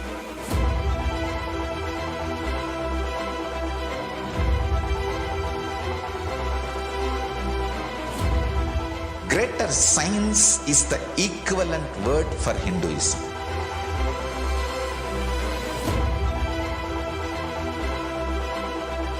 When you understand the greater science of life, greater courage, more possibility, more fearlessness, more joy, more bliss.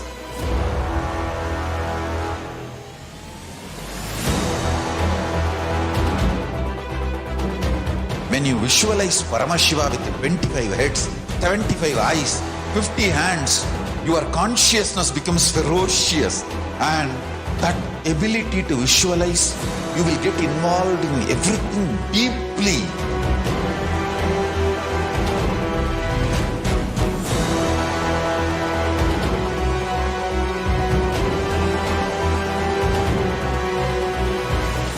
Involved people are the most delicious, most sweet, most beautiful, most juiciest beings of planet Earth.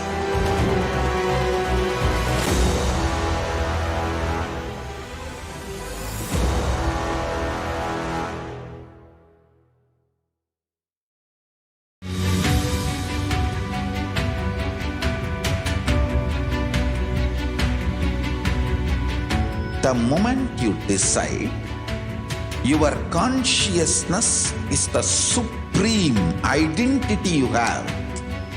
You will not empower your depression, your frustration,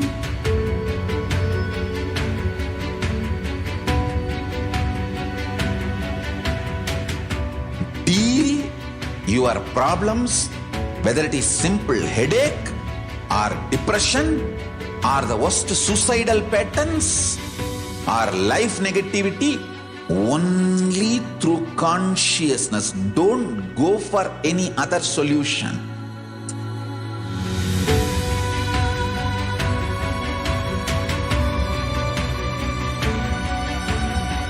Don't keep stupid, toxic, life negative struggles inside.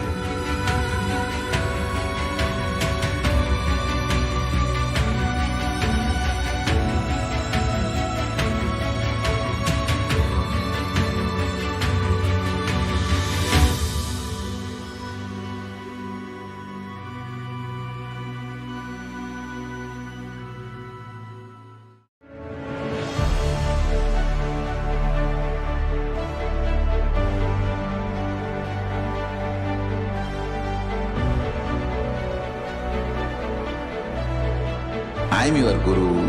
I will make you enlightened. It's my commitment.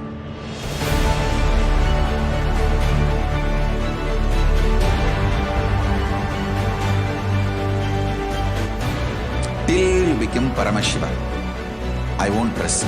Don't worry at all.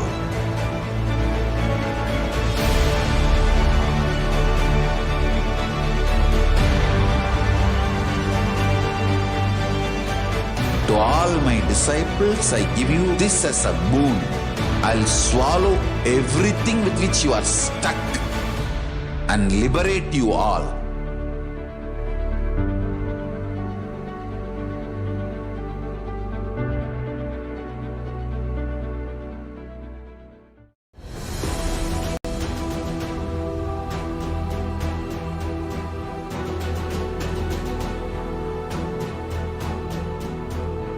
Your consciousness has power at this moment to swallow, digest, clean up all negativity and all toxins.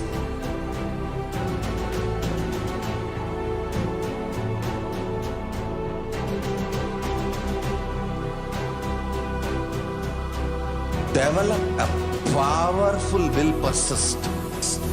That's the most important asset for life.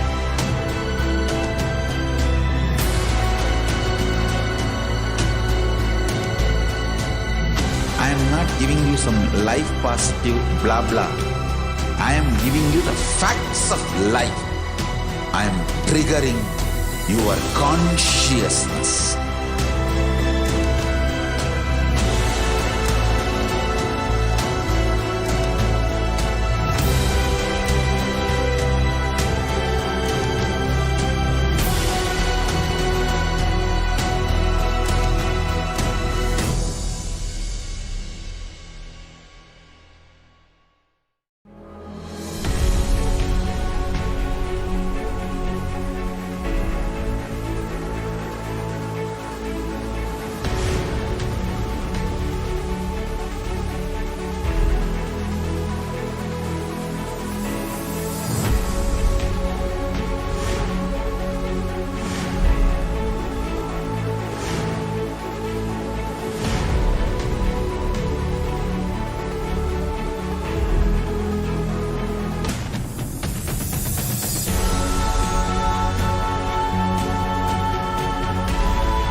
all to Kailasa Canada's Tamil Heritage Month 2022 celebrations hosted by Kailasa Canada Nithyananda Meditation Academy and Sri Kailasa's United Nations for Feminine Empowerment and Gender Equality. Let's start this event with the salutations to the Guru. Sadguru Vandanam. Nithyanandam Paramashivoham. केवलं ज्ञानमूर्तिं द्वन्द्वातीतं गगनसदृशं तत्त्वमस्यादिलक्ष्यम् एकं नित्यं विमलमचलं सर्वदी साक्षिभूतं भावातीतं त्रिगुणरहितं सद्गुरुं तं Namami. We welcome you all with our love and respects. My name is Ma Nitya Lalitambikananda, and with me, Ma Arbi. We're from Kailasa, Canada, and we'll be the MCs for today's event.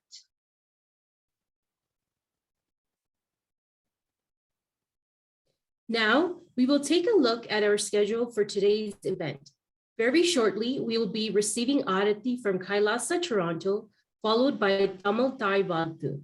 At 9:45 a.m. EST, we will speak about Tamil heritage and women excellence, followed by how Sanatana Dharma supports and nurtures women excellence, showcasing Tamil women excellence and live greetings from VIPs. At 11:05 a.m. EST, we will begin by welcoming the Supreme Pontiff of Hinduism. Shortly thereafter, the Supreme Pontiff of Hinduism will directly be giving a live address as part of this year's Tamil Heritage Month celebration. Following the live address by the Supreme Pontiff of Hinduism, we will deliver our closing remarks. To start this event, as per Tamil tradition, let's receive the traditional Arati from Kailasa, Toronto.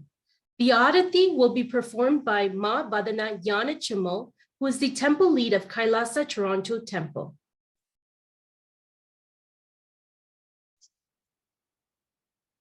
I authentically cognize, which is internally process, understand, and declare the truth that cosmic energy exists. Yes, I authentically cognize, which is internally process, understand, and declare the truth that His Divine Holiness Swamiji Nithyanandeshwara Paramashiva and Nithyanandeshwari Paramashiva Shakti and Ma are the Chinmaya Vigrahas, the embodiment and representation of that very cosmic energy. I authentically cognize, which is internally process, understand, and declare the truth that whatever we offer during this Arati to His Holiness, Bhagavan Shri Nithyananda Paramashivam, Nithyanandeshwari, Paramashiva Shakti will reach the cosmic source of energy directly. Yes. Sadguru Vandanam. Nithyanandam Paramasukadam Kevalam Jnanamurtim Dvandvatitam Gagana Sadrusham Tattvamasyaadilakshyam Ekam Nityam Vimalamachalam Sarvadi Sakshibhutam Bhavatitam Trigunaragitam Sadgurum Tam Namami. Nithyanandeshwara Paramashiva Samarambam Nithyanandeshwari Paramashiva Shakti Madhyamam Asmadacharya Paryantam Vande Guru Paramparam. Lalate Tripumbrini Tilakruta Kasturi Tilakaha Spuranmaladara Spurikagati Kaupina Vasanaha Dadhano Dustaram Shirashipanirajam Shashikana Pradhipa Sarvesham Arunagiri Yogi Vijayate.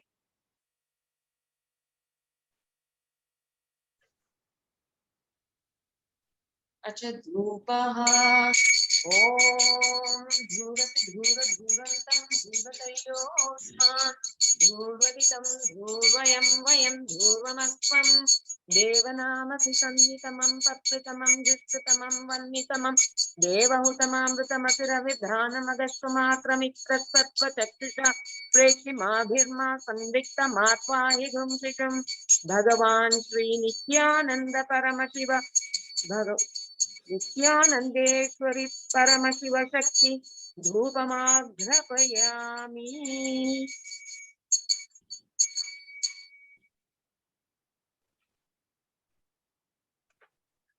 अच दीपः ॐ दीप्यस्य जातवेदो प्रज्ञर्निरृति मम मनोपशुदुष्य मह्यमावह जीवनं च दिशो दिशा मानो निजं निर्जातवेदो गामश्वं पुरुषं जगत् अबिभ्रदाज्ञ आगैष्याम परिपातय भगवान् श्री नित्यानन्द परमशिव भगवान् श्री नित्यानन्देश्वरि परमशिवशक्ति दीपमाघ्रपयामि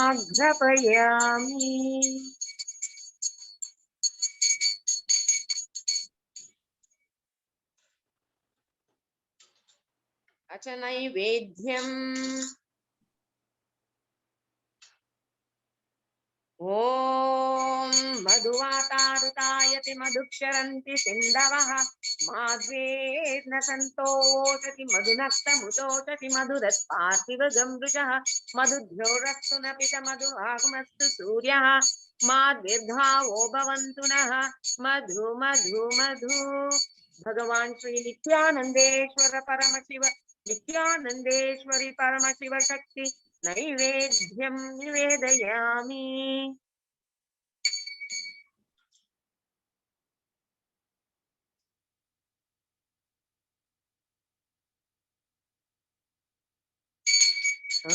हारार्पितम् ॐ सोमो वायेतस्य राज्यमादत्ते यो राजसान् राज्यो सोमेन यजते देव सोमेधानि रविगुंसि भवति स एतावन्तो वै देवनागुंसवाः स एवस्मै सवान् प्रयच्छन्ति स एनं स्तुवन्ते राज्याय देवसुराज भवति न तत्र सूर्यो भाति न चन्द्रतारकं नेम विद्युतो भान्ति सोऽयम् अग्निः त्वमेव भान्ताम् अनुभाति सर्वं तस्य भासा सर्वमिदं विभाति कर्पूरगौरं करुणावतारं संसारसारं भुजगेन्द्रहारं सदा वसन्तं हृदयारविन्दे भवं भवानी सहितं नमामि भवं भवानी सहितं नमामि भवं भवानी सहितं नमामि आराधनिकं समर्पयामि भगवती नित्यानन्द परमशिवशक्ति कर्पूर निराजनं संदर्शयामि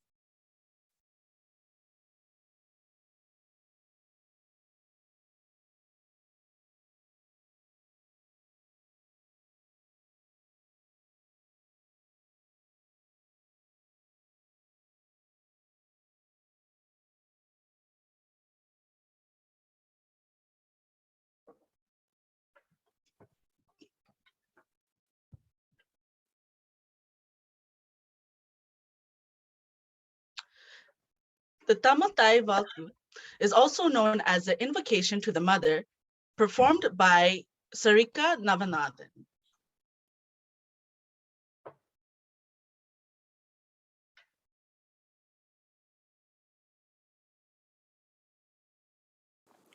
வாழ்க நிரந்தரம் வாழ்க தமிழ் மொழி வாழிய வாழியவே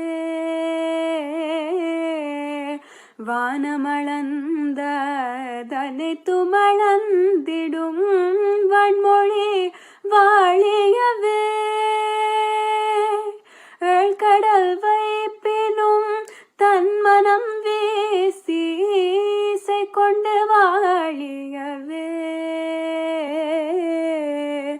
எங்கள் தமிழ் மொழி எங்கள் தமிழ் மொழி என்றென்றும் வாழியவே சூழ்களி நீங்க தமிழ் மொழியோங்க துலங்கு ஹவையகமே தொல்லை வினை தரு தொல்லையகன்று சுடர்க தமிழ்நாடு வாழ்க தமிழ் மொழி வாழ்க தமிழ் மொழி வாழ்க தமிழ் மொழியே வானமறிந்த தனைத்துமறிந்திடும் வளர்மொழி வாழியவே தமிழ் மொழி வாழியவே.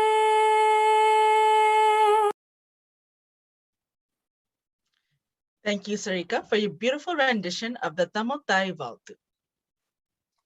Kailasa, Canada is headed by the Supreme Pontiff of Hinduism, Bhagavan Nithyananda Paramashivam, the reviver of Kailasa.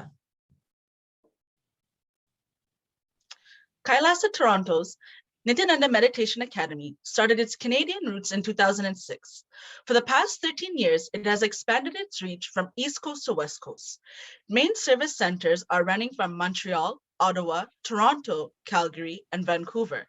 Nithyananda Meditation contributions to Canadian society is authentic Hinduism revival and humanitarian services. Kailasa Toronto's temple was established in 2011 to bring the authentic Hindu practices to the larger Hindu population in Toronto. As part of our outreach initiatives, we have reached and helped thousands of Canadians for mental, physical, and social well-being.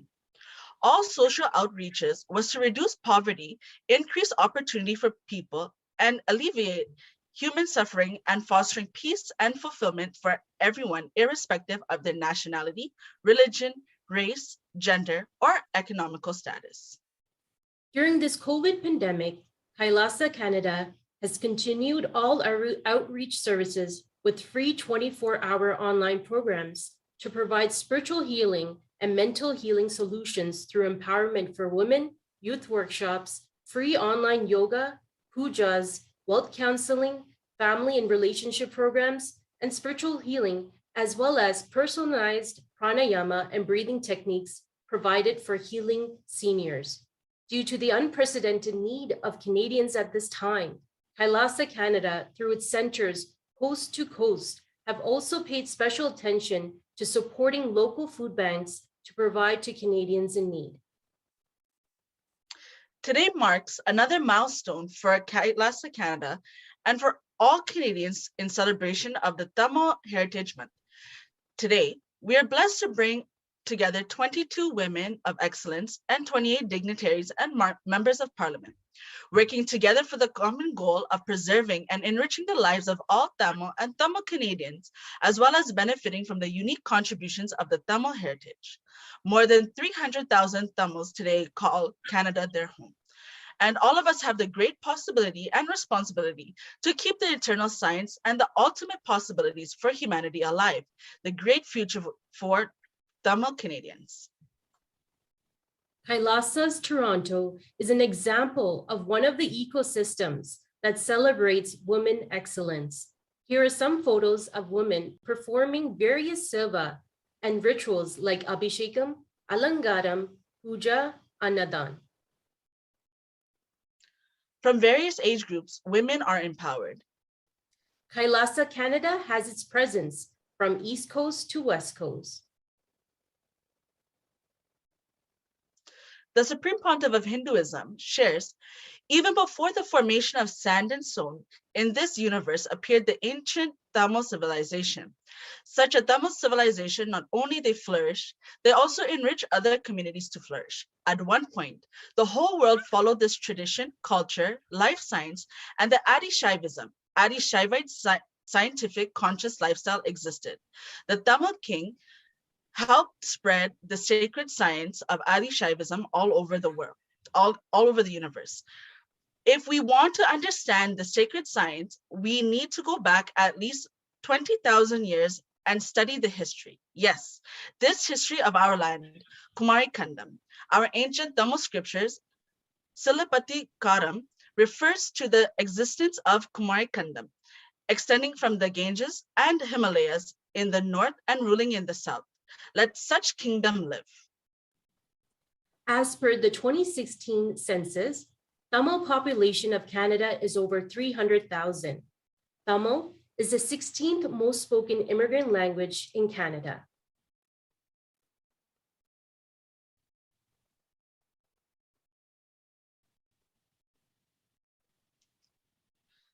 Tamil Heritage Month is celebrated in January to increase awareness and appreciation for all the achievements and contributions of the Tamil community. Canada is proud to be home of one of the largest Tamil diasporas in the world.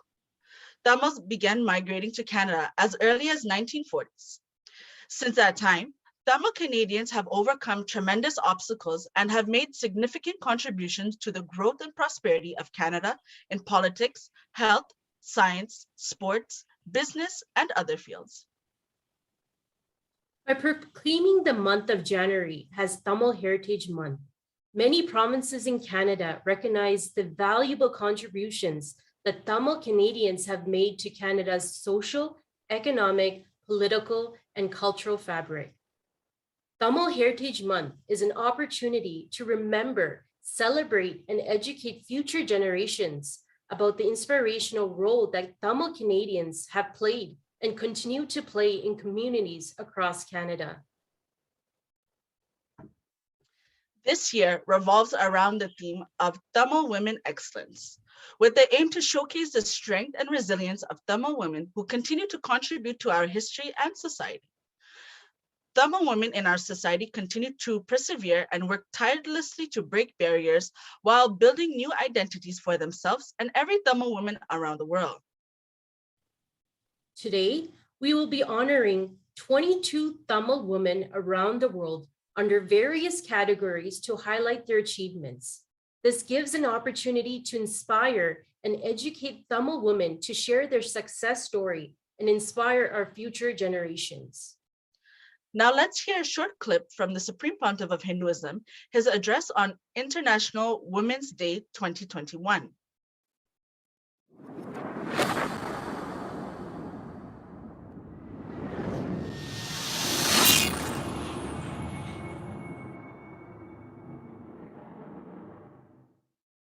Today is also the International Women's Day. United Nations has given a theme for 2021 International Women's Day, Women in Leadership, Achieving an Equal Future in COVID-19 World. My message on this International Women's Day, understand, Hindu tradition empowers women. In Hinduism, feminism is not conquering men, it is strengthening the whole universe. In Hinduism, feminism is not all about fighting with men or conquering men or not even equivalent to men. Women have their own unique place. We call women as Shakti.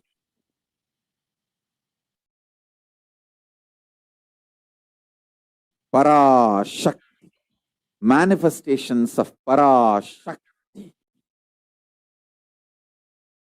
Understand?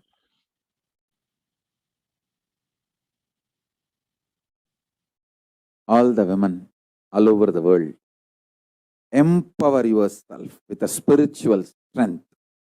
Realize your uniqueness and contribute to the world. That is my message on this International Women's Day. My blessings and support for all of you to achieve everything best in this universe, including enlightenment. Manusmriti, translated as the Laws of Manu, is the most important and authoritative Hindu law book, Dharma Shastra, which served as the foundational work on Hindu law and jurisprudence in ancient India for at least 1500 years. The Manusmriti promotes gender equality and women empowerment within the family and the society at large. Women must be honored and adorned by their fathers, brothers, husbands, and brother-in-law who desire their own welfare. Where women are honored, the gods are pleased, but where they're not honored, no sacred right yields rewards. On the presidential address on the 8th of August 2017, the Supreme Pontiff of Hinduism has revealed all big successful houses or organization, I guarantee you there will be a chaste woman on top. Maybe behind the screen, behind the scene, there will be a chaste woman who keeps things together. So here are the next set of events listed for you to have a look.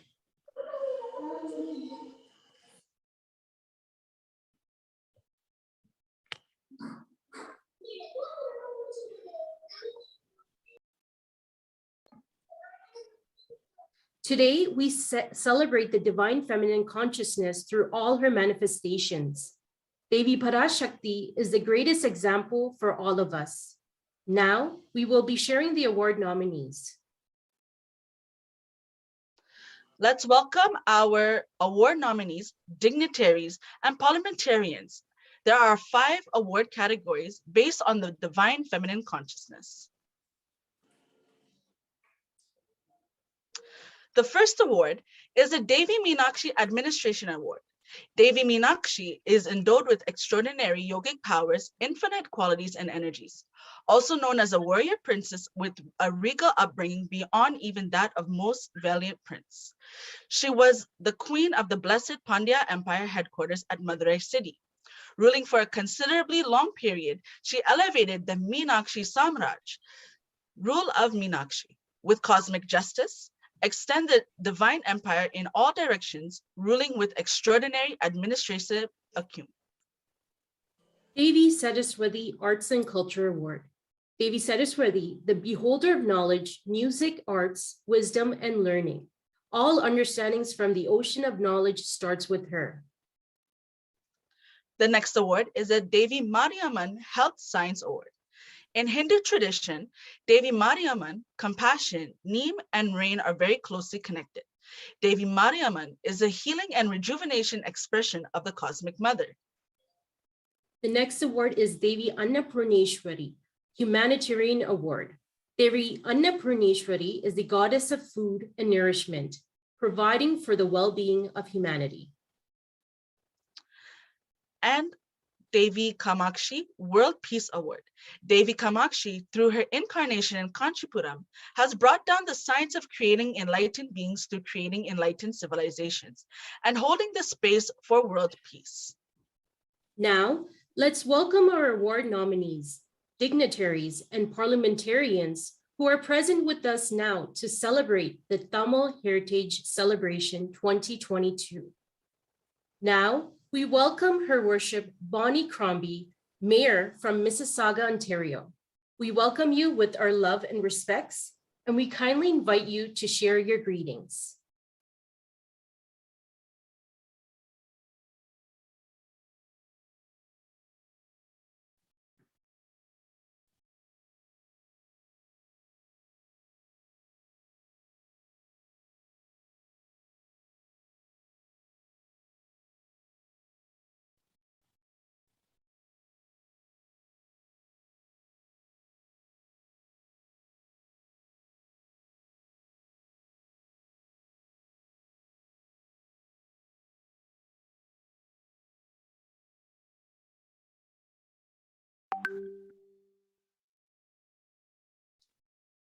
So it looks like Her Worship Bonnie Crombie is not present at the moment. So we will move on to the next speaker, guest. Next, we would like to introduce Maliha Wilson, a Tamil Canadian lawyer who served as the Assistant Deputy Attorney General of the Government of Ontario from April 2008 to November 2016.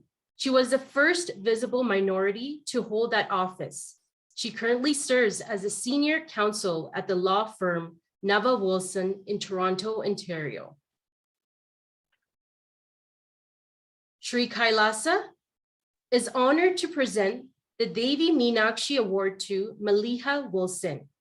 We welcome you with our love and respects, and we kindly invite you to share a few words. Thank you very much. Can you hear me? Yes, Ma, you can go ahead. Okay. I'm very honored to receive this award. I am truly honored. I was asked to speak a little bit about my career and what I have done. So when I entered the legal profession in Ontario, I was, frankly, at law school, I think I was one of two visible minorities. And then when I joined the government, again, I was in a serious minority position. As I obtained managerial positions and finally Assistant Deputy Attorney General, I was the only person of color in those positions for a long, long time. And one of my mandates was to open up the Ministry of the Attorney General on the civil side to include more people from different and diverse backgrounds. And looking back, I think I and my team succeeded in doing that. There are a lot of talented people from different ethnic groups, including Hindu and Tamil and South Indian and so on. When I left, I think it was beginning to be a very different place. In addition, my family has devoted itself to the cause of fighting for the human rights of Tamil people. And after I retired from the government, I joined the UNHRC team from Canada and from around the world, where we have continued to advocate for the human rights of Tamil people. So thank you very much. And yet again, I am so honored to receive this award. Thank you so much, Maliha Wilson, for all your amazing contributions in the field of law. Thank you so much. Thank you. Next, we would like to introduce Sarika Navanathan, a recent graduate of the University of Toronto in the Rotman Commerce Program, where she focused on strategy, innovation, and organizational leadership. She's not only a singer who has performed since the age of 4 and is working on releasing music in English and in Tamil. Sri Kailasa is honored to present the Devi Kamakshi Award for World Peace to Sarika Navanathan. We welcome you with our love and respects, and we kindly invite you to share a few words.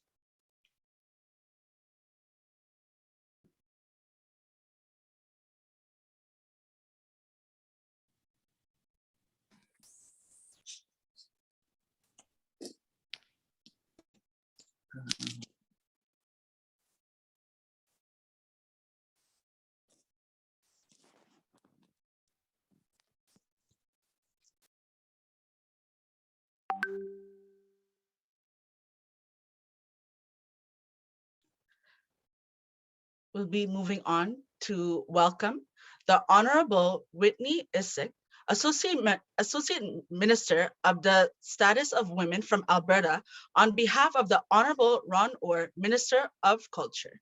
We welcome you with our love and respects, and we kindly invite you to share your greetings.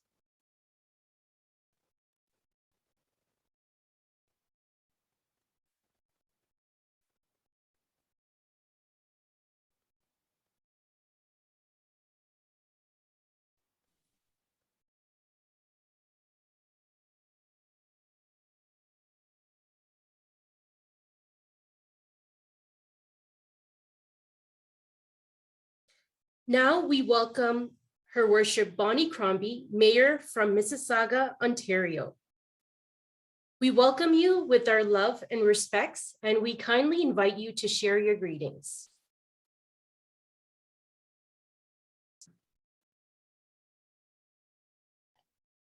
There we go. I was just trying to get myself unmuted. Can you all hear me now? Yes, welcome. Oh, good, because I think we couldn't hear the other two speakers, so I'm glad you can hear me. Let me just say wanakam. And hello, and I'm so happy to join you virtually this morning to celebrate Kailasa Canada's Tamil Heritage Month celebration.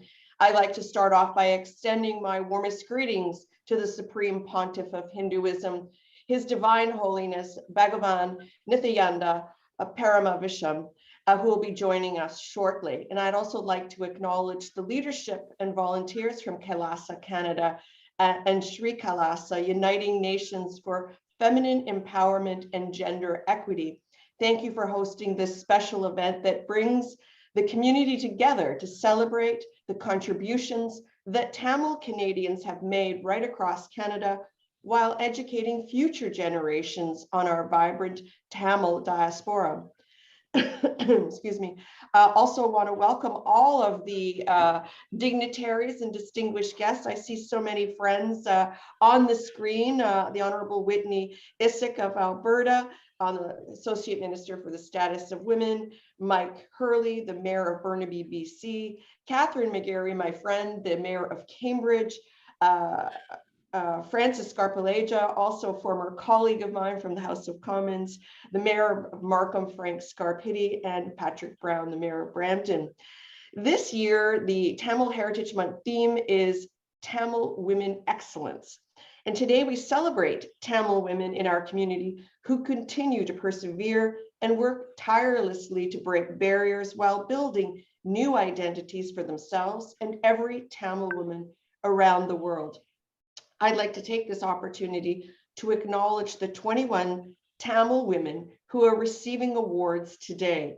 Congratulations on this incredible achievement, and you are an inspiration to all Tamil Canadians. You have shown that if you work hard, you can break through gender barriers and achieve your dreams here in Canada and around the world. Mississauga is proud to be home to a vibrant, active, and engaged Tamil community with over 10,000 of our residents of Tamil descent. Every day, women and men of Tamil descent make important city-building contributions to our community as public servants, volunteers, educators, artists, and successful business owners. Excuse me. We are truly lucky to have such a strong Tamil presence here in Mississauga. And I'd like to thank you for choosing Mississauga as your home and for bringing your traditions and heritage here to our city, making it a more vibrant and diverse community for all of our residents to enjoy. I also like to thank the Tamil community for your generosity, the generosity that you have displayed throughout the pandemic. Organizations like Kailasa Canada have stepped up to raise funds, donate meals to those most needed, and supported our seniors during COVID-19. Tamil Canadians have played a very important role in our country and will continue as we work together forward. I once again want to thank Kailasa Canada and Sri Kailasa for Uniting Nations for Feminine Empowerment and Gender Equality, and of course for inviting me here today. And thank you for all the great work you do to support our community. And I again would like to extend my very best wishes for a very happy Tamil Heritage Month. And I hope you all have a great celebration. Nandri, thank you. Thank you so much for your warm wishes and greetings. Next, we would like to invite Sarika Navanathan.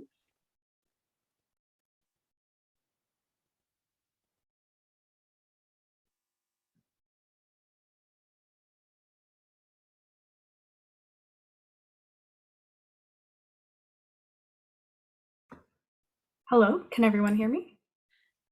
Welcome. Yes, we can hear you. Awesome. Thank you so much for having me here, and it's really an honor today to be honored alongside 21 other Tamil women in our community.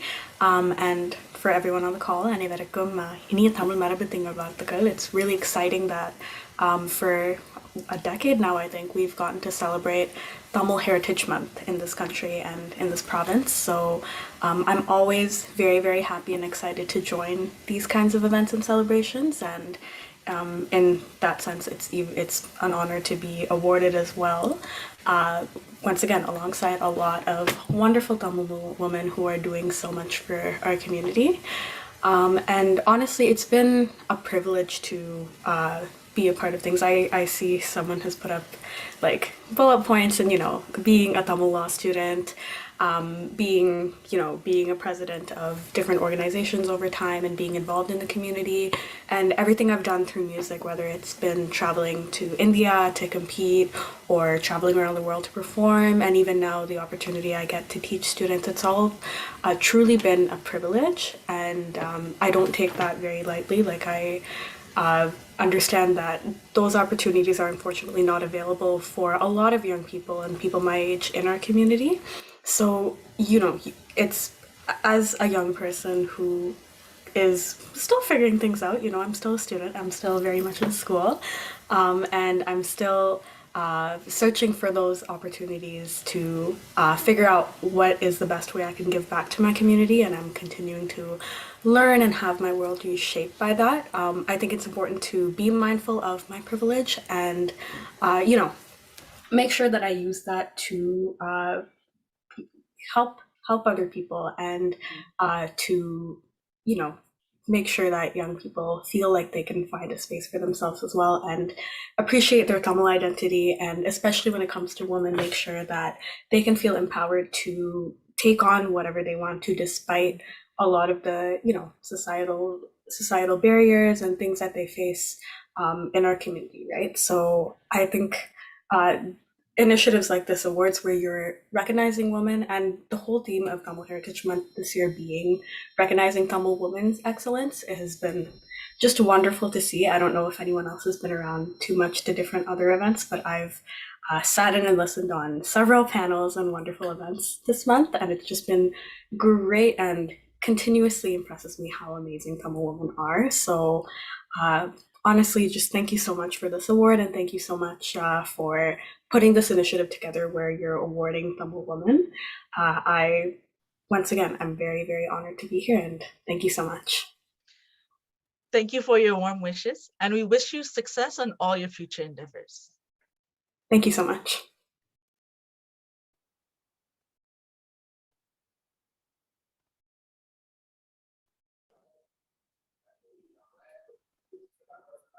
We would like to introduce Dr. Kavishankari Jayalogendran.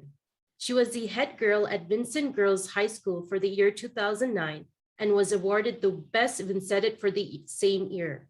She's a devotee of Supreme Pontiff of Hinduism.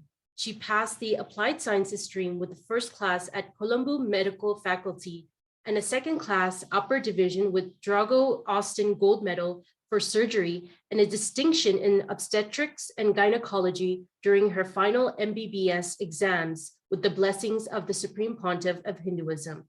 Currently, she is working as a medical officer in the non-surgical unit and studying for postgraduate entrance for surgical training.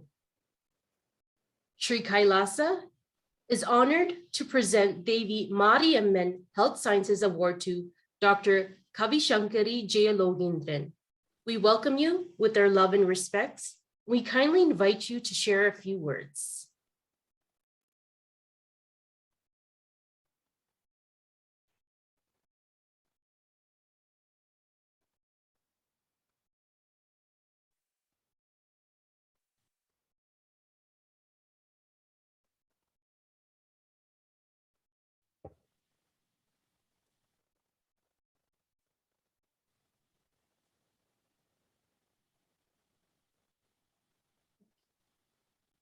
We'll move on to the next guest speaker.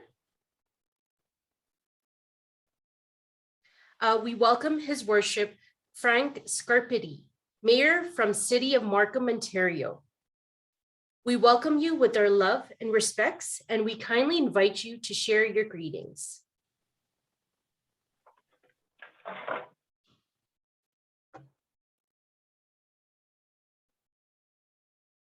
Let's move on to the next speaker.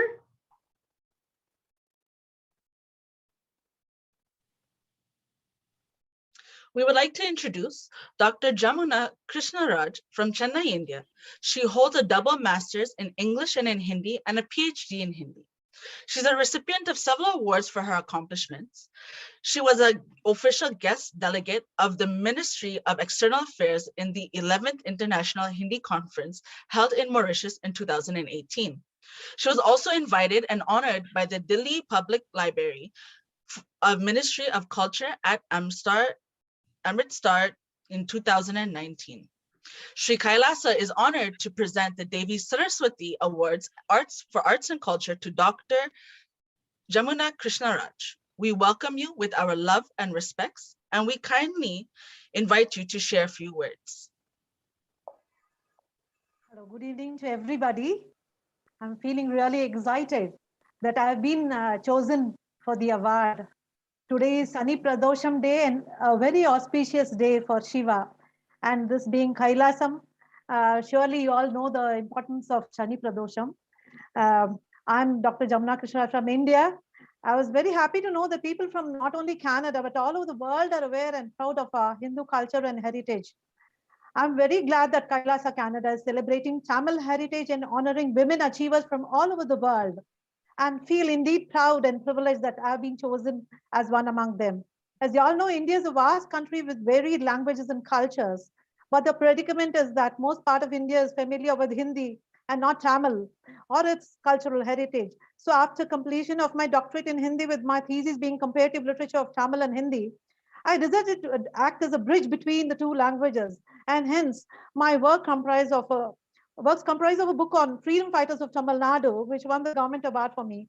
Translation of Mu Mehta, a poet, a Sahitya Academy Award winner, Manidanai Tedi, In Search of Humanity, that too I had done. Last year, my book on 63 Nayanmars, Cyber Saints of Tamil Nadu, was was published in Hindi by His Holiness Sri Shankaracharya of Kanchi.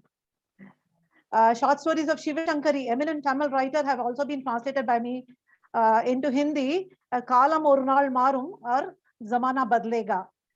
I have been encouraged by the government, state as well as the central government, Tamil Valarchi Thurai, and also the central government, Central Hindi Directorate, with their cash awards and honorariums and gifts for grants for publishing my books. And now, very recently, sloka chanted in Tamil during Navaratri celebrations, namely Devi Bhagavatam, has also been translated into Hindi as Devi Part and is on the anvil. Complete works of Avayar are also being translated by me into Hindi, and I hope to bring it out soon. I know I'm a small fry in this mighty world, and hope my contribution to the literary world may prove as useful as a squirrel in Ramayana.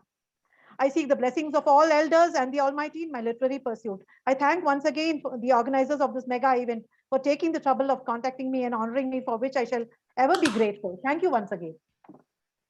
We thank you for your warm wishes and your contribution to the literature in multiple languages. We would like to invite again. We would like to invite Dr. Kavi Shankari Jaya Logindran. We kindly invite you to share a few words. Can you hear me? Yes, you're welcome. Yes. I'm sorry for the network error that I was encountering. Thank you so much for recognizing me as a person who deserves to be honored by Sri Kailasa.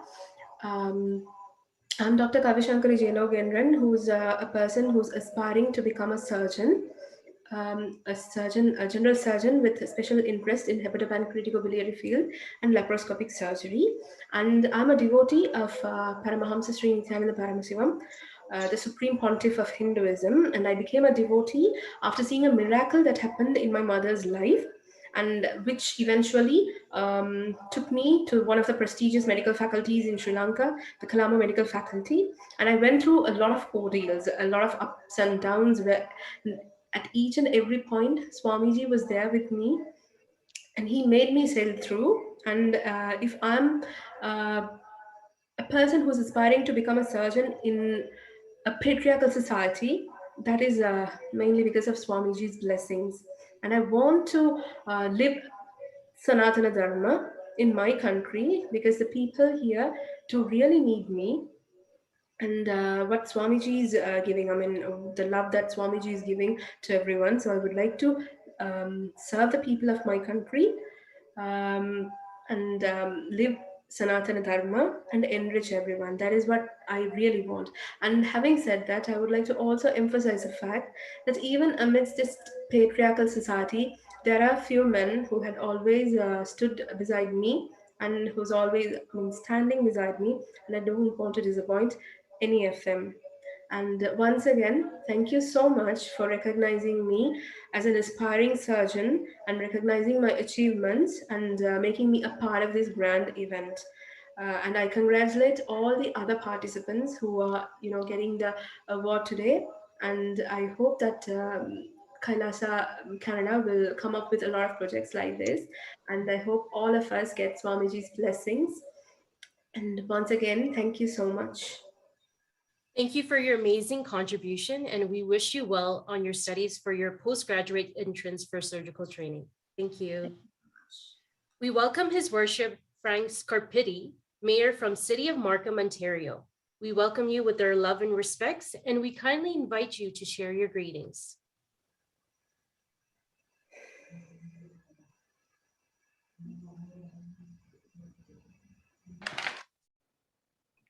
Thank you very much, and good morning to everyone. And I want to say first and foremost, welcome, namaste, and also happy Thai Pongal. I think we're still celebrating. We might not have as many sweets available to us as we've had, but I know the celebrations continue, and it's certainly a wonderful time of the year. It's an honor for me to be here and to be invited with such an amazing organization. And I want to say thank you to Kailasa Canada for the incredible work that you always do, but particularly over the past couple of years, as all of us have faced challenges. I'm impressed by the outreach that you've had and always ensuring people's well-being, whether it's mentally, physically, spiritually, culturally. I think it's wonderful, and it really speaks to the commitment of the organization. For me, it's an honor to be here because the city of Markham is the most diverse city in all of Canada. And that is something that is verified by Statistics Canada, and truly we've welcomed people from every corner of the world. And I'm happy to say that we have a very big, thriving South Asian community. An integral part of that is a Tamil community, again, that is actively engaged in our community. And so it was wonderful to hear the previous speakers. And for me, it was a real honor, actually, a number of years ago to be in India, to visit Tamil Nadu during Thai Pongal. It was truly, you could just felt this great sense of warmth and celebration throughout the whole community. And it was really an eye-opening experience. And every meeting, every celebration I went to, I reiterated that we celebrate Thai Pongal in the city of Markham and in Canada, which they found hard to believe, but they were really impressed with the fact that we make all of those efforts. So I thank Kailasa Canada and Sri Kailasa United Nations for bringing us together and for really focusing on feminine empowerment and gender equity. This is important, not only because of the times that we live in, but I think it's also a recognition as much as there's been improvements and as much as there's barriers that have been removed. Fair to say there's a lot more work to do to get gender equity, certainly in organizations, in communities, and in business and in government. We all have to keep doing this. So I really thank you for hosting this event, and particularly for recognizing Tamil women excellence. You know, I continue to be inspired by the Tamil community generally. The fact that so many have faced different circumstances and have come here to Canada to start a new life, and they have really been inspiring, because that journey is always a challenging one for people that haven't even faced adversity, and yet to come and sort of overcome the adversity and really focus on a new life and to set a new course, not only for themselves or for their families, is just truly inspiring. So that's true generally for the Tamil community. You can certainly pick a multiplier of 1,000 or 1,000,000 times, whatever multiplier you want to use for Tamil women, because not only have they faced the adversities, but they've also faced the barriers that women face. And so I think it's just wonderful as part of your program that you're highlighting the accomplishments of Tamil women. I'd also like to say, as others have spoken already, to say thank you to the Supreme Pontiff of Hinduism, His Holiness Shivam, and for his inspiration. And I think really the guiding principles that certainly speak to the goodness of everyone, but I think again focus on the goodness and the tremendous work that women do within their families, within their communities, within their places of worship, and within their places of work. And again, that focused on gender equality and continuing to not only preserve, but promote Tamil Hindu heritage. Now, I said the city of Markham is the most diverse in Canada, and it's with great pride that the city of Markham actually was the first municipality in Ontario to proclaim January as Tamil Heritage Month, something that we continue to celebrate. And we were the first municipality in all of Canada to actually recognize and proclaim Thai Pongal. And we celebrate that each and every year. And yes, over the past couple of years, it's been more challenging, but I certainly look forward to those in-person celebrations. So today and every day, I want to tell you that the city of Markham does stand for women's equity, equality, and gender parity. We do it within our organization, and I'm very pleased to say that we have many women in leadership roles in the city of Markham. And we participate as we are today to ensure that all of us collectively as a community continue to work for that priority. Women are truly inspiring, as I've said. They're courageous, even in the face of adversity, even in the face of barriers.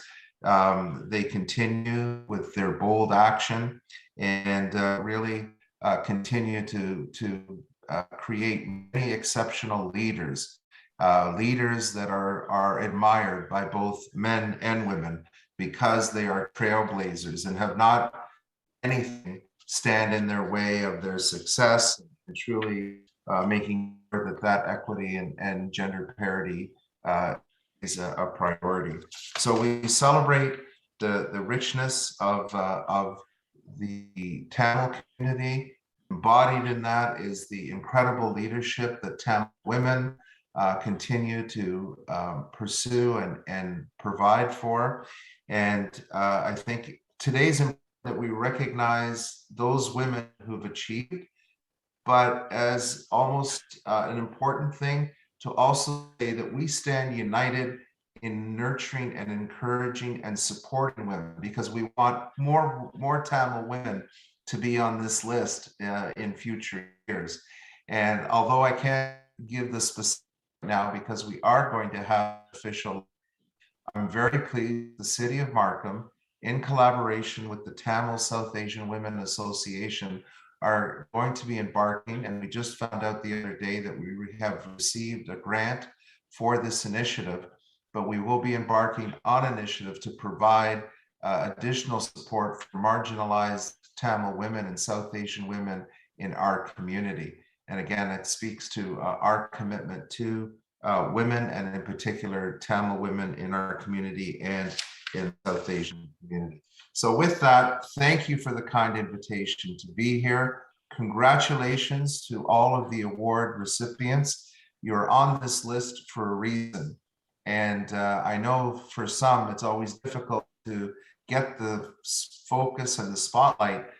You deserve it today, you really do. And in getting your award, it's not, again, just recognition of everything you've done. It's an example for others, both men and women, to be able to support women in their success, in their journey. And I wish all of you the very best. And thank you again for organizing such an important event. Nandri, Thank you. Happy Taipongo, and wonderful to be with you today. Thank you so much for your warm wishes and greetings. Thank you. Next, we would like to welcome His Worship Mike Hurley, Mayor from the City of Burnaby. Hello, We welcome you, please. Hello, everyone, and thank you for inviting me to take part in today's celebrations. My name is Mike Hurley, and I am the Mayor of the City of Burnaby. Before I go any further, though, I'd like to take a moment to recognize that I'm located on the ancestral and unceded homelands of the Hunkaminam and Squamish-speaking people, and I extend appreciation for the opportunity to join you from this territory. Tamil Heritage Month is a special time for Canada and for the City of Burnaby.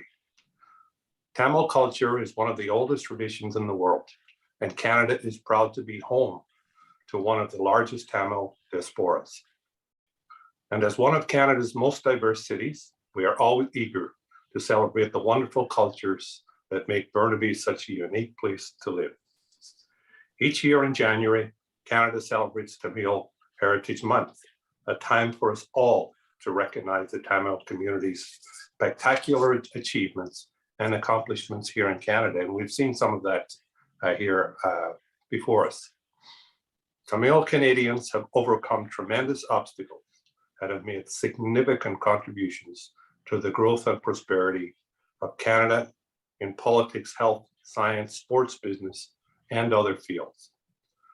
This year's event, hosted by Kailasa Canada and Kailasa Canada, Uniting Nations for Feminine Empowerment and Gender Equality, has a special focus on the accomplishments of Tamil women. This month, we celebrate the strength and resilience of Tamil women who continue to persevere and work tirelessly to break barriers while building new identities for themselves and every other Tamil woman around the world. Congratulations to all the Tamil women who are receiving the awards today.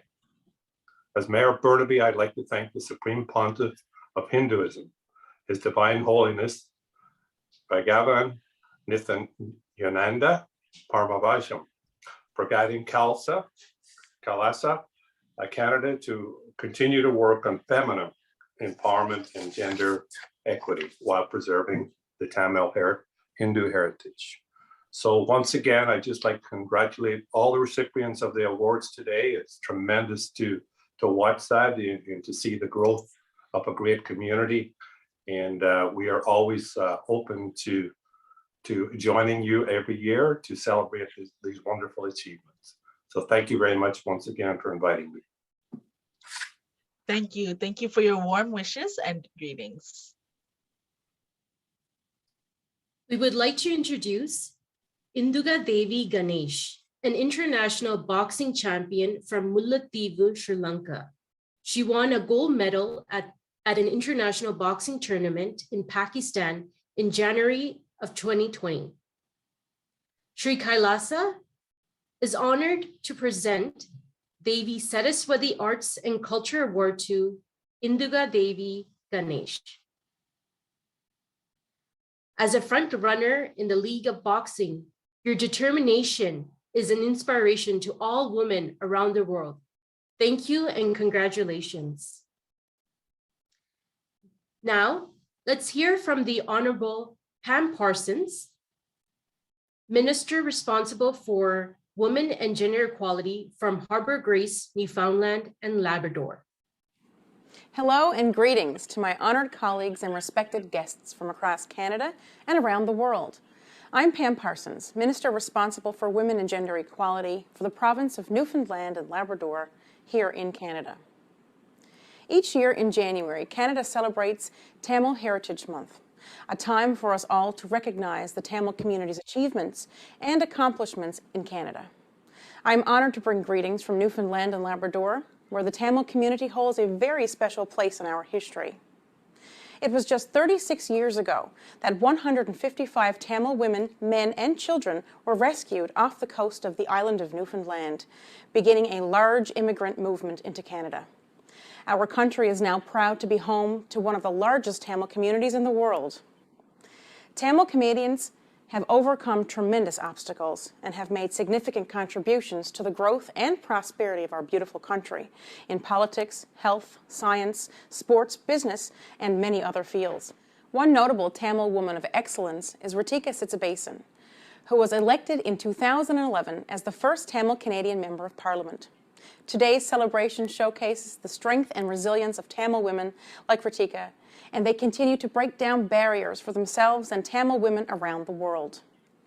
A special thank you to Kailasa Canada and Sri Kailasa Uniting Nations for feminine empowerment and gender equality for hosting this special event on Tamil women excellence. My deepest thanks to the Supreme Pontiff of Hinduism for continuing to work on feminine empowerment and gender equality while preserving the Tamil Hindu heritage. Congratulations to all the Tamil women who are receiving awards today. Your achievements are an inspiration for fellow Canadians to overcome obstacles and accomplish their own dreams. Thank you and congratulations. Thank you for your warm wishes and greetings. We welcome Her Worship Catherine McGarry, Mayor from the City of Cambridge, Ontario. We welcome you with our love and respects, and we kindly invite you to share your greetings. Well, thank you so much, and it's a delight to be here on behalf of the City of Cambridge. I am Catherine McGarry, the Mayor of Cambridge.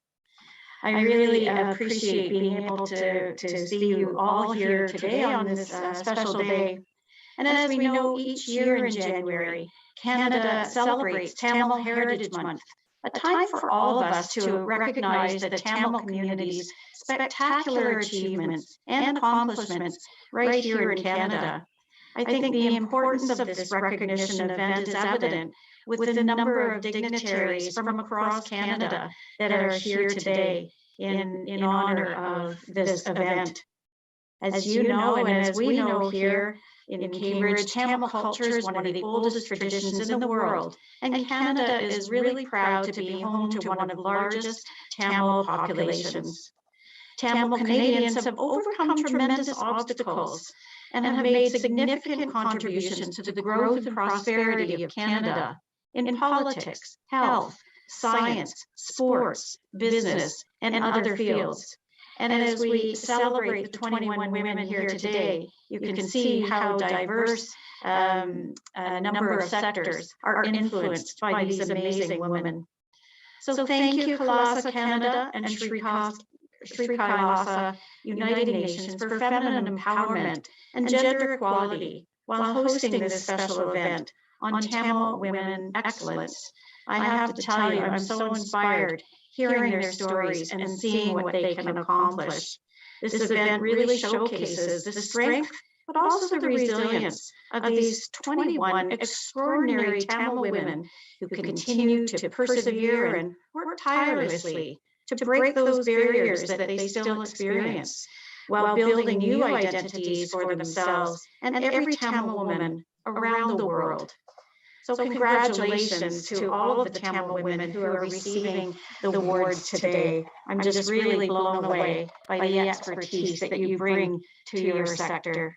Your footsteps are going to be an inspiration for fellow Canadians to achieve their own dreams beyond the barriers of gender identity.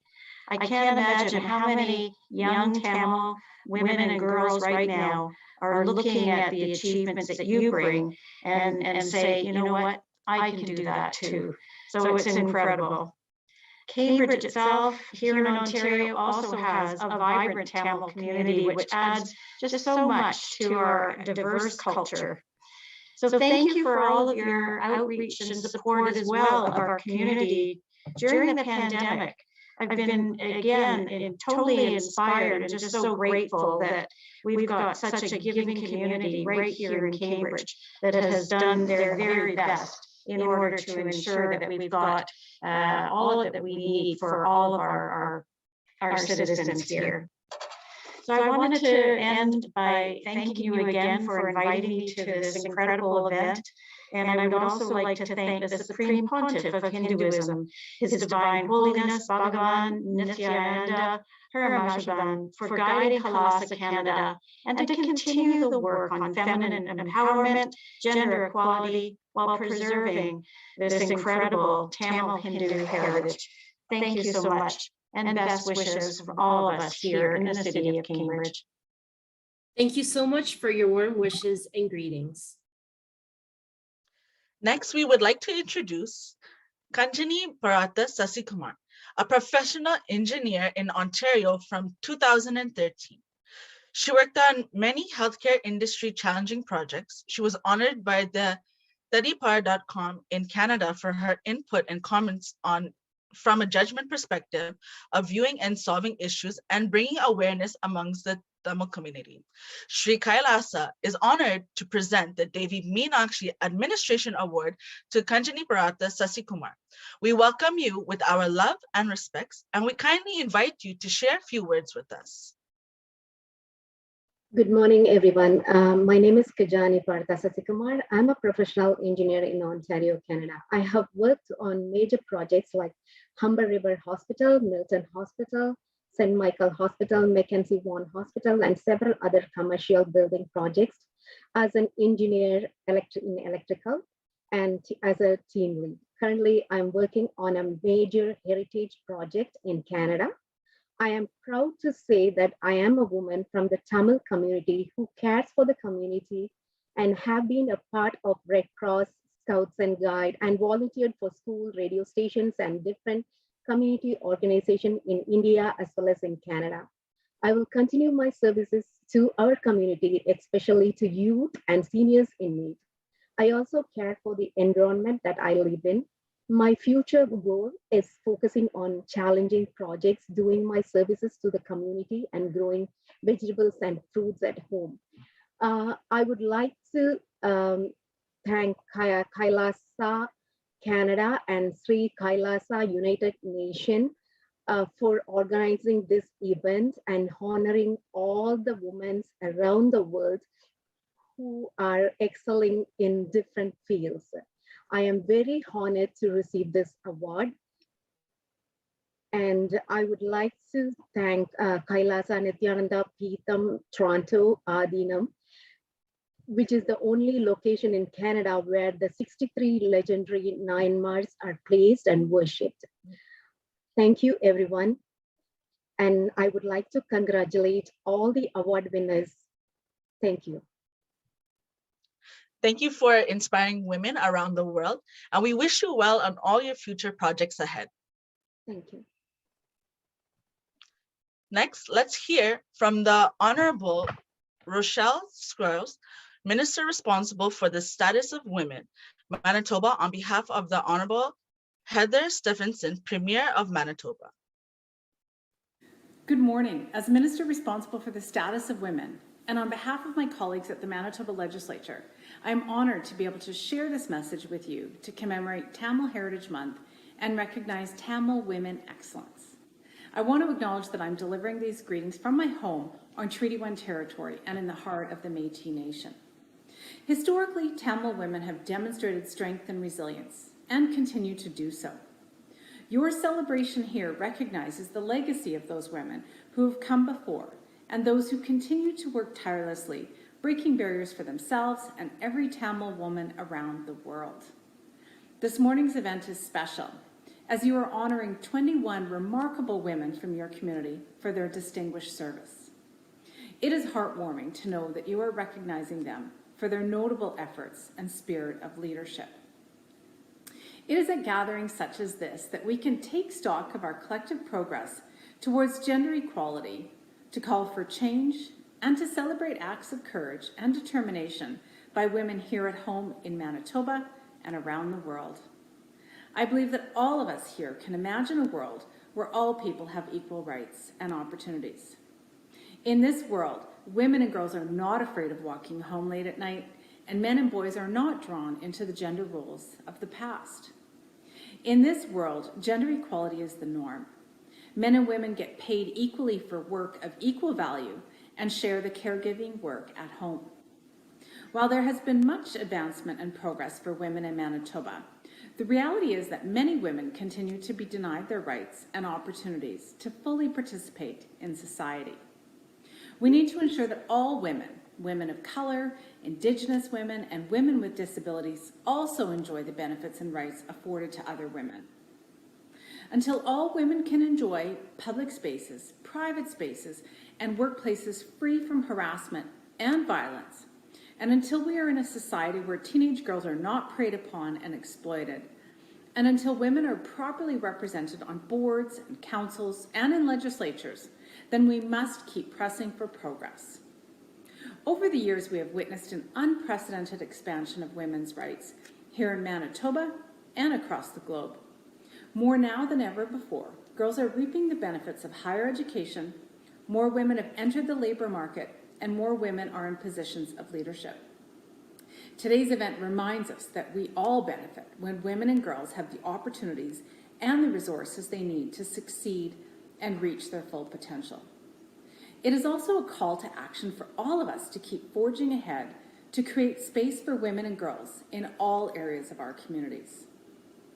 Therefore, in recognition of the excellence of Tamil women, I celebrate the women whose shoulders I stand on, and I take heart in knowing that the young women and men of today will carry us forward on the path to equality.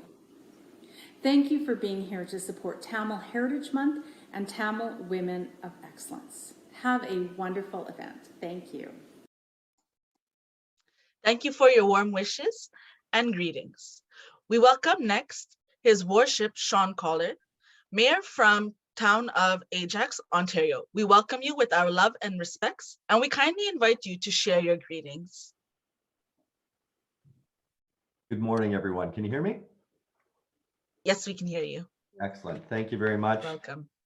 Thank you for the opportunity to be here today. As you said, I'm Sean Collier, Mayor of the Town of Ajax. On behalf of Ajax Council, I just want to thank you for including me in your virtual Tamil Heritage Month celebration today. Before I start, I'd like to introduce two of my colleagues who are also in attendance. We have Councillors Lisa Bauer and Councillor Rob Tyler Warren, who are on the call with us this morning as well. I'm also very proud to say that our council has always been very diverse. We currently have just under half our women. So I think that speaks to Ajax. Before, actually 60% were women. So we do have a lot of representation in our town, and we are very proud of that. For the entire month of January, Canada's Tamil community is celebrating its history and culture. And the Tamil Heritage Month provides an opportunity to showcase and share the Tamil community's vibrant culture and traditions. The Tamil community in Ajax is one of the most established communities and dates back to a number of generations. And currently, it's Ajax's largest and fastest growing racialized community.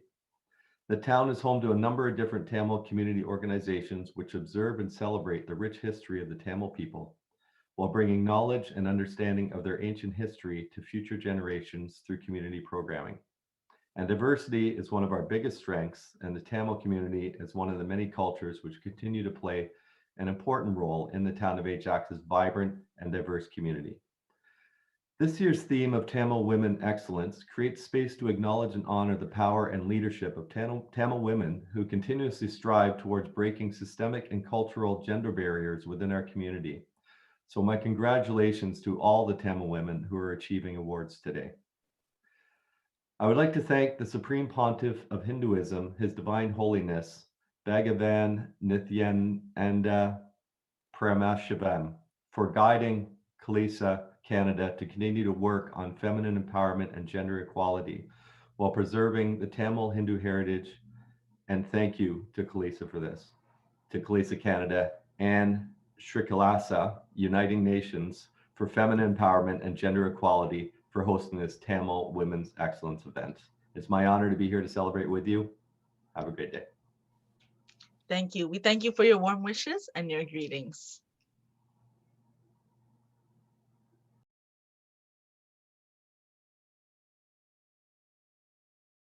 We would like to introduce Mrs. Aruleshwari Vinayaham. She's a former Director of Education and teaching students and publics throughout North and East of Sri Lanka. She has worked tirelessly and successfully to educate the students and lead them to succeed through the art of teaching. She is well known in Jaffna for her art of teaching, and she is the pillar for many students to succeed in life. She's an excellent example of a community leader who uses education to achieve success and help others reach success in life. The big volume of her Diamond Jubilee souvenir is an excellent evidence of her services to the community. Sri Kailasa is honored to present Devi Saraswati Arts and Culture Award to Mrs. Aruleshwari Vinayaka.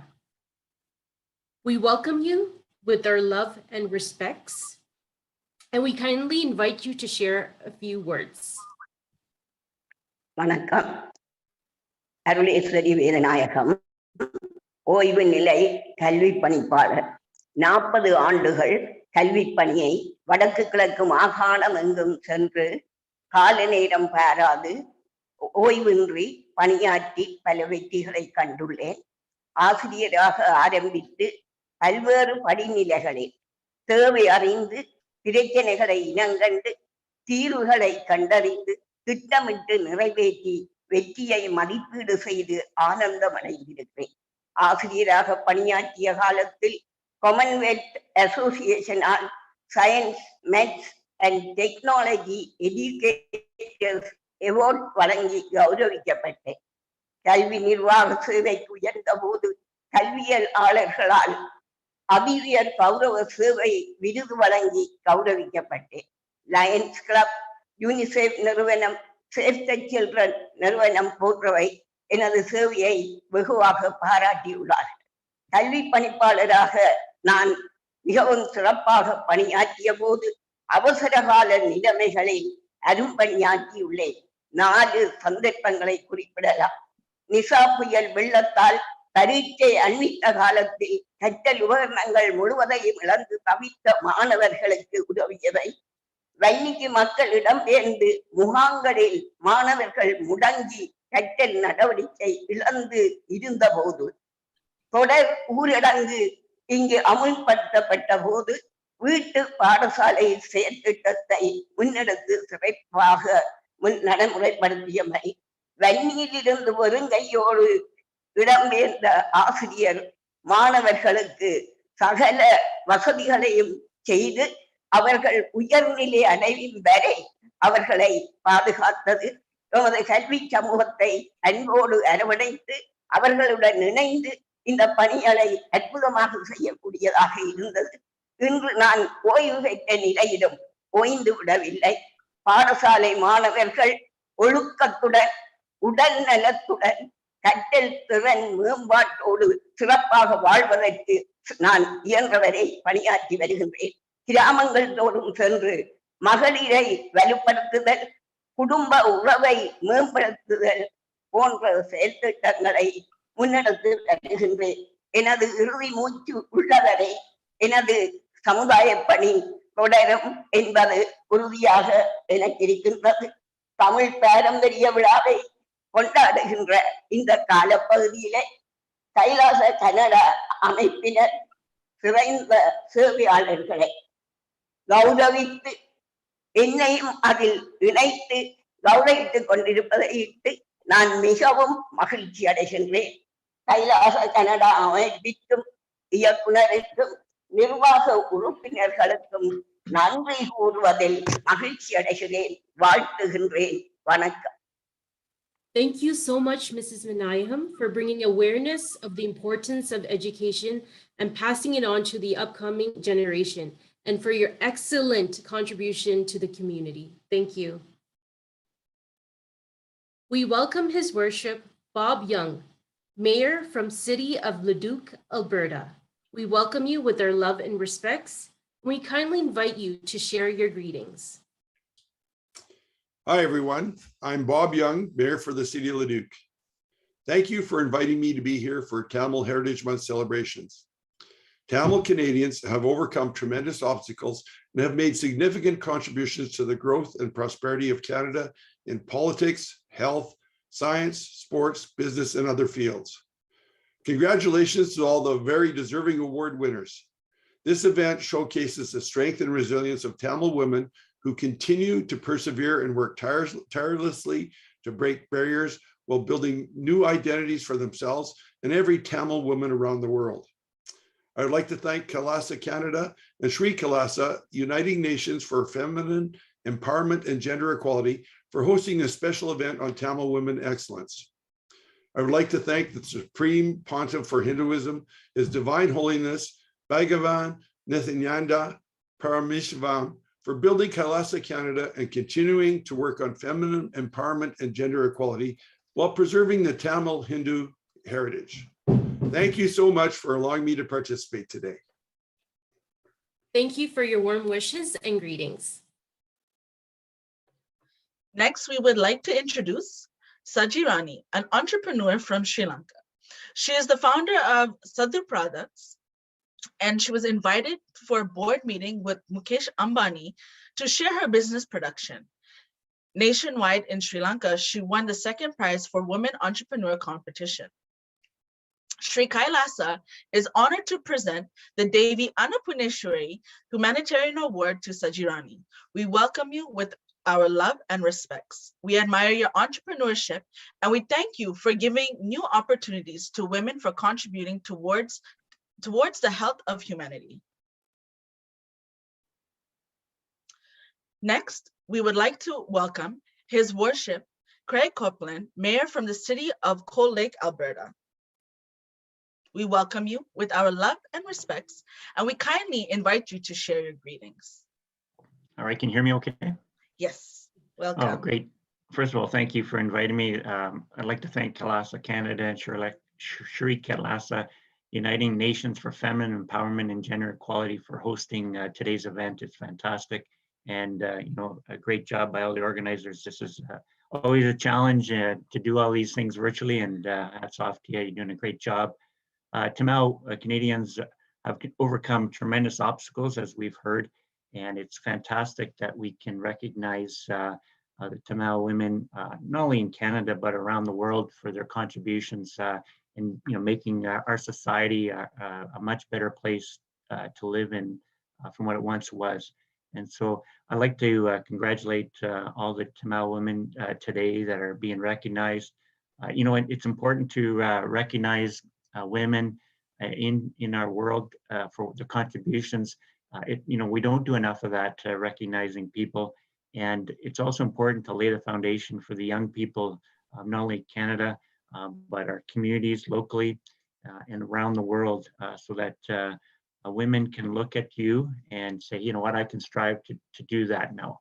I don't know about being a boxer, but that's pretty cool. But certainly, from engineers, we're a big oil town up here in Cold Lake, northeastern Alberta, and also a four-wing. The Cold Lake is Canada's largest fighter base, and so it's a very multicultural city. And we certainly have people from Sri Lanka and India here living in our community and contributing immensely. So it's fantastic to recognize you, all 21 women, and congratulations. Fantastic. On this auspicious occasion, as the mayor for the city of Cold Lake, on behalf of Council for Cold Lake, Alberta, Canada, I would like to thank the Supreme Pontiff of Hinduism, His Divine Holiness Bhagavan Nithyananda Paramashivam, for guiding Kailasa Canada to continue to work on feminine empowerment and gender equality while preserving the Tamil Hindu heritage. And again, thank you for inviting me. Appreciate it. Thank you. Thank you for your warm wishes and greetings.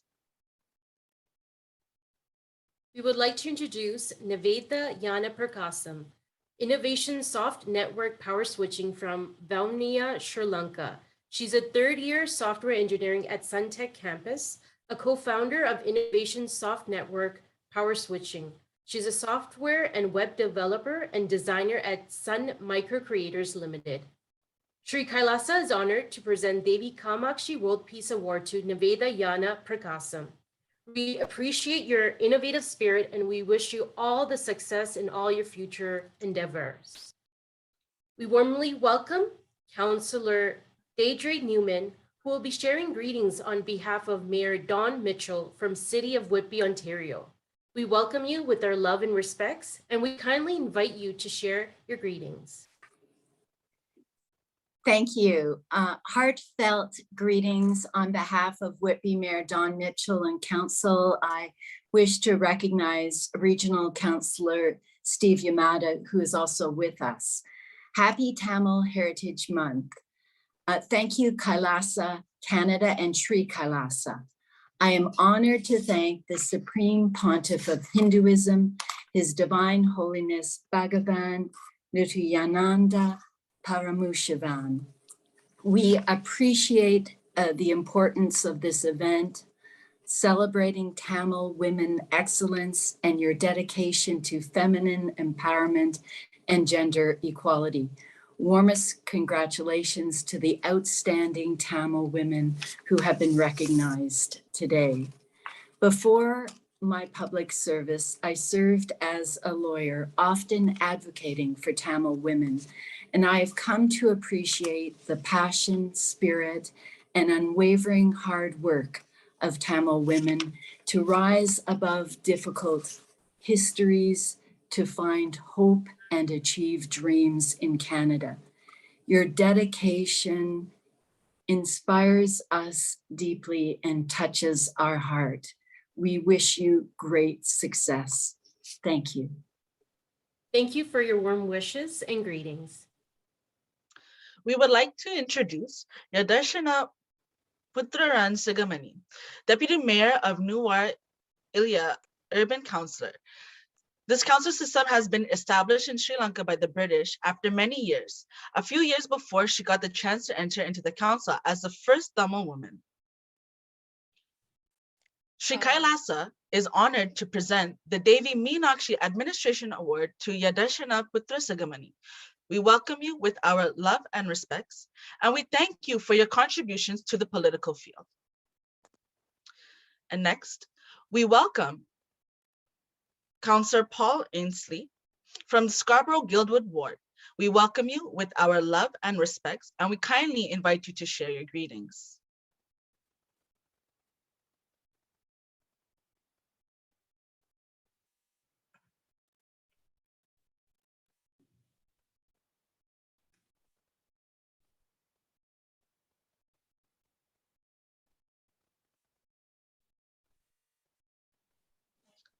Hello, can you hear me?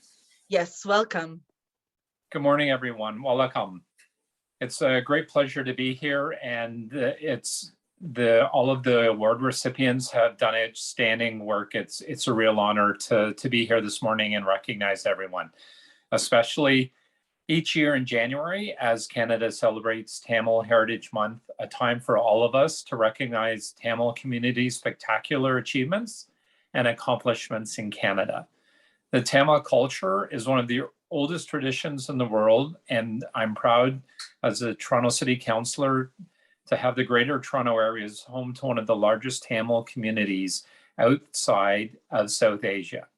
Tamil Canadians have overcome tremendous obstacles and made significant contributions to the growth and prosperity of Canada in politics, health, science, sports, business, and many other fields, as is evidenced by all of the award recipients this morning.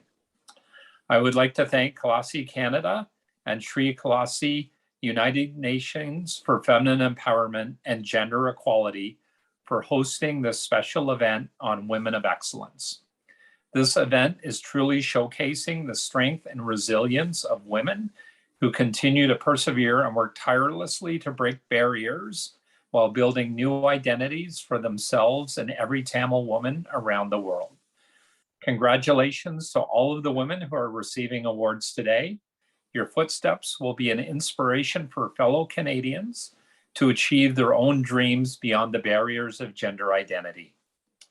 On this auspicious occasion, as the Toronto City Councillor for Ward 24, Scarborough Guildwood, I would like to thank the Supreme Pontiff of Hinduism, His Divine Holiness Bhagavan Nithyananda Paramashivam, for guiding Kailasa Canada to continue to work on feminine empowerment and gender equality while preserving the Tamil Hindu heritage here in Canada. Nandri Walakam. Thank you so much, everyone. Thank you. Thank you for your warm wishes and your greetings. We would like to introduce Meena Tavaratnam, an inspiring chemistry teacher from Toronto, Canada.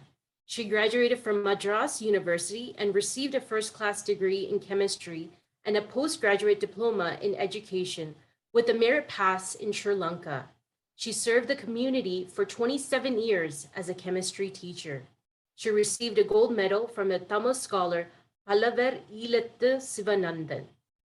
Sri Kailasa is honored to present Devi Saraswati Arts and Cultures Awards to Meena Tavaratnam. We thank you for your dedicated contribution to uplift society in education.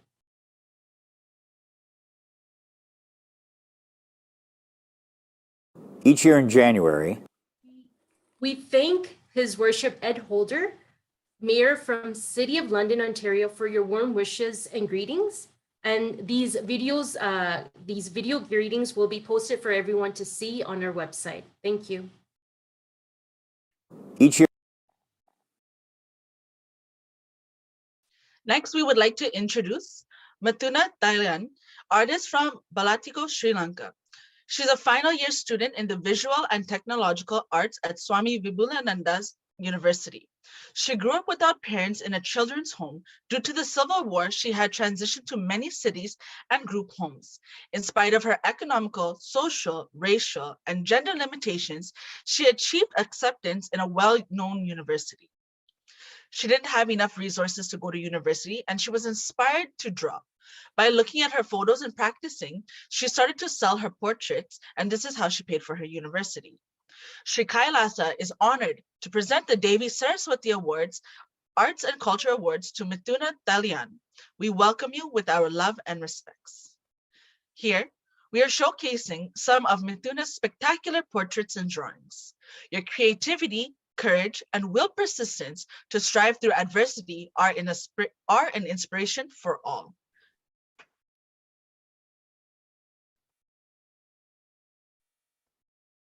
We would like to introduce as Deva Priya, elected member Valapane Pradeshya Sabha, Sri Lanka. She is one of the 13 Tamil elected Tamil councillor. During her service, she contributed on the following projects: 4 road infrastructure in the needed places, 3 water projects, 1 bridge, fundraise for temple project, and food donations during COVID-19 for underprivileged community. Sri Kailasa is honored to present Devi Meenakshi Administration Award to S. Deva Priya. Thank you for inspiring women around the world, and we wish you all the very best on your future projects ahead. Hello. Thank you, Ms. Caroline Codsey, the founder of Women in Governance from Montreal, Quebec. Thank you for your warm wishes and greetings. So much. Next, we would like to introduce. Thank you, ma'am. Thank you so much. Thank you. Next, we would like to introduce Gayatri Devakalala, PhD, worked with transgender community in Sri Lanka. She's an activist researcher with over 20 years of experience in the social justice realm, working on a number of topics, including sexual and reproductive health rights of trans person and women in Sri Lanka. Currently, Gayatri is pursuing her PhD in psychology at the University of Waikato in New Zealand. Sri Kailasa is honored to present the Devi Kamakshi Award to Gayatri Devakalala. We welcome you with our love and respects. We thank you for empowering women and advocating for gender equality.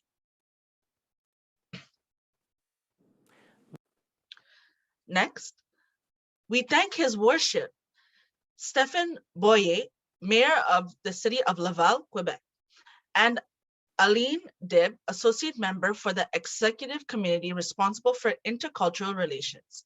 We thank you for your warm wishes and your greetings.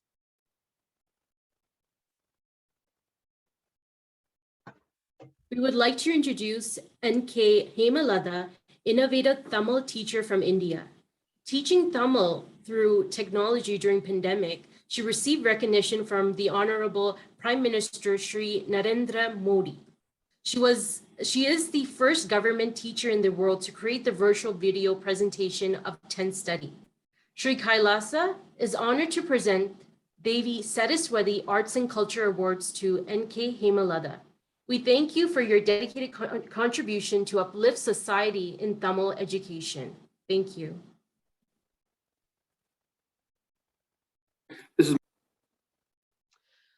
Next, we would like to thank His Worship Mike Savage, Mayor of Halifax, Nova Scotia, for his greetings and warm wishes. Thank you. We would like to introduce David Pushkala Badari Narayan, Medical Doctor of Amrutalaya Ayurveda Professor in India and the founder of Amrutalaya Ayurveda.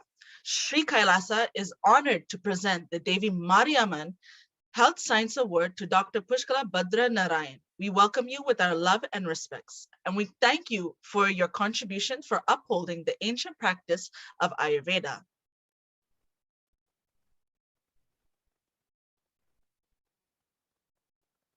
We would like to introduce Ms. Rajani Nadaraja, Sangeeta Radhanam Coordinator for North Ceylon Oriental from Sri Lanka. She was awarded the Asian Pacific Achiever Award for her excellent service and won silver medal for contributing for 25 years on her occasion of 100 years of commemoration. She was the coordinator of the North Ceylon Oriental Music Society for the district of Batticaloa, and she trained students to sit for Carnatic music and Anise exams and conducted the exams as well. Sri Kailasa is honored to present Devi Saraswati Arts and Cultures Awards to Ms. Rajani Nadaraja.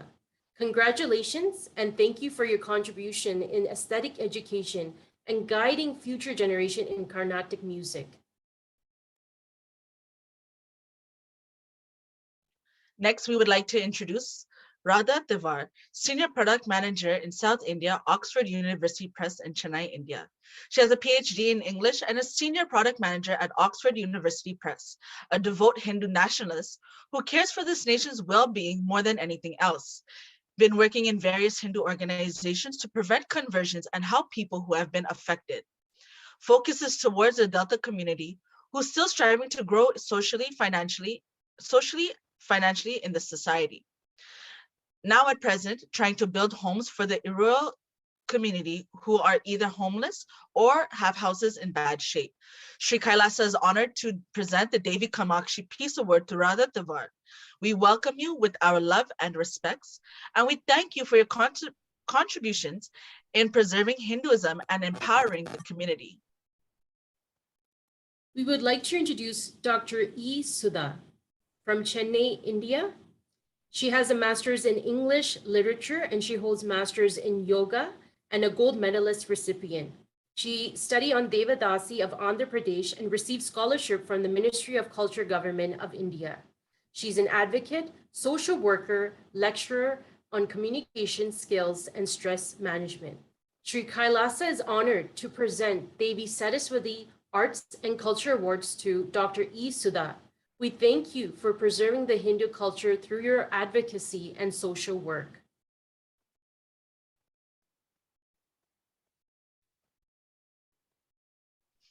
Next, we would like to invite His Worship Patrick Brown, Mayor from the City of Brampton, Ontario. We welcome you with our love and respects, and we kindly invite you to share a few words.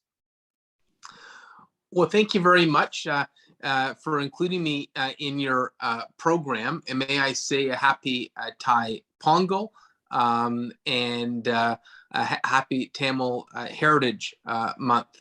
I know there's been celebrations across the province, and I look forward to a time when we can do those celebrations in person again. But these virtual platforms are a safe way to celebrate. Let me say, first of all, that in the city of Brampton, we have a very robust effort to celebrate the Tamil heritage, ancestry, and history. We're building a monument at our Shinkuzi Park to remember the victims of the Mulavakal massacre. And we have spoken firmly at all levels of government about never forgetting. You know, when there was attempts by the Sri Lankan High Commission to diminish our efforts on the Mulavakal monument, I stood up against that. I even faced an integrity commissioner complaint for refusing to acknowledge their false claims that it wasn't a genocide. It was a genocide, and we must never forget the lives lost. And the city of Brampton will be aggressive advocates to never see that history diminished. So during Tamil Heritage Month, I think it's an opportunity to continue to tell your story, the resilience of the Tamil community, the adversity that the Tamil community has faced, and the beauty of the Tamil community, the culture, the dance, the culinary delights, the perseverance. And I should note, what we saw happen with the Tamil Journal this year with their Instagram page should be a reminder that we need to continue to recommit to make sure history is not rewritten, that propaganda does not win the day, that truth carries the day, that true and accurate history carries the day. And rest assured that in the city of Brampton, we will always be a friend to the Tamil community. We will always be an ally in celebrating your ancestry, your history, and your lineage. And I hope you have a wonderful celebration today, and know that we are only a phone call away or a visit away. The doors are always open at Brampton City Hall, and we're proud of the work we're doing with the Tamil community in the city of Brampton. Scarborough, I think you're based in Scarborough, which is not too far. And I should, note, right now we have the first Tamil chief of police in Canadian history in Nishan Derappa, and I was proud to support him becoming our chief of police in Peel Region. My chief of staff is of Tamil ancestry. My senior advisor is of Tamil ancestry. So let me say the Tamil community is doing very well right now in Brampton and across Peel Region.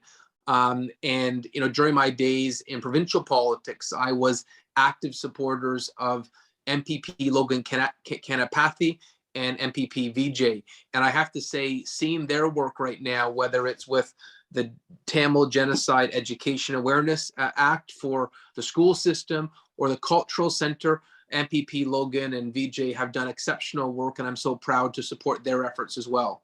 So all the best from the city of Brampton. Stay healthy, stay safe, and thank you for including me today. We thank you. Thank you for your warm wishes and your greetings today. Thank you.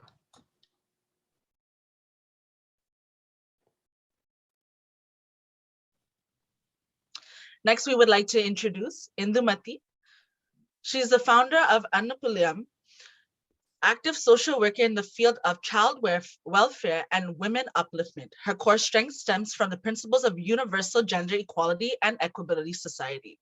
Sri Kailasa is honored to present the Devi Kamakshi World Peace Award to Indumati.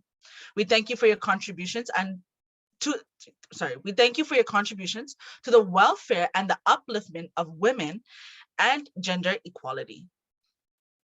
We would like to introduce Pubana Lojini Jeevanathan, Ayurvedic doctor and counselor from Sri Lanka. She's the 8th generation of practicing Ayurvedic medicine and passionate about reviving holistic wellness. Sri Kailasa is honored to present Devi Mariamman Health Science Award to Dr. Pubana Lojini Jeevanathan. We thank you for your practice and preservation in Ayurveda and the wellness of humanity. We welcome Father Adrian Martins, Reverend from Diocese of Calgary, Alberta. We welcome you with our love and respects. It's wonderful to be here. Can everyone hear me there? Yes, welcome. Wonderful. Well, thank you for having me this morning. First of all, I want to say my glorious thanks here to be on the land of McKinstis here in Calgary. And I'm humbled to have been invited to come to this wonderful and amazing event. First of all, I want to thank the Supreme Pontiff of Hinduism, His Divine Holiness, Bhagavan Nithyananda Paramashivam. The Tamil culture contribution to Canada and around the world has been wonderful, and I thank you for all that you do. As you know, here in Calgary, we do a lot of work with Calgary Catholic Immigration Services and other places with the Tamil community, and I want to thank all the people that are here for all the contributions they've done toward the furtherment of Tamil culture around the world. I also want to thank Kailasa Canada and Sri Kailasa Uniting Nations for Feminine Empowerment and Gender Equality for hosting this amazing event on Tamil women excellence. And I want to congratulate all of you. Amazing work as women, and truly for all of us together to work towards the importance of the transcendence of the human person. As always, brothers and sisters, please reach out to us if you have any need from the Catholic community. We're here for you. I'm also representing the Calgary Interfaith Council, which I am the co-chair for, as well as Catholics here in Western Canada. Thank you so much. Let us continue to celebrate Tamil Heritage Month as we believe in the transcendence and in the importance of the human person. Thank you.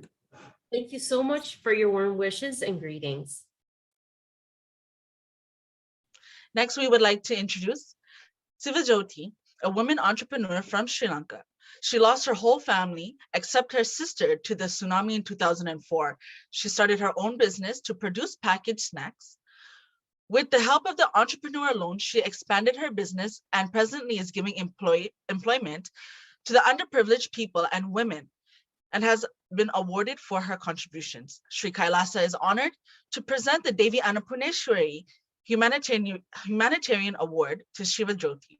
We thank you for your entrepreneurship and creating opportunities for employment for the community. We wish you success in all your future endeavors.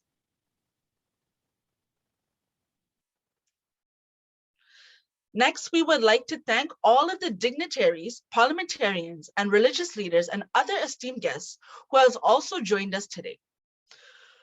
We welcome His Excellency Tuburaro Tito from Kiribati, Ambassador to the US and Permanent Representative to the UN in New York. We welcome you with our love and respects.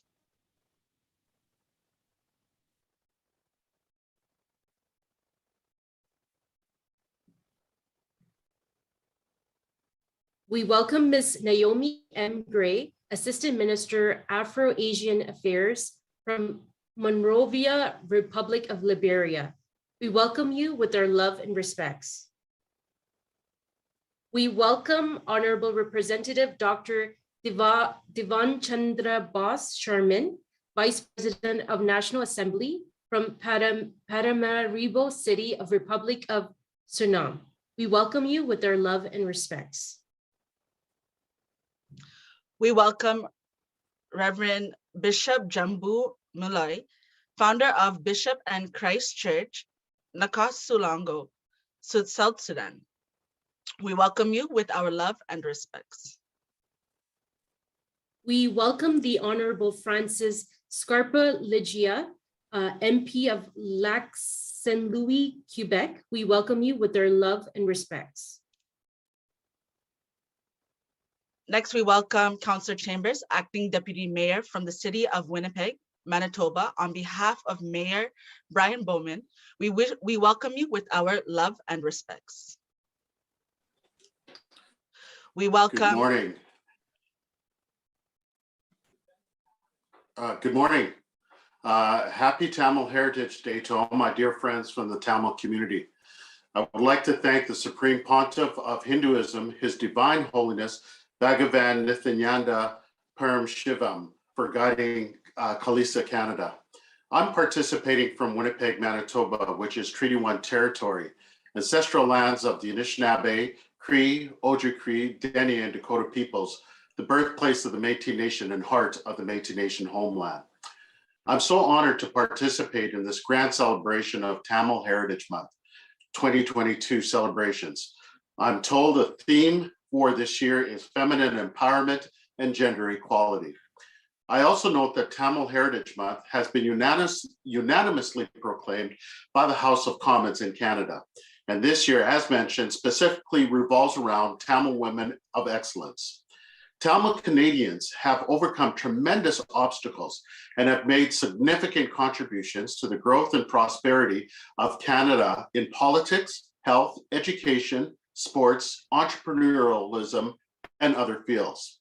Congratulations to all of the Tamil women who are receiving awards today. Your footsteps will be an inspiration for fellow Canadians to achieve their own dreams beyond the barriers of gender identity. I want to congratulate all of the women who have been nominated to receive the recognition, including the 21 women, Tamil women that will be honored under various categories to celebrate their achievements. For many of you that have made Canada, and specifically Winnipeg, your home, you have made our multicultural community more vibrant and more diverse as you contribute not only to our economic growth, but also enhancing our multicultural mosaic of our city. On behalf of our mayor and our council, thank you for your continued contributions and most of all, your friendship. Thank you, merci, and miigwech. Thank you for your warm wishes and greetings. And now we would like to thank all of the dignitaries, parliamentarians, religious leaders, other esteemed guests, and all of our award winners today for joining us.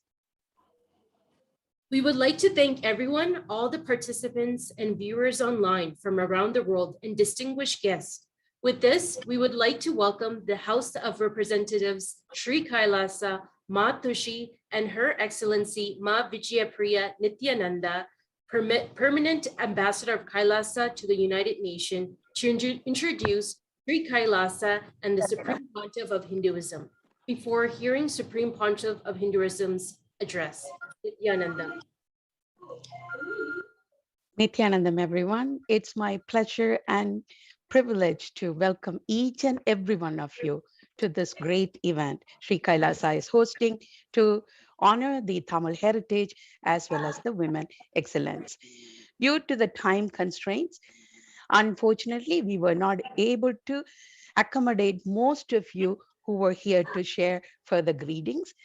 All of your warm wishes are welcome by Sri Kailasa. We will certainly acknowledge each and every one of you in our social media and professional handles. Without further ado, we would like to take to the introduction of Sri Kailasa and Supreme Pontiff of Hinduism before we welcome him to grace the event and share his insight. So Ma Tattva Priya is joining with me in this small, quick presentation of what Sri Kailasa is and who is Supreme Pontiff of Hinduism. Once again, I just want to inform the viewers, all this information will be uploaded in our social media platform. Due to the time restrictions, we are just going to highlight few important points here. The Tamil heritage and roots starts with Kumarikanda. As you could see how fast and spread it had, and this is the place where Adi Saivam was practiced in long years ago. Next slide, please.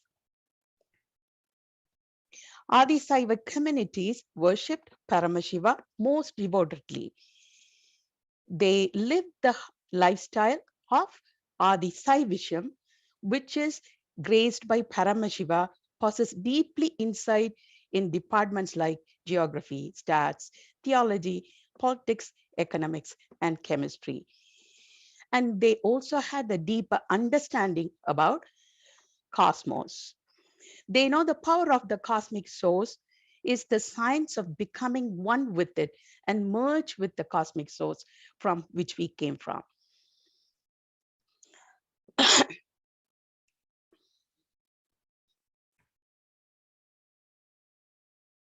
When humans realize goods within themselves, they can manifest 463 powers.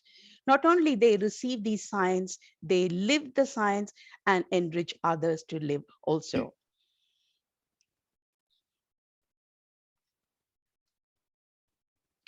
The Supreme Pontiff of Hinduism, Bhagavan Nithyananda Paramashivam, who is recognized as the 1008 incarnation of Paramashiva by enlightened masters and adepts, was born and brought up in the holy town of Tiruvannamalai in South India, Tamil Nadu.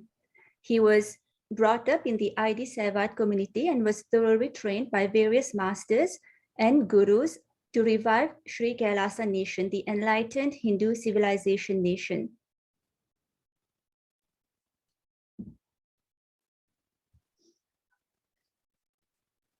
And one such exemplary acharya in the Supreme Pontiff of Hinduism's life is Vidwan Panduranganar, who, like the Supreme Pontiff of Hinduism, was hailed from the ID Shaivite community.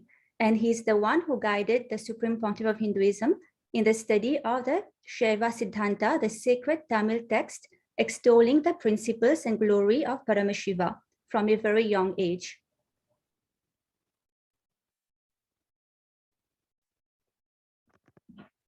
And so who is the Supreme Pontiff of Hinduism? He was ordained as the 233rd Guru Mahasannidhanam of Kanchi Kailasa Sarvanyapeetham.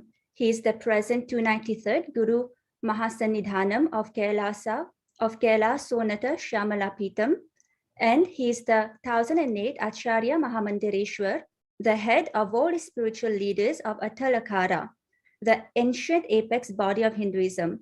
The Supreme Pontiff of Hinduism is the 203rd incumbent emperor of Surya Vamsa Surangi Samrajyam, the present Mahamandireshwar, supreme spiritual head of Mahanirvanyakara, the largest apex monastic order. He is the present 23rd Guru Mahasannidhanam of Dharma Mukti Swargapuram Adhinam. In 2015, His Divine Holiness Bhagavan Nithyananda Paramashivam was elected as the Supreme Pontiff of Hinduism by a congregation of over 1,000 Hindu leaders.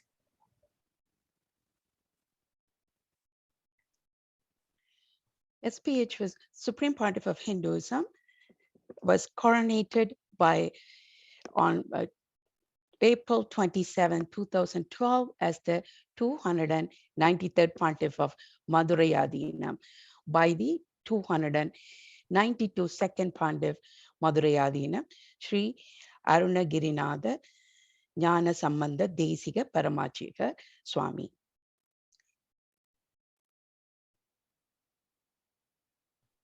The divine feminine worship was rooted in the Adi Saivik Tramal, which is the root of the Tramal heritage.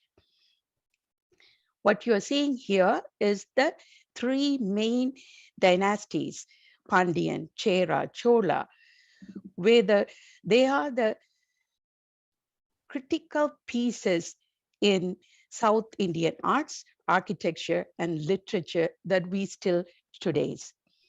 And part of this three different dynasty, Meenakshi, the goddess, is one of the prominent divine feminine worship tradition that continues till today. Devi Meenakshi was brought up like a brave warrior with indomitable powers. She was miraculously trained in all 64 arts, including martial arts.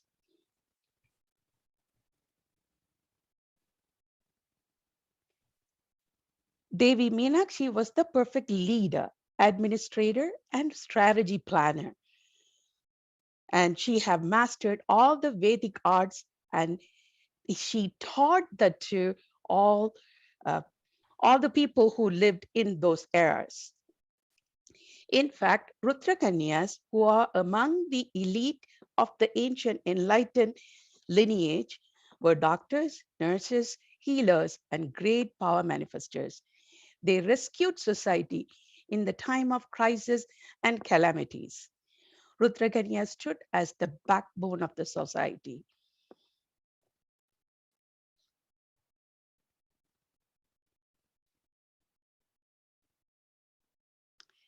Over several centuries, the combined forces of colonization, foreign invasions, religious intolerance, and persecution, caste-based violence, and extremism, this lineage extinct. Powerful indigenous women, including the Rudrakanya, have been shamed, marginalized, turned into sex slaves, or labeled as witches and persecuted since time immemorial. The Sri Kailasa Uniting Nations for Women Empowerment and Gender Equality. As the Supreme Pontiff of Hinduism and the inheritor of 19 Hindu kingdoms, Bhagavan Nithyananda Paramashivam stands as a bold advocate for human rights, including women's rights. On September 17, 2010, the Supreme Pontiff of Hinduism gave a public discourse attended by thousands where he declared, if all politics had been handed over to women, so much good would have happened to the human society and human civilization. If it had been handed over to women, we would have remained to this day a completely family-based civilization, which would have naturally ensured that everybody's basic needs were met. Therefore, an important part of the Supreme Pontiff of Hinduism's mission and vision is the revival of the Rudrakanya Sampradaya, along with the 10,000 Sampradayas, traditions of Hinduism. In order to do so, the Supreme Pontiff of Hinduism has successfully launched 108 humanitarian initiatives known as the Sri Kailasa Uniting Nations. And one such humanitarian initiative is the Sri Kailasa Uniting Nations for Feminine Empowerment and Gender Equality, under which the Supreme Pontiff of Hinduism is leading many programs to support women from South India in all dimensions, including microfinancing.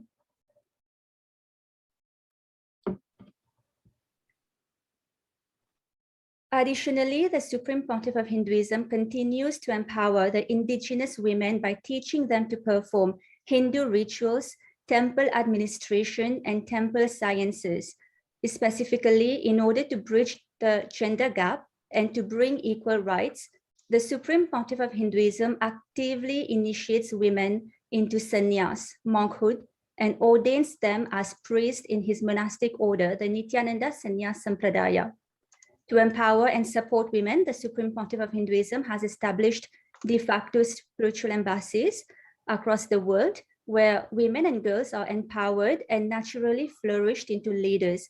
And consequently, over 80% of leadership in Kailasa is held by women.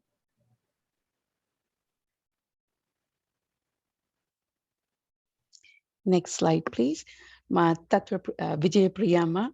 I know we want to share quite a lot of details with the viewers, but certainly we don't want to make the Supreme Pontiff to wait to grace our event. So the next slides, we will just present it as for you to see, but we will not go into the details. So let's just go through the slides and take it to the final slide where we would welcome Supreme Pontiff of Hinduism. Next slide, please. Here, as we are going through the slides, you could see all the achievements in spite of the persecution that has been on Sri Kailasa and Supreme Pontiff of Hinduism, what has been achieved up to this date. And here we are highlighting the Jaffna Library, which was burnt, which contained over 97,000 books and palm leaf manuscripts, which is the source of sustenance of the Tamil culture, which was burnt. Let's move to the next slide, please. So from here on, we are just going to highlight all the achievements up to now from Sri Kailasa. Ma Vijayapriya, please highlight the things that you want to. Thank you, Matushi. So Sri Kailasa is the ancient enlightened Hindu civilization. It is not a competition for any other countries. It is a seed bank for Hinduism. Next slide, please. And Sri Kailasa has sovereign territory in more than one places and has home country agreements in many countries. And Kailasa has the license to run banks in more than 27 places. And in many countries, we have our Kailasa's Nithyananda Hindu University. Next slide, please. So to honor the achievements of the Supreme Pontiff of Hinduism and Sri Kailasa has bilateral relations with 7 cities and 1 state across 6 countries, as we can see on the slides. Next slide, please. And 115 proclamations and certificates of recognitions from politicians across 14 countries have been conferred to the Supreme Pontiff of Hinduism. and 36 cities across 4 countries have declared Kailasa's HDH Nithyananda Day on January 3rd. And these are some of the examples of the certificates conferred to the Supreme Pontiff of Hinduism. As we can see from other countries also. It's so wonderful to see what Sri Kailasa has achieved with the guidance and blessings of Supreme Pontiff of Hinduism. Ma Vijay Priya, thank you so much for joining me with this introduction presentation. Now, without the further ado, let's welcome Supreme Pontiff of Hinduism to grace this event and share his insights. Thank you, Nithyanandam.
Connecting with the divine with your eyes closed is meditation. Connecting with the divine with your eyes open is darshan. Come, let us all now move from meditation to darshan. Slowly, very slowly, please open your eyes.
ॐ नित्यानन्देश्वर परमशिवसमारम्भाम् नित्यानन्देश्वरि परमशिवशक्तिमध्यमाम् अस्मदाचार्यपर्यन्ताम् वन्दे गुरुपरम्पराम्।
I welcome you all with my love and respect.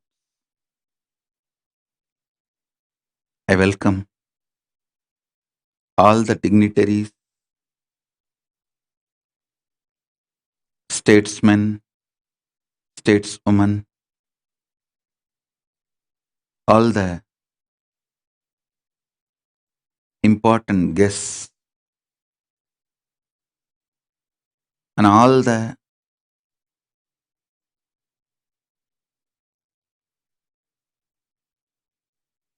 revered, respected, honored religious leaders, political leaders, social influencers, and all those who are awarded by Kailasa, Devi Meenakshi Administration Award, Devi Saraswati Arts and Culture Award, Devi Annapurneshwari Humanitarian Award, Devi Kamakshi Peace Award, Devi Mariamman Health Science Award, and everyone who is participating on this Tamil Hindu Heritage Month Festival organized by Kailasa, Canada. The important guests who are here, the Honorable Jason Kenney, Premier of Alberta, Canada. Thank you for being here. We are honored by your presence. The Honorable Jason Kenney, Premier of Alberta, Canada. The Honorable Whitney Isaac, Minister of Status of Women, Alberta, Canada. Thank you for being here.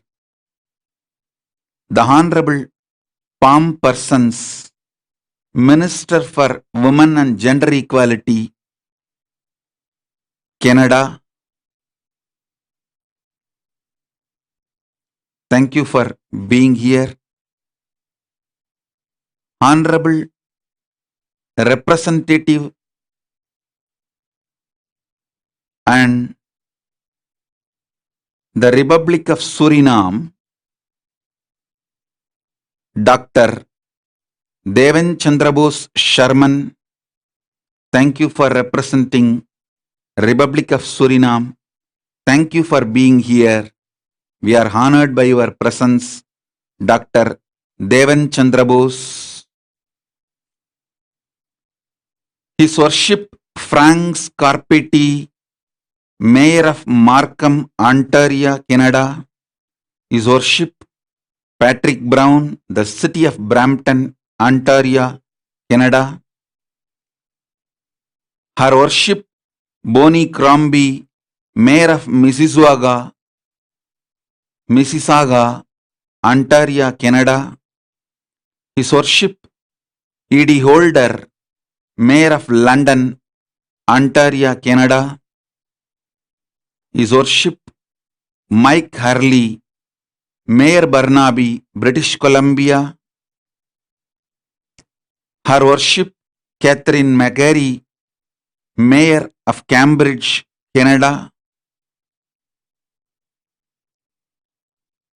His Worship Sean Collier, Mayor of Ajax, Ontario. His Worship Bob Young, Mayor of Leduc, Canada.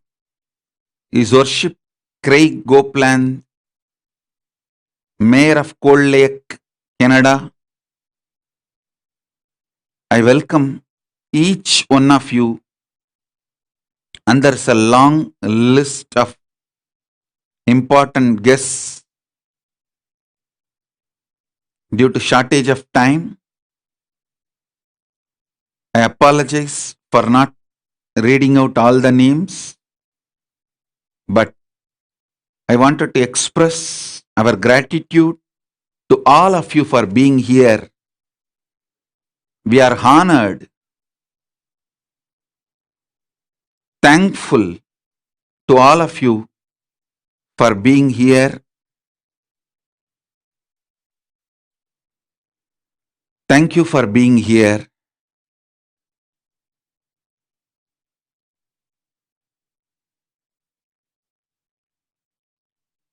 The Tamil Hindu Heritage Month is celebrated.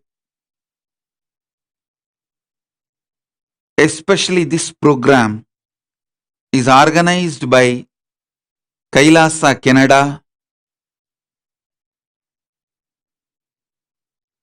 So today I'll give my address in English and in Tamil both.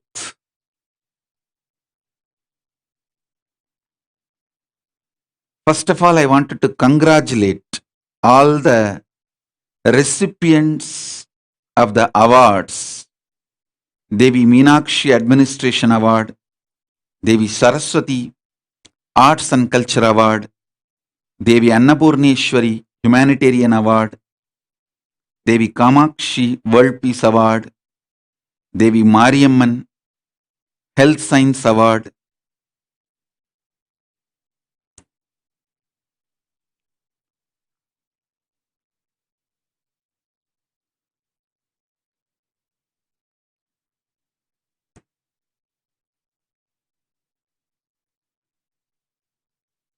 Paramashiva's message directly from Kailasa. Tamil Hindu culture is conscious centric, aligned to the natural law of the cosmos, enlightened civilization. When I say enlightened, absolutely in tune with the cosmos and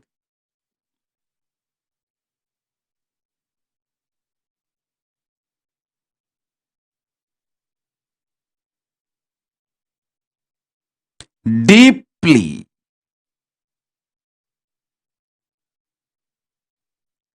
grounded, connected to the nature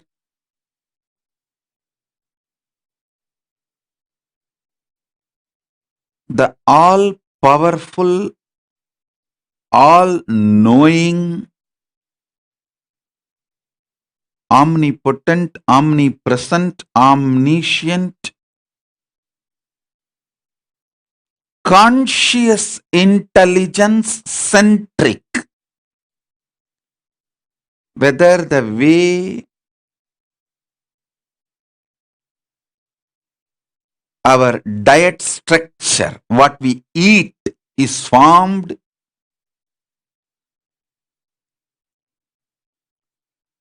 or the way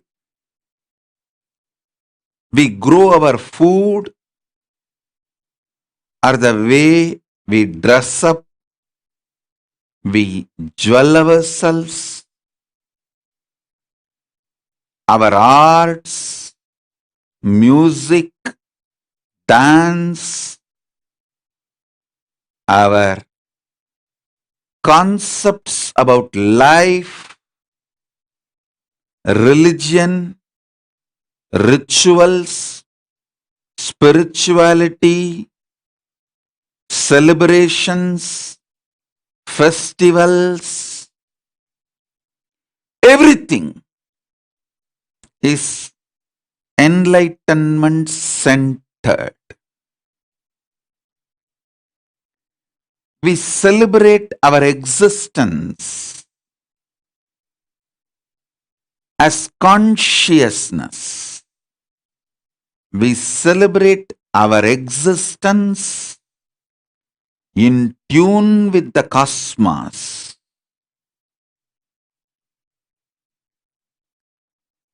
Absolutely grounded in the natural law of life. The human greed was never allowed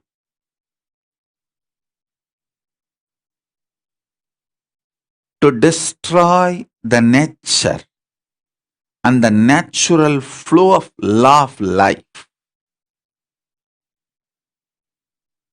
The whole Tamil Hindu heritage, Tamil Hindu culture is all about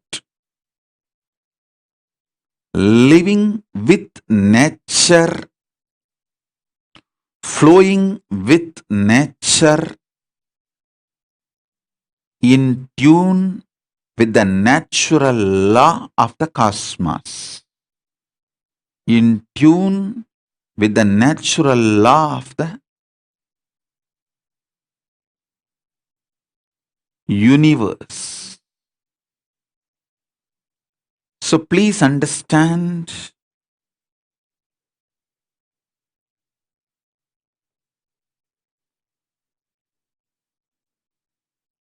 let me repeat,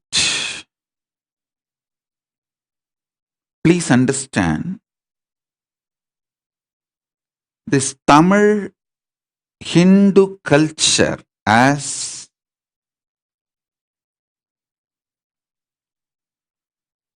not just solutions for all the problems humanity is facing in the modern day. It can give a great superconscious breakthrough to human beings. Humanity really needs superconscious breakthroughs. It is time we spend more time and energy, treasure, talent to explore the conscious possibilities of human beings. We are not just body,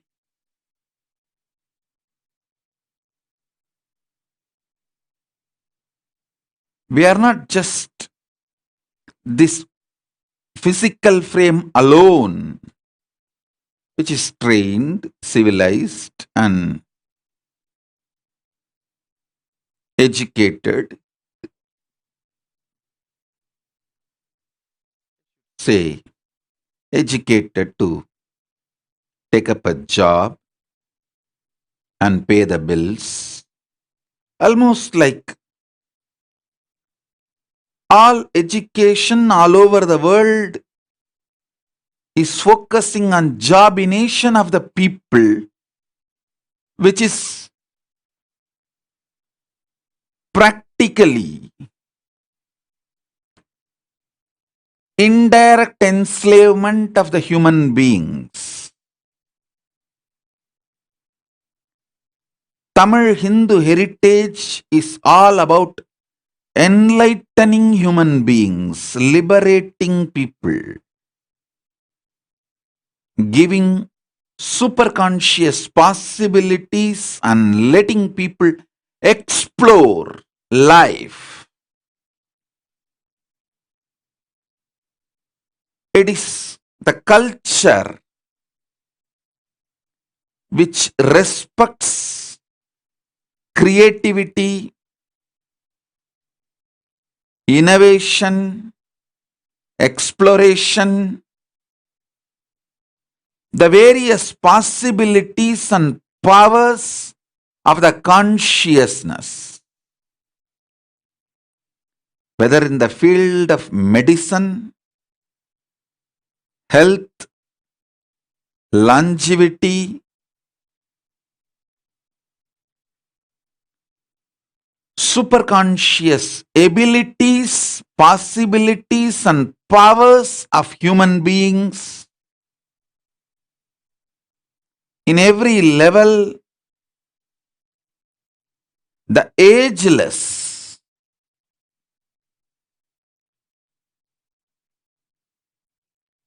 Tamil Hindu civilization,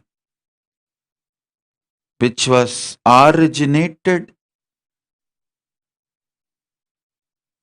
I should say, better word is gifted directly by Paramashiva himself.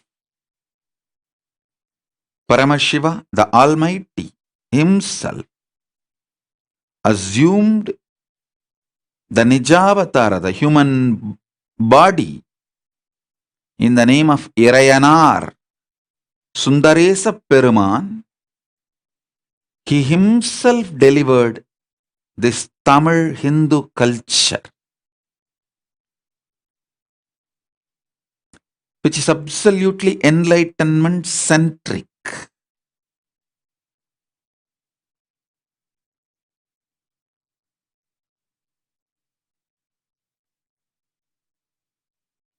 The language in which he delivered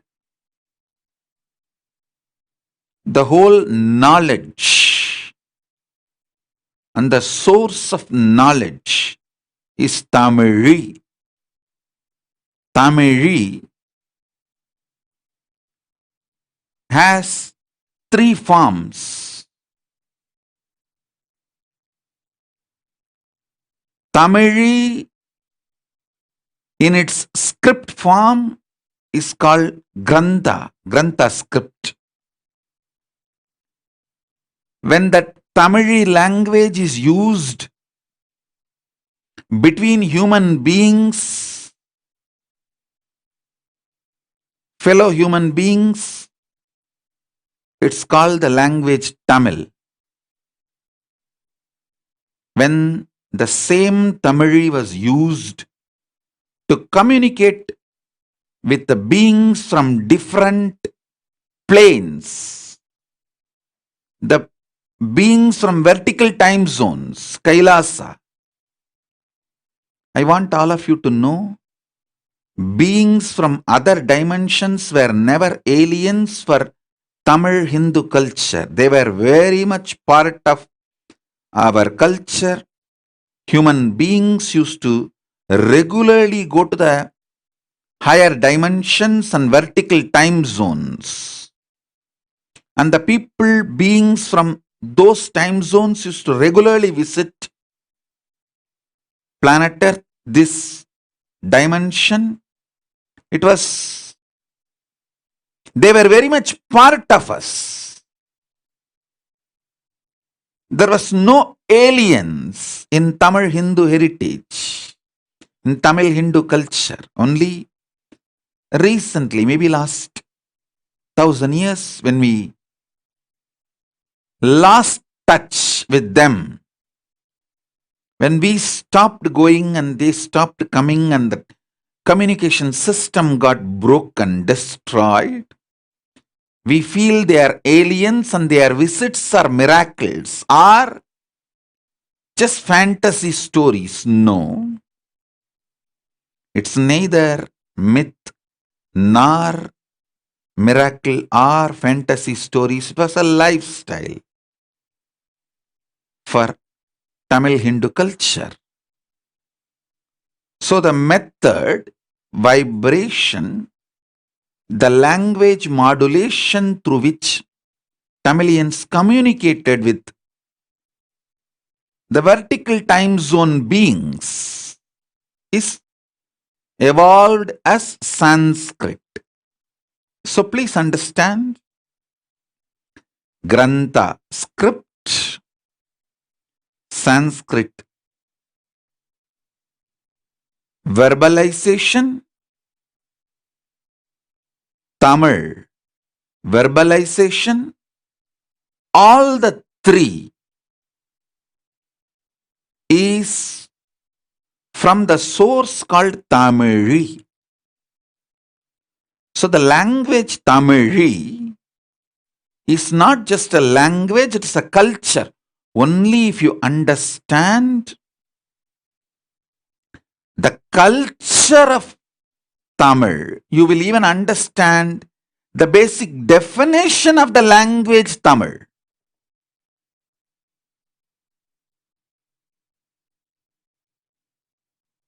Unless you understand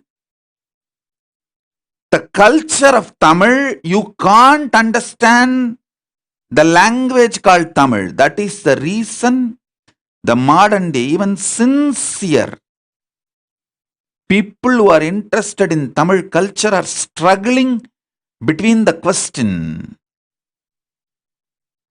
Tamil or Sanskrit, which is older, which is higher. The moment you enter into this question, you are destroyed. Whichever side you take, you lose a big part of you. People use the language to destroy the culture. The most unfortunate thing happened with the Tamilians. We allowed the people who don't understand our culture to use our language to hurt our culture.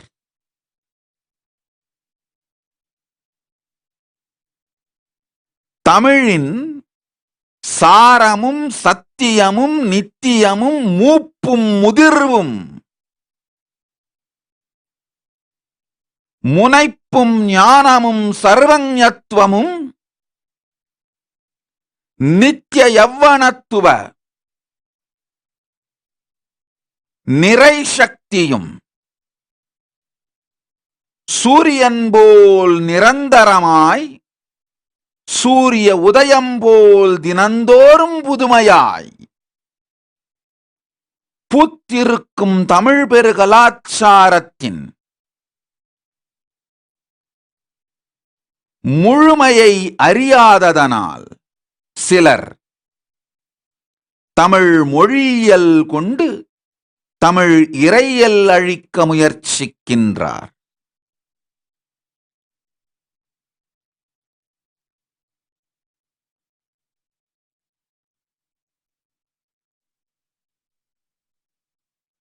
தமிழர்களே, விழித்துக் கொள்ளுங்கள். தமிழ் ஹிந்து கலாச்சாரம் பரமசிவ பரம்பொருளே நிஜாவதாரமாக இறையனாராய் திருமேனி தாங்கி தென்னவருக்காக, தென்னவர் என்கின்ற வார்த்தையை நான் உபயோகப்படுத்தும் பொழுது கைலாசத்தின் தெற்கு பகுதியில் இருக்கும் மொத்த நிலப்பரப்பையும் குறிப்பிடுகின்றேன். திபெத்தில் இருக்கும் கைலாசத்தின் தெற்கு பரப்பு நேபாளம் துவங்கி லங்காபுரி வரை கைலாசத்தின் தெற்கு பாகம் முழுமைக்குமாக தந்த கலாச்சாரமே தமிழ் ஹிந்து கலாச்சாரம். ஆழ்ந்து புரிந்து கொள்ளுங்கள்.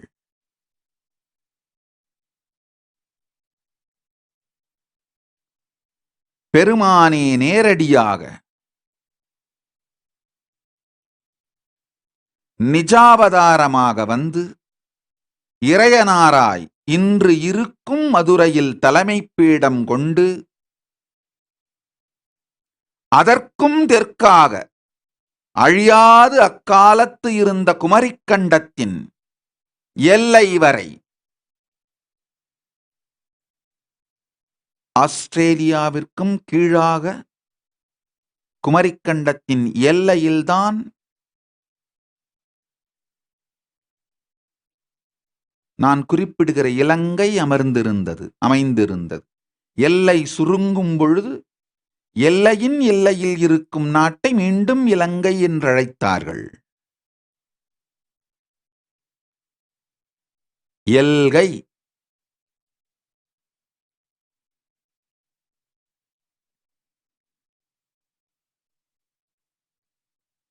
நிலத்திற்கு எல்கையாய்ப் போவதனால்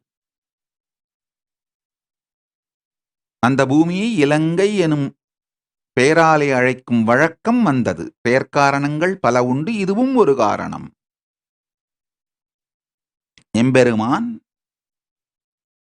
பரமசிவ பரம்பொருள் நிஜாவதாரம் தாங்கி இறையனாராய் நேரடியாய் வந்து இவ்வுலகிற்குத் தந்த ஞான கலாச்சாரம் தமிழிந்து கலாச்சாரம். அதில்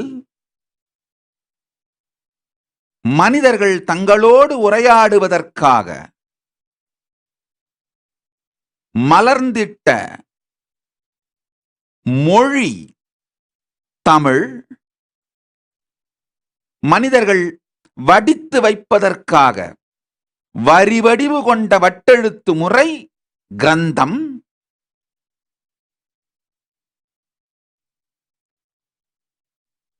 வேற்று மண்டலங்களிலே இருக்கின்ற தேவர்கள், சித்தர்கள், ரிஷிகள், கணங்கள், முனிவர்கள் இவர்களோடெல்லாம்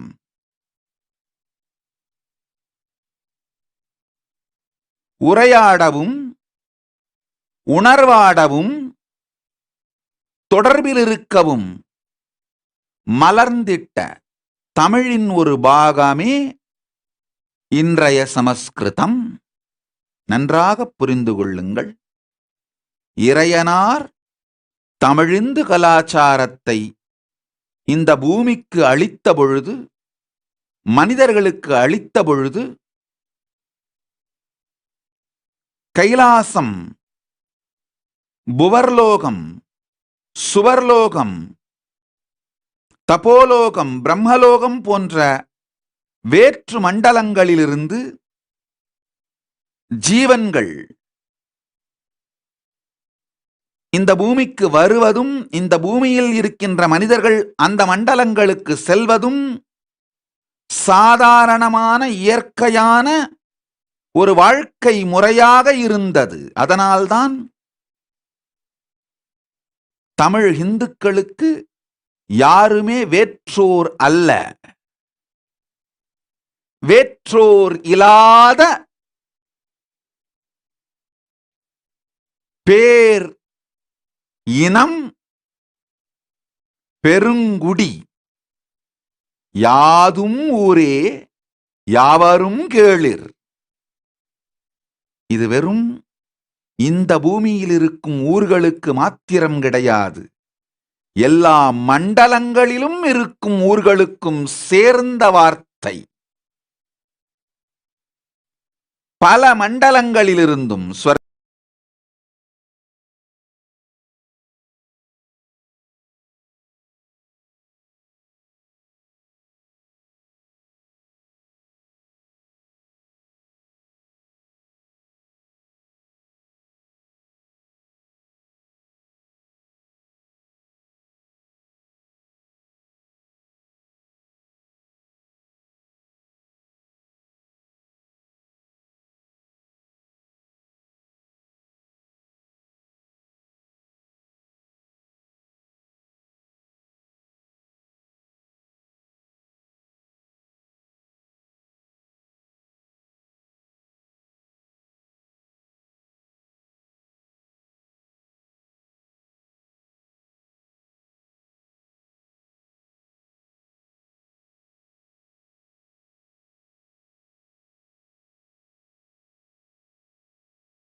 वादिराजाय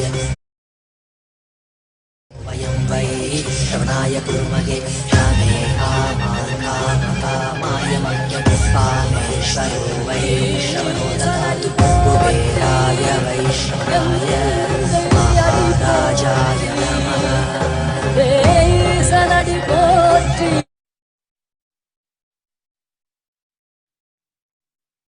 தடங்களுக்கு வருந்துகிறோம். Sorry for the technical கிளிச்.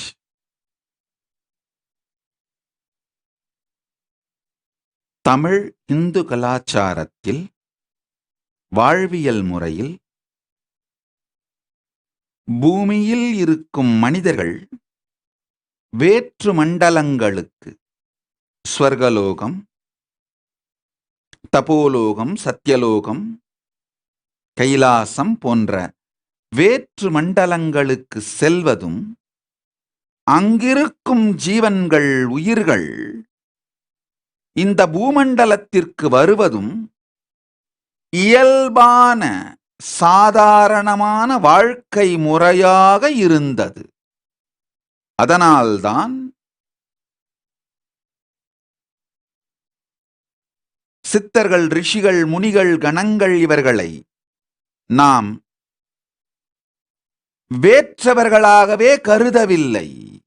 மிகச் சாதாரணமாக சில ஆயிரம் ஆண்டுகளுக்கு முன்பு கூட முசுகுந்த சக்கரவர்த்தி தான் மட்டுமல்ல, தன்னுடைய படையோடு சேர்ந்து, தன் படை வீரர்கள் முழுமையாக சேர்ந்து, தளபதியோடு எல்லோரும் ஒன்றாக ஸ்வர்கலோகம் சென்று இந்திரனுக்கு ஏற்பட்ட ஒரு போர் சார்ந்த பிரச்சனையில் இந்திரனுக்காக போராடி இந்திரன் வெற்றியடைய முயற்சித்து இந்திரனுக்கு வெற்றியை பெற்றும் தருகின்றார்கள்.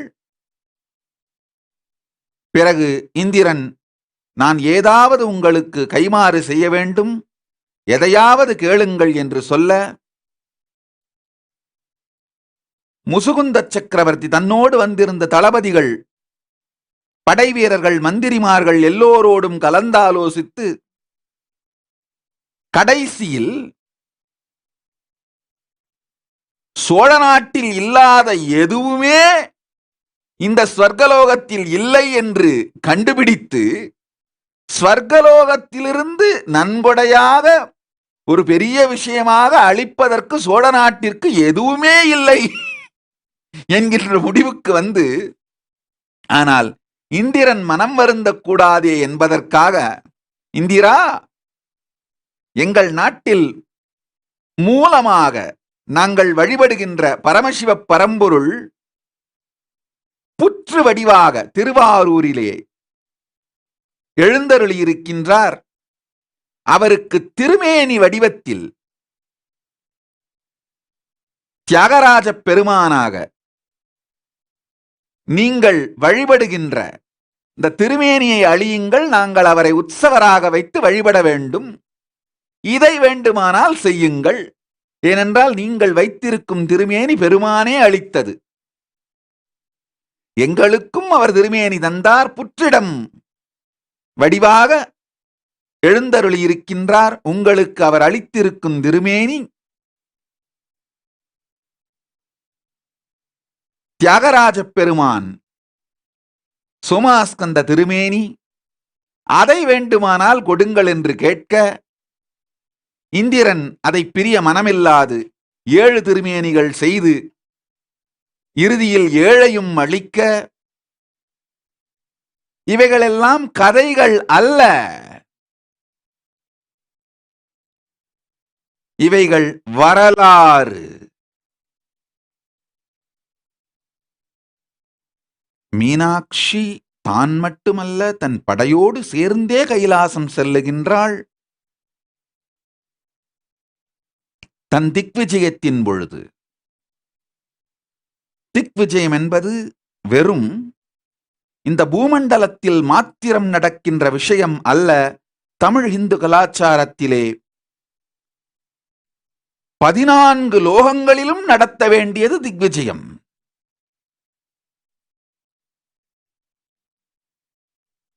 வேற்று உலகங்கள் என்று நமக்கு இல்லாத கலாச்சாரம் தமிழ் இந்து கலாச்சாரம்.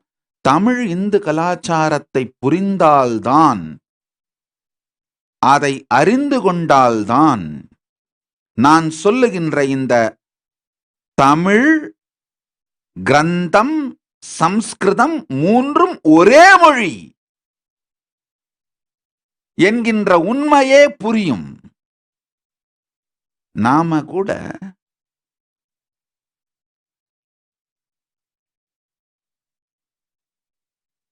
நம்முடைய தமிழ் ஆசிரியர்கிட்ட பேசுற டயலக்ட் தமிழ் வேறையா இருக்கும். நம்முடைய பக்கத்து வீட்டு நண்பர்கிட்ட பேசுற தமிழ் டயலக்ட் வேறையா இருக்கும். எப்படி? அது இரண்டு வேறுபட்ட டயலக்ட் தானே தவிர வேறு மொழி கிடையாது. அதே போல தமிழும் சம்ஸ்கிருதமும் இரண்டு வேறுபட்ட டயலக்ட். சக மனிதர்களோடு பேசி பழகுவதற்கு தமிழாகவும், பிரபஞ்சத்தின் மற்ற மண்டலங்களில் வாழ்ந்த உயிரினங்களோடு உரையாடவும் உணர்வாடவும் சம்ஸ்கிருதமாகவும் மொழி மலர்ந்தது. இதில் உயர்ந்ததும் தாழ்ந்ததும் இல்லை. எது உயர்ந்தது தாழ்ந்தது என்கின்ற பிரச்சனைக்குள் நுழைந்தாலே நீங்கள் தோற்றீர்கள். மொழியியலை உபயோகித்து நம் இறையியலை அழிக்க முயற்சிக்கும் சூது செய் மாந்தர்தம் சூதினுள் சிக்கினால் வாதில் வென்றாலும் வாழ்வில் தோற்பீர்கள். சூதினால் செய்யப்படும் வாதின் தன்மையே வாதில் வென்றானும் தோற்றானும் சூது செய்தானுக்கு அடிமையாவார். தமிழே பிரதானம் என்று சொன்னோரும் சம்ஸ்கிருதமே பிரதானம் என்று சொன்னோரும் இருவரும் ஒருவரை ஒருவர் மொழியியலால் இறையியலை தாக்கி, இறையியலால் மொழியியலை தாக்கி, வாதிலே ஒருவரை ஒருவர் வெல்ல முயற்சிக்கும் பொழுது அந்த வாதை சூதுத்தனமாய் செய்து வைத்தவன் வெற்றி அடைகின்றான். தமிழ் பாரம்பரியத்தின் மூலத்தை புரிந்து கொண்டால்தான் இந்த வாதே சூது. இறையனார் இகத்தில் இருக்கும் மனிதர்களோடு உணர்வாடப் பொழிந்த உரை தமிழ் பரத்திருந்து பூமிக்கு வரும் மனிதர்களோடு மொழியாடப் பொழிந்தது சம்ஸ்கிருதம். இவைகளை செதுக்கி எதிர்கால சந்ததியருக்கு செம்மையாய் வைத்திட செய்த வட்டெழுத்து கிரந்தம். மூன்றும் முப்பரிமாணங்களே தவிர மூன்று வேறு வேறு மொழி அல்ல. தமிழ் கலாச்சாரத்தை புரிந்து கொள்ள வேண்டும். தமிழ் கலாச்சாரத்தை புரிந்து கொண்டால்தான் இன்று தமிழ் கலாச்சாரம் எதிர்கொண்டு கொண்டிருக்கின்ற சூது சார்ந்த வாதுகளின் சூக்ஷ்மம் புரியும். உண்மையில் சகுனியின் சூது கௌரவர்களையும் பாண்டவர்களையும் சூதாடவிட்டு யார் வென்றிருந்தாலும் யார் தோற்றிருந்தாலும் உண்மை வெற்றி சகுனிக்கு. ஏனென்றால் சகுனி எப்படியாவது இந்த குலத்தை அழிக்க வேண்டும் என்று நினைத்தான். ஒருவேளை பாண்டவர் வென்றிருந்தாலும் கௌரவரை அழித்திருப்பான். அவனுடைய குறிக்கோள் அவருடைய தமக்கைக்கு காந்தாரிக்கு இழைக்கப்பட்ட அநீதிக்கு வழிவாங்குதல். கௌரவரை அழித்து பாண்டவர் வென்றிருந்தாலும் பாண்டவரை அழித்து கௌரவர் வென்றிருந்தாலும் இறுதியில் வெற்றி சகுனிக்கே. அதுபோல தமிழா சம்ஸ்கிருதமா எனும் போட்டியில் யார் வென்றாலும் இறுதி வெற்றி இந்த சூதை செய்து வைத்த சகுனிகளுக்கே. நன்றாய் புரிந்து கொள்ளுங்கள். தமிழ் வெறும் மொழி அல்ல, கலாச்சாரம். கைலைக்கு தெற்காக இருந்த இப்பொழுது இருக்கின்ற திபெத், நேபாளத்திலிருந்து அன்று இருந்த குமரிக்கண்டத்தின் எல்லையாக ஆஸ்திரேலியாவிற்கு சற்று கீழே இருந்த தென்னிலங்கை வரை மொத்தமும் தென்னாடு. அப்பொழுது இருந்த குமரிக்கண்டத்தோடு சேர்ந்து மொத்தமும் தென்னாடு. தென்னாட்டுக்காக பெருமான் அருளிச் செய்த தெள்ளிய கலாச்சாரமே தமிழ் இந்து கலாச்சாரம். அவர் அருளிய வேதங்கள், ஆகமங்கள், வாழ்வியல் சத்தியங்கள் மிக தெளிவாக வகுத்து வைத்திருக்கின்றார். நன்றாக புரிந்து கொள்ளுங்கள். அவரே நேரில் சங்கம் செய்து, முதற் தமிழ்ச் சங்கம் செய்து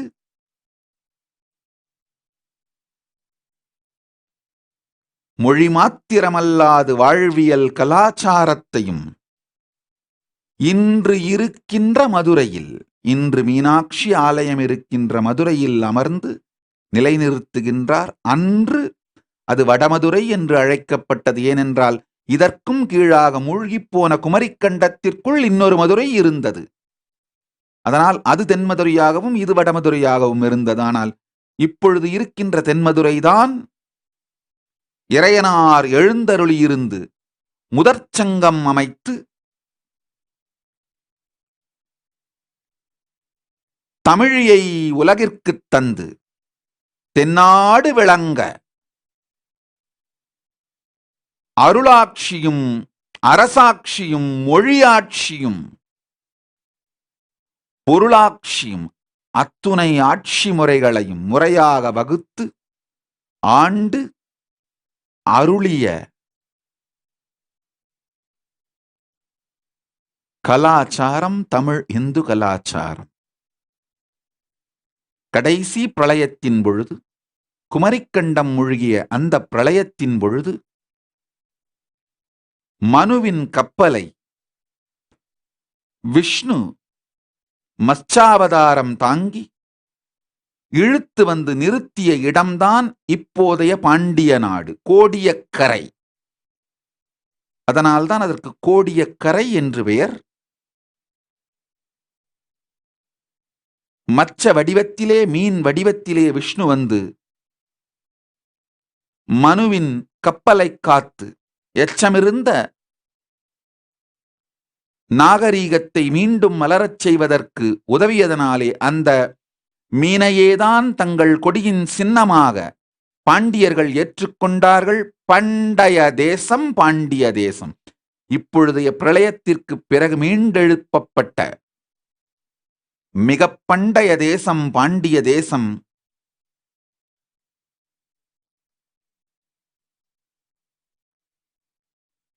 திருமால் மச்ச வடிவங்கொண்டு, மீன் வடிவங்கொண்டு மனுவின் கப்பலை காத்ததனாலே அந்த மீனையே தங்கள் கொடியின் சின்னமாக, தங்கள் நாட்டின் முத்திரையாக ஏற்றுக்கொண்டு பாண்டிய வம்சம் தழைத்தது. மனித இனம் செழித்தது. ஆழ்ந்து புரிந்து கொள்ளுங்கள். நம் கலாச்சாரத்தின் வேர்களை, மூலத்தை புரிந்து கொண்டோமானால் நாம் ஒரு மிகப்பெரிய ஞான சமூகம். நம்முடைய உணவு முறை, உடையுடுத்தும் முறை, நம்முடைய மருத்துவம், கலை, இசை, நாட்டியம் எல்லாமே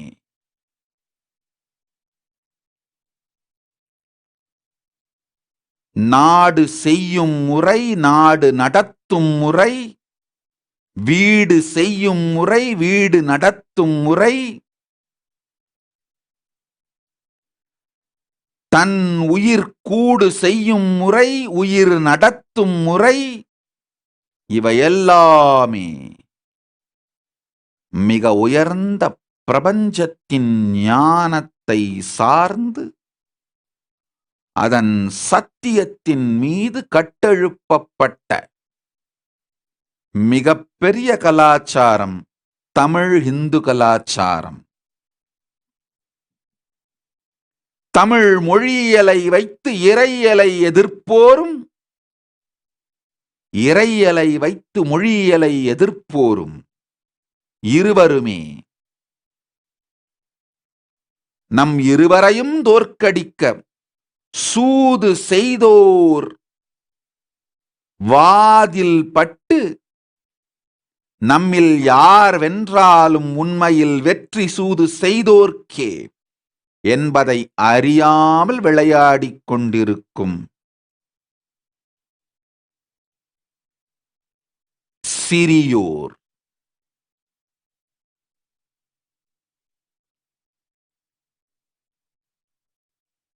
ஒரு சின்ன உதாரணம் சொல்றேன். ஒரு 100 கருப்பெரும்பு, 100 செவ்வெரும்பு, இரண்டும் அது பாதையில் சென்று கொண்டிருந்தது. ஆனா இந்த 2 எறும்புகளையும் கொன்றாக வேண்டும் என்கின்ற, அதற்கு சூது செய்தாக வேண்டும் என்று நினைக்கின்ற ஒருவன் ஒரு குடுவையில் 2 எறும்புகளையும் கொட்டி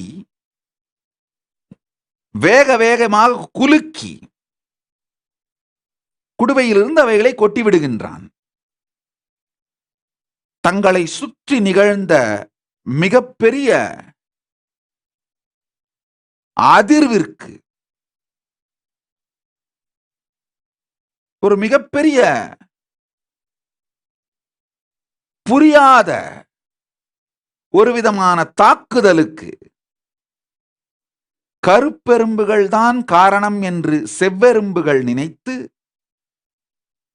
செவ்வெரும்புகளே காரணம் என்று கருப்பெரும்பு நினைத்து, 2 கூட்டமும் ஒன்றை ஒன்று தாக்கிக் கொண்டு மொத்தமாக அழிந்தது.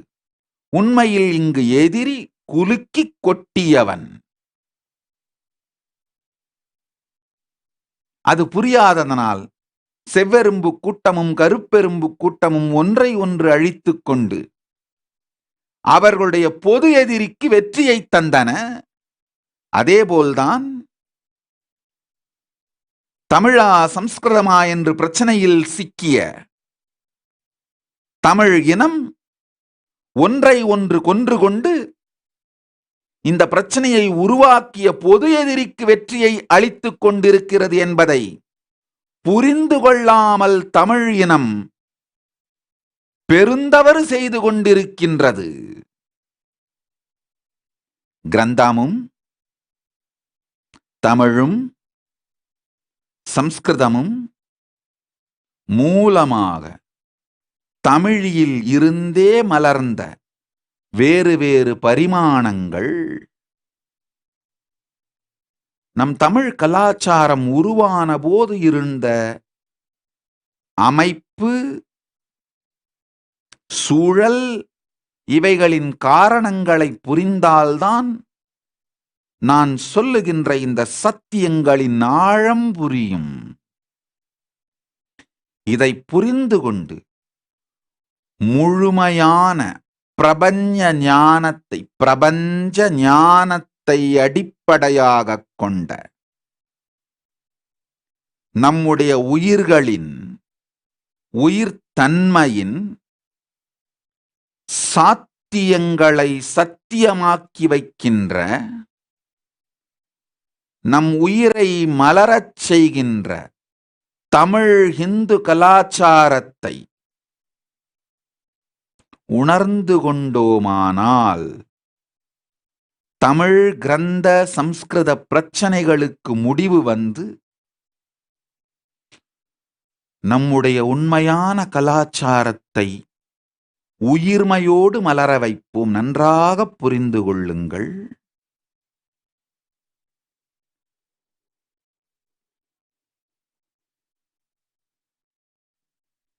வேறு உலகங்களுக்கு,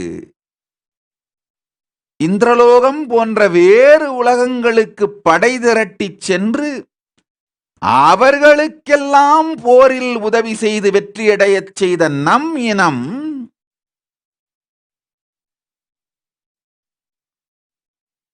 தன் நிலம் இழந்து போக ஒரே காரணம்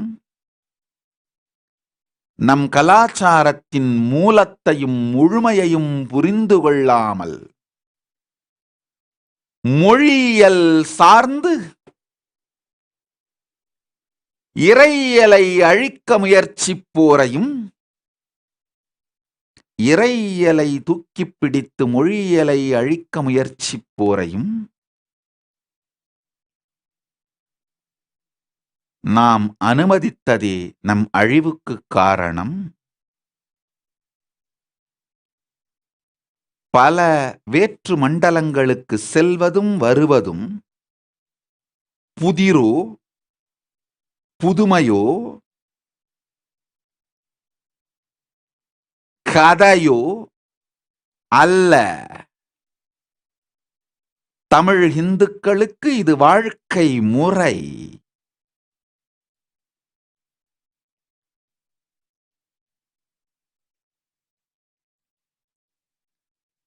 தமிழ் இந்து கலாச்சாரத்தின் இறையியல், மொழியியல், நாட்டியம், இசை, உணவு, உடை, உரையுள் செய்யும் விதம், உரையுள் நிகழ்த்தும் விதம், சமூக குடும்ப கட்டமைப்புகள், பொருளாதார கொள்கைகள், இவைகள் எல்லாவற்றிலும் பிரபஞ்ச பெருஞானம் சார்ந்த சத்தியத்தை ஆதாரமாக கொண்டு அமைக்கப்பட்ட பெரும் கலாச்சாரம் தமிழ் இந்து கலாச்சாரம்.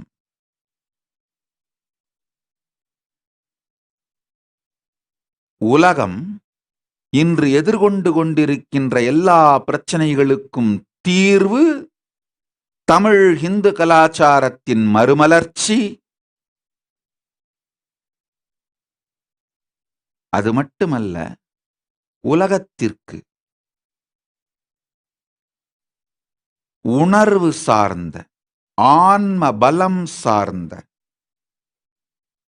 சாத்தியங்களை சத்தியமாக மாற்றக்கூடிய அறிவும் ஞானமும் தெளிவும் முறையும் தன் இருப்பினாலேயே மனிதர்களை அடுத்த நிலைக்கு கொண்டு செல்லும் சக்தியும் உடையது தமிழ் இந்து கலாச்சாரம். தமிழ் இந்து கலாச்சாரத்தின் மறுமலர்ச்சி தமிழர்களுக்காக மட்டுமல்ல, இந்துக்களுக்காக மட்டுமல்ல, மனித இனத்திற்கே தேவை. அதற்காகவே எம்பெருமான் பரமசிவ பரம்பொருள் என்னை பணி செய்ய பணித்தார். என் கடன் பரமசிவன் பணி செய்து கிடப்பதே. அவரின் அருளால், பரமசிவ பரம்பொருளின் நேரடி வெளிப்பாட்டால் இந்த திருக்கைலாயம் மலர்வதும் புனரமைக்கப்படுவதும் தமிழ் இந்து கலாச்சாரம் மலர்வதற்காகவே. தமிழ் இந்து கலாச்சாரத்தை புனர் அமைப்பதற்காகவே எம்பெருமான் பரமசிவ பரம்பொருள் திருக்கைலாயத்தை மீண்டும் மலரச் செய்கின்றார்.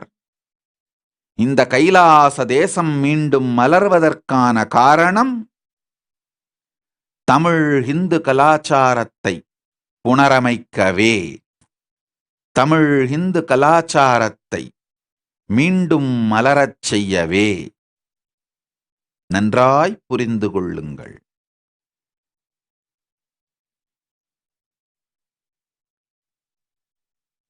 நமக்குள் சண்டையிட்டதும், நமக்குள் ஒருவரை ஒருவர் தாக்கிக் கொள்வதும், கருப்பெரும்பும் செவ்வெரும்பும் ஒன்றையொன்று தாக்கிக் கொண்டு பொது எதிரிக்கு வெற்றியை தந்தது போலத்தான் முடியும் என்பதை புரிந்து கொண்டு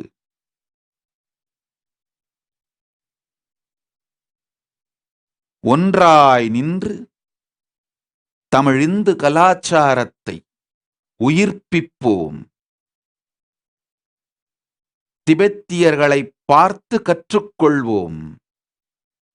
அவர்கள் நாடிழந்தாலும் தன் கலாச்சாரத்தையும் இறையியலையும் மொழியியலையும் இழக்காமல்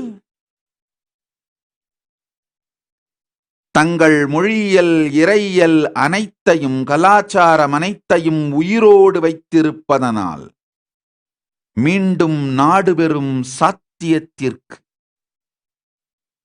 அவர்களை உயர்த்திக் கொண்டிருக்கிறார்கள்.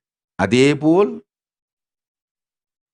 உலகம் முழுவதும் வாழும் தமிழிந்துக்களே, நன்றாய் புரிந்து கொள்ளுங்கள். நம்மிடம் இருந்த 56 தேசத்தையும் இழந்தோம். அரசியல் ரீதியாக இது உண்மை. காந்தாரம் முதல், ஆப்கானிஸ்தானத்து காந்தாரம் முதல், மலேசிய நாட்டின் கடாரம் வரை தமிழ் ஹிந்து நாடுகள் எல்லா இடங்களிலும் தோண்டிப் பார்த்தீர்களானால் தமிழ் ஹிந்து கலாச்சாரத்தின் மிச்சமும் எச்சமுமே கிடைக்கும். 56 தேசத்தையும் அரசியல் ரீதியாய் இழந்தோம். ஆனால் நமக்கு மிச்சம் இருப்பது நம் தமிழ் ஹிந்து கலாச்சாரம். கலாச்சாரத்தை மட்டுமாவது உயிரோடு வைத்துக் கொண்டோமானால்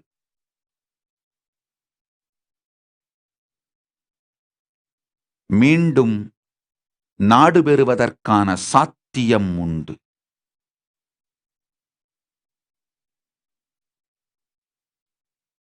என்றாவது ஒரு நாள்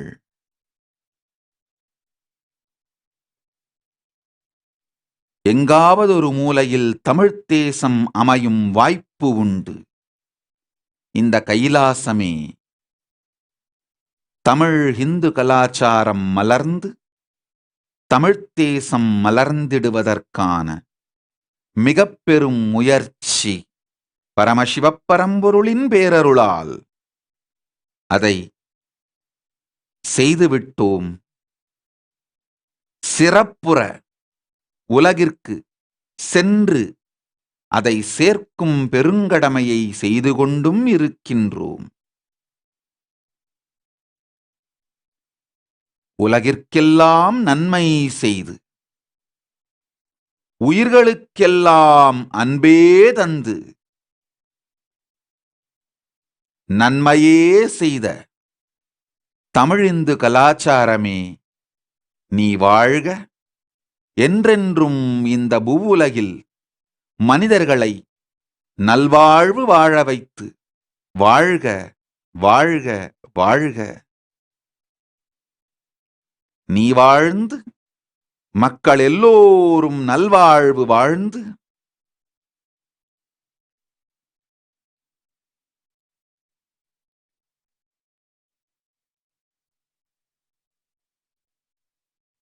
ஞானத்தை அடிப்படையாய் வைத்த தமிழ் ஹிந்து கலாச்சாரம் மீண்டும் மலரட்டும். மேன்மைகுள் சைவநீதி விளங்குக உலகமெல்லாம்.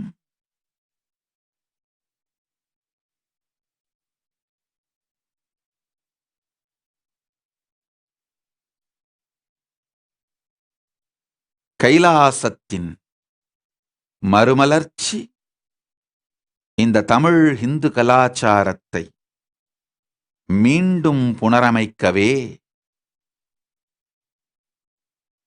இதையே உங்கள் எல்லோருக்கும் இன்றைய செய்தியாக பகிர்ந்து கொண்டு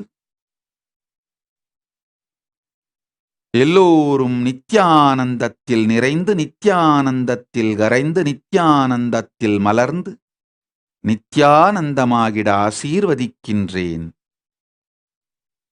Let's all radiate with integrity, authenticity, responsibility, enriching, causing, living Shuddhadvaita Saivam, the Paramadvaitam, the state, space, powers, being, superconsciousness, and Kailasa and Maha Kailasa of Paramashiva. Paramashivoham. Om Nithyananda Paramashivoham. The eternal bliss, Nithyananda. Thank you. Be blissful.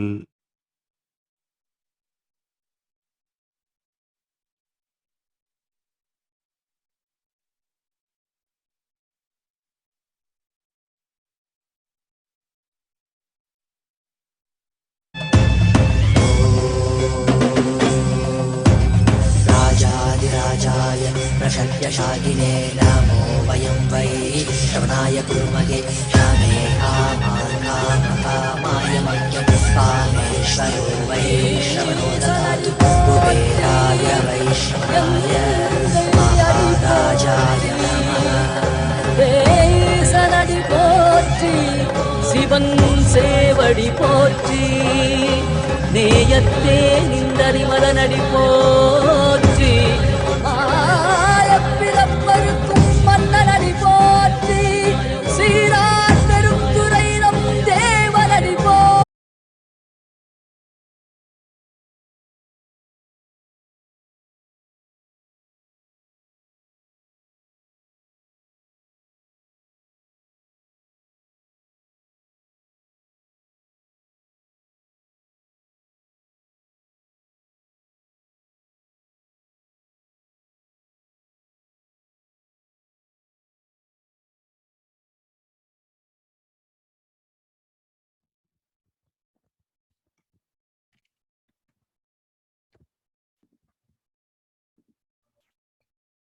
Nithyanandam. Dear esteemed guests of honor and viewers worldwide, on behalf of the sovereign state of Sri Kailasa, we thank each and every one of you in joining the Tamil Heritage Month celebration organized by Kailasa, Canada in collaboration with Sri Kailasa Uniting Nations for Feminine Empowerment and Gender Equality. We are pleased and honored to invite you next to Kailasa's webinar on decoding time and space fabric on January 30 at 10 p.m. IST, which is 8:30 a.m. Pacific Standard Time or 11:30 a.m. Eastern Standard Time, hosted by the sovereign state of Sri Kailasa. On March 1st, Sri Kailasa and Hindus worldwide will be celebrating Paramashivoham. On this occasion, Kailasa Uniting Nations for Global Peace and Conflict Resolution is inviting you all to the grand auspicious Paramashivoham celebrations 2022. On this most auspicious night of Paramashivoham, an explosion of superconsciousness energy happens on planet Earth to remove the darkness of ignorance and give enlightenment to the whole cosmos, to the humanity, creating a more peaceful, blissful, and united world. We cordially invite you to join us on March 1st from 9:30 a.m. to 11:30 a.m. Pacific Standard Time, which is 12:30 p.m. to 2:30 p.m. Eastern Standard Time.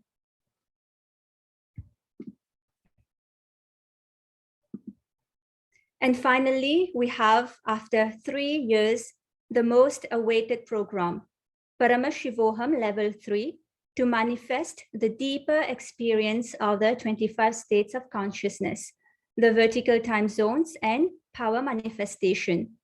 The program will be conducted directly by the Supreme Pontiff of Hinduism, and it is a 21-day intense program which will start on March 1st.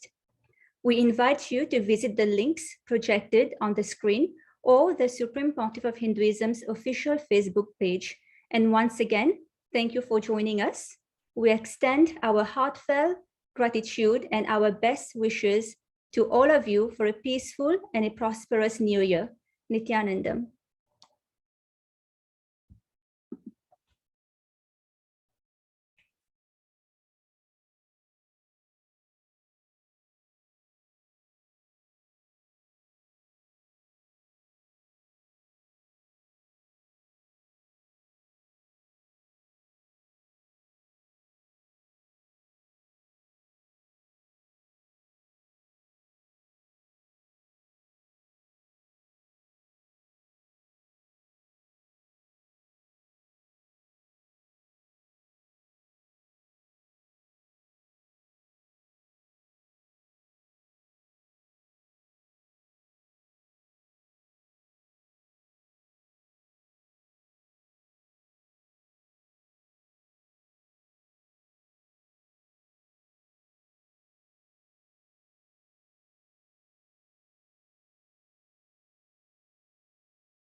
Let's start with the Sadguru Vandanam. Nithyanandam Paramasukhanam Kevalam Jnanamurtim Dvandvatitam Gaganasadusham Tattvamasya Lakshyam Ekam Nityam Vimalamachalam Sarvadi Sakshi Bhutam Bhavatitam Trigunarahitam Sadgurum Tam Namami. Let's go through the disclaimers. Security measures. No photography, video, audio recording. Important cautions.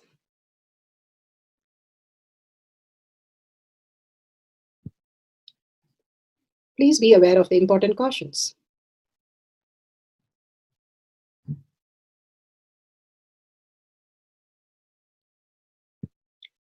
What is spa manifestation? Let's hear from Bhagwan himself explaining what is spa manifestation. All the 25 states of consciousness, when they happen in you, due to your chemicals and hormones, ups and downs, it is powerlessness. When it happens in you, out of your free will and consciousness, it is powerfulness. That's all. When you fall into sleep, it is powerlessness. When you enter into sleep, it is powerfulness. When you fall into dream, it is powerlessness. When you decide to dream, it is powerfulness. So I've added the ultimate powerfulness, Turyatita, in your whole being and doing. Manifest all the powers. Understand, power manifestation is nothing but cognitive shift. It is not work. It is cognitive shift. Understand? It is just cognitive shift. It's not work. Work is a 4-letter word. Power manifestation is cognitive shift. Playing with life. Playing with being alive. Static matter, dynamic activity, strategic existence, all these three has no boundary. You are one with it. You are alive in everything. Everything listens to you. Everything decides as you want. Power manifestation is cognitive shift, raising your frequency, not work.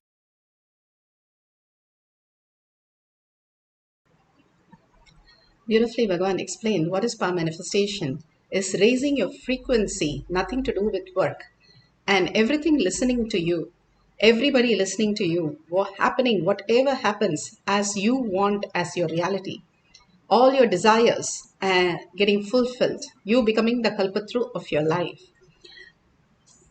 Bhagavan beautifully said how we can live as a superconscious species on planet Earth, and how Kumarikunda and Tamil Nadu had the superconscious species, and Shiva himself had come down and initiate us into the highest possibility as living as the ultimate lifestyle. Here, Bhagavan gives us the science of our manifestation. Science of our manifestation is authentic, time-tested, scientific, and foolproof. The pramanas, just by listening to the pramanas, which is the evidences, the cognitive shift happens in us and manifest as powers. The Shastra Pramana, the eternal unchangeable truth revealed in the source scriptures as Vedas and Agamas. Apta Pramana, the experience of the results of Aptas. Who are the Aptas? Aptas are the Rishis, Munis, Ganas, Nainamas, Alvars, Siddhas, Yogis, Yoginis, Bhairavas. All of them, even emperors, like Bhagavan says, Pandya king was able to time travel into different lokas. And even the Grahasthas were able to manifest all the powers of Paramashiva. The science of manifestation was alive. They were the authority of Hinduism, and all the powers were authentic, time-tested, scientific, and foolproof. The Atma Pramana, account of His Divine Holiness, Bhagavan Nithyananda Paramashivam, this millennium's avatar's personal experience of our manifestation, Bhagavan's very own Leelas to showcase to the world how the cognitive shift can manifest as superconscious power, how to live as a new species on planet Earth. Shakshi Pramana, the experience of the millions of disciples, devotees, followers all around the world initiated by Bhagavan into the science of our manifestation. Bhagavan has beautifully given us the Kailash Courtyard, which is like a Garbha Mandir. When you enter the Garbha Mandir and whatever you want as reality, it becomes fulfilled. Because Paramashiva himself is waiting to manifest through you all the greater signs when you are in Shaktipada, Shaktinipada, feeling the oneness with Paramashiva. Pratyaksha Pramana, the scientific study measuring the effect of being in the enlightened state. Avatar Shastra clearly documents how the Balasan's devotee, disciple, and Bhagavan himself has gone through the scientific study and what happens to your brain when you manifest powers or you do healing. What happens? The thoughtless space happens, and the more and more the prefrontal cortex becomes very vivid and very clear, very active. And simply that can literally transmit what is Paramashiva into your brain as cognition and shift you into the parallel universe. The synergy trigger happens. Now science is catching up and giving every detail that Bhagavan is giving as a scientific reality. Let's go to the Shastra Pramana for the power of metallization. And this is from Spanda Karika, section 3, Vibhuti Spanda, Sutra 3.4, 3.5. परमार्थेन येन यत्र यथा स्थितं तत्तथा बलमाक्रम्य न चिरात् सम्प्रवर्तते।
1,000 acre around the banyan tree, other than our Adinam, nobody has underground water.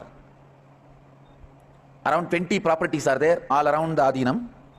Not even one person has borewell water. They have dug, I think, 50 borewells. As recently as 2 weeks before, few weeks before. Nobody got water.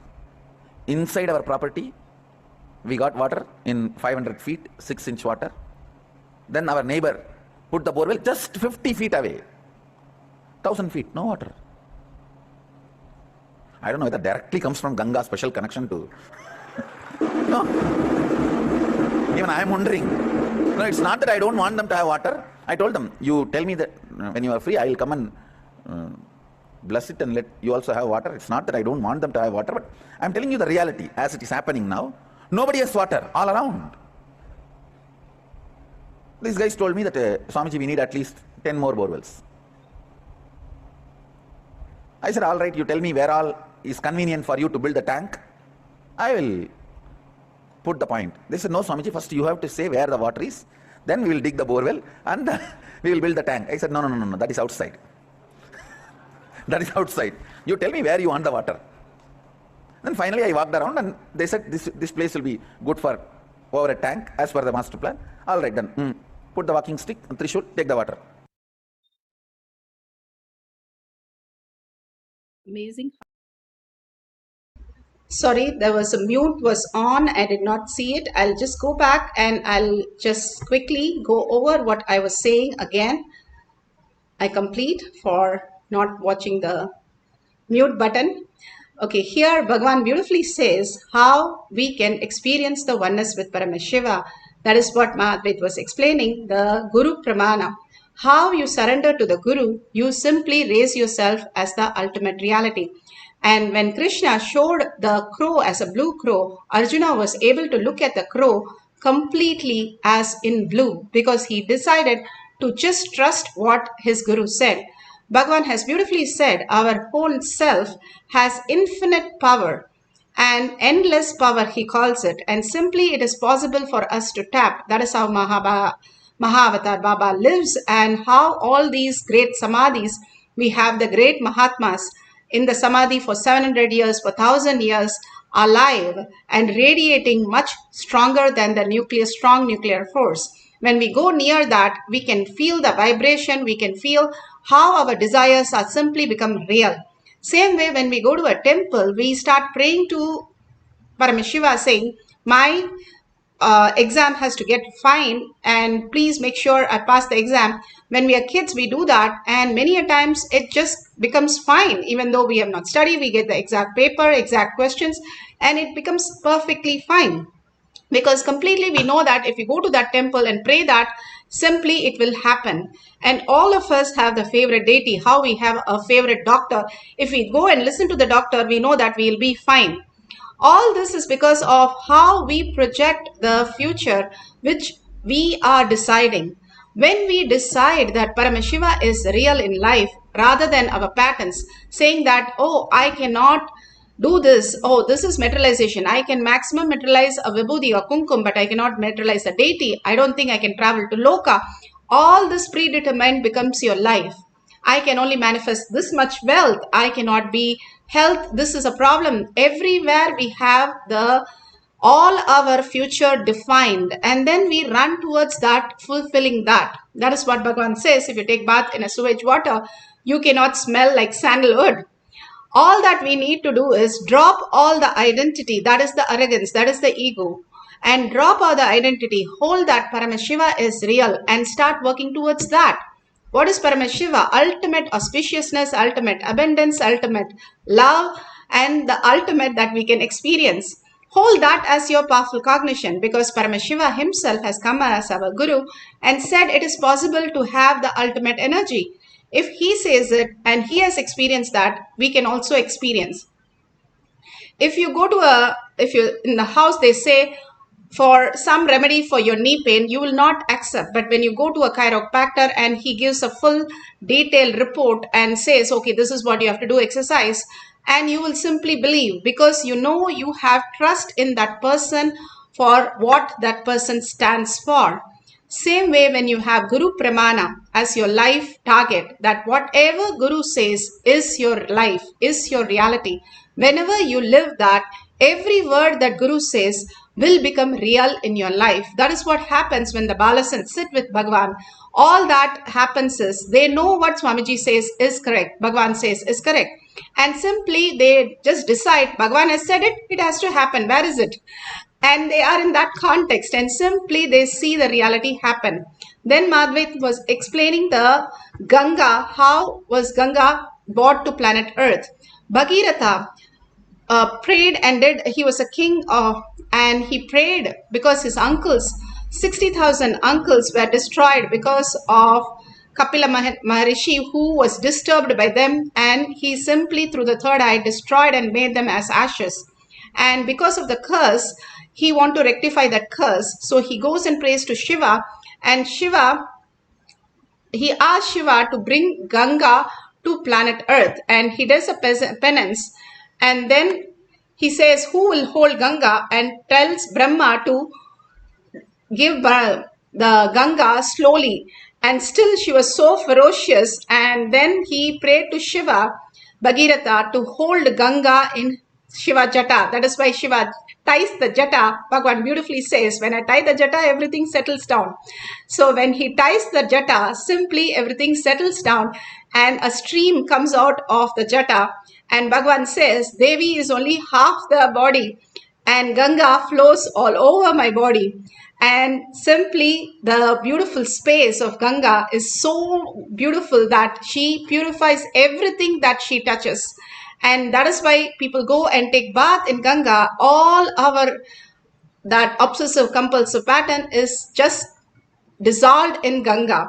And the Britishers used to take the water all the way in tons to have such a purified water. Ganga can even make the bones or even irons into, like, it dissolves the whole thing, but still does not hurt any of our body or anything, but only purifies the whole thing. She is so ferocious, and she's manifested from a different loka on planet Earth.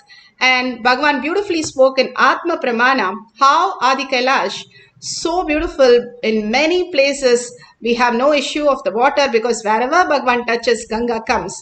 When Bhishma Pita was on the bed of arrows, he asked, because Bhishma Pita's mother is Ganga, he asked Arjuna to get Ganga water, and that is why when Ganga water is given, they get liberated. And Ganga water was coming from, when Arjuna put an arrow, Ganga water came and Bhishma had the Ganga water. All this again and again is possibility how we exist. We just have to understand what is predetermined, what is free will, how Guru comes and liberates us, taking us to all the possibility, not just possibility of the world, but possibility of who we are, the ultimate space of oneness, and who we are. We are consciousness, we are a frequency, we are not just the matter. Here Bhagavan beautifully gives us how in scientific study the object was appearing in the throat, and simply after that the object came in the hand. Very clearly it is documented. It says a foreign body in the oral cavity without any delay or reprecision. The recording of the spinal CT scan after metallization revealed a presence of a metallized object. And this is in the Avatar Shastra, chapter 10, page 214. Clearly, it is documented how these great signs happen to us. And so many materialized objects in so many great avatars has happened in our disciples, devotees. They have materialized lots of gems, pearls, even the appearance of deities and appearance of Arunagiri Yogeshwara hair, or different lokas. From different lokas they were able to get the stones from that planet. All was possibility. When Bhagavan says it, it becomes reality in your hand. That is all we need, the complete trust in every sutra. Everything that we know is when a guru says, the disciple simply has the trust, simply manifest as reality. Here in Kailash Kotiyat, Bhagavan says you can manifest any reality that you want. I am ready to fulfill. All the 463 powers can become reality All you need to do is trust your Guru. That is what Guru Pramana is. Now sit straight with your head, neck and spine in a straight line and bring the listening to your third eye. Absolute unclutching from what you have defined your life. Anything that you have defined, drop everything at Bhagavan's lotus feet. Whatever we define is only confusion, chaos, pain, problems. Any words that utter is only chaos and struggle. Drop everything at Bhagavan's lotus feet and all the conflict, like Bhagavan says, constantly we are in the conflict, we are fighting ourselves, finally losing our life. If we understand the conflict, why we are supporting, instead drop all the conflict, surrender to the Guru, simply the Guru Pramana becomes our reality. And absolute unclutching from all that you know as you and start dropping everything at Bhagavan's lotus feet, disappearing into Bhagavan's lotus feet, you will raise as a new being that Paramashiva has said it, it is my reality. Paramashiva has told this, it is my reality. Everything will be your reality the minute Bhagavan utters any word. That is what is Guru Pramana. Now, let's entangle with Bhagavan intensely and we can experience the oneness with Paramashiva and manifest as powers. One more thing I would like to tell about Guru Pramana, how Bhagavan himself was in Parivrajaka and he had to go through so much of struggle for 9 years to get this science, to learn how to give it to the world, and like how the scientists go through so much of struggle to bring the whole discovery into a space where humanity can use it. Same way Bhagavan struggled for 9 years. When he was going to Shirdi Sai Baba, he says Shirdi Sai Baba and Satya Sai Baba is the same energy which has manifested as enlightened beings. And here he wanted to go to Shirdi Sai Baba. He was 2 days away from that place. And then he had a piles problem and the piles was coming out and he was going through bleeding and he didn't know what to do. He prayed to Shirdi Baba and he simply surrendered. What can I do? I want to see you, but I am not in a good health. What can I do? And simply Baba appeared in front of him, blessed him and told, hey, just pull all your intestine and place it properly. It will be fine. And immediately Guru Vak became his reality. He pulled it and placed it. He had no pain, no problem. He just walked 2 days and had the darshan and blessing of Shirdi Sai Baba.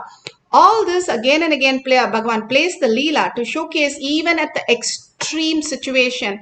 He knows that there is something more than that consciousness which will guide him, help him and walk him through any of the issues.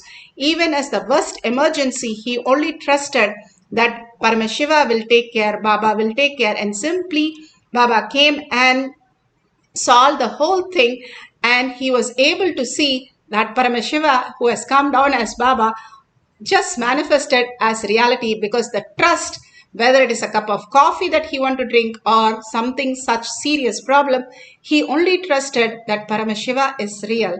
And he got the solution that Paramashiva became reality in his life. All that we need to do is decide. When Paramashiva says to bring Ganga water, honey or sacred powder, simply it happens as reality. He has seen it. When Guru ordains, he sustains it. He even sees you manifesting that power in different loka. All you need to do is surrender at lotus feet and raise yourself by chanting the Mahavakya and be in the oneness with full of gratitude. Flowering in the gratitude, you will simply see that Paramashiva is your reality. Now wipe your laptop, your phone, your hands, make sure there is nothing wet or sticky, and then you will think, oh, because before itself I ate this, that is why it is sticky. No, wipe everything and take a picture of everything so that you know clearly there is nothing there.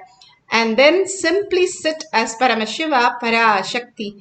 Be powerful, always with our struggle of negative words, negative connotation, negative things. Just surrender everything at Bhagavan's lotus feet. Hold only the space. Paramashiva, my Guru has said, I am Paramashiva. Sit as Paramashiva with 25 heads, 75 eyes and 50 hands. So beautifully, you can experience Paramashiva as your reality. Or any Ishta Devata that you are so connected, hold that space, completely hold that space and dissolve into that space by chanting the Mahavakya, raising the frequency by deep listening. If you forget to listen, again bring your listening back and again do the whole thing of chanting and listening. Let's start the power of materialization. Paramashivoham. Om Nithyananda Paramashivoham. Om Nithyananda Paramashivoham. Om Nithyananda Paramashivoham.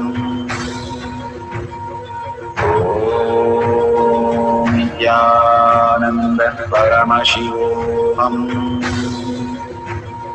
Om Nithyananda Paramashivoham. Om Nithyananda Paramashivoham. Om Nithyananda Paramashivoham.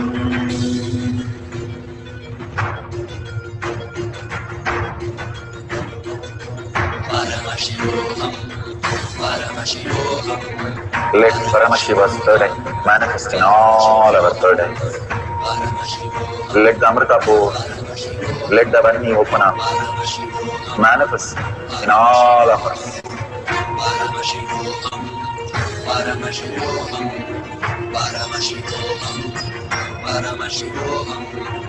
Let Paramashiva overflow, manifest the powers in all our third eyes. Om Nithyananda Paramashivoham. Om Nithyananda Paramashivoham. Om Nithyananda Paramashivoham. Om Nithyananda Paramashivoham. Om Nithyananda Paramashivoham. Om Nithyananda Paramashivoham. Om Nithyananda Paramashivoham. Om Nithyananda Paramashivoham. Om Nithyananda Paramashivoham. Om Nithyananda Paramashivoham. Om Nithyananda Paramashivoham.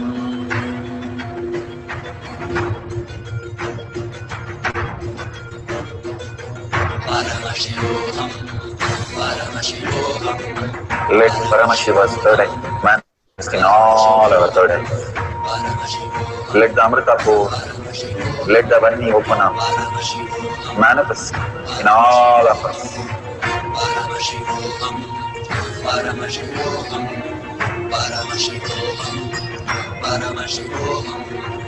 Let Paramashiva overflow, manifest the powers in all our third eyes. Om Nithyananda Paramashivoham.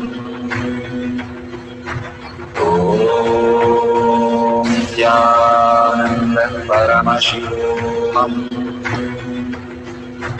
Om Nithyananda Paramashivoham.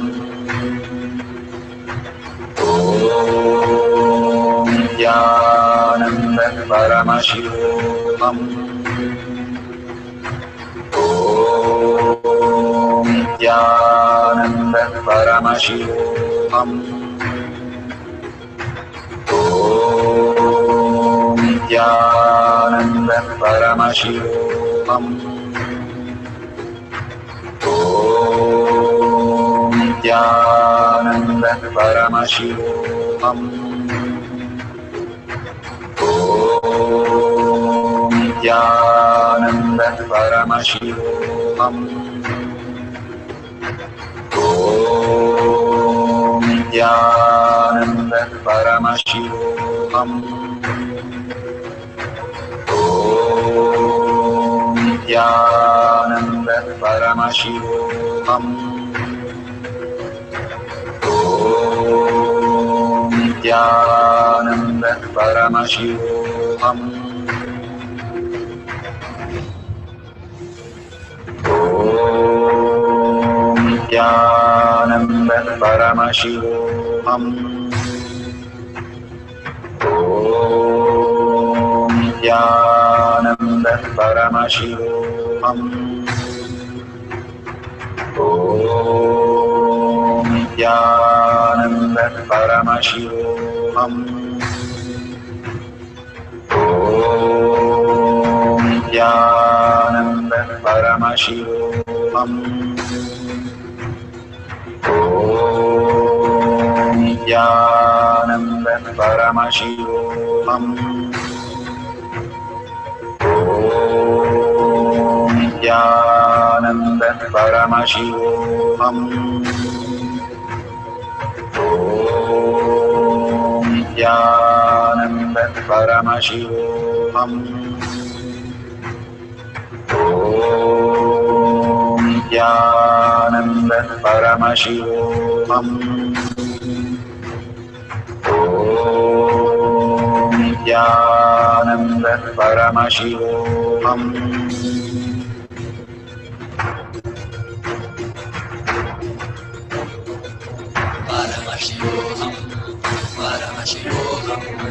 Let Paramashiva's third eye manifest in all our third eyes.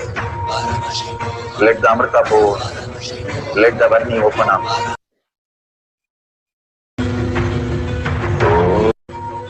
Om Nityananda Paramashivoham. Om Nityananda Paramashivoham. Om Nityananda Paramashivoham. Om Nityananda Paramashivoham.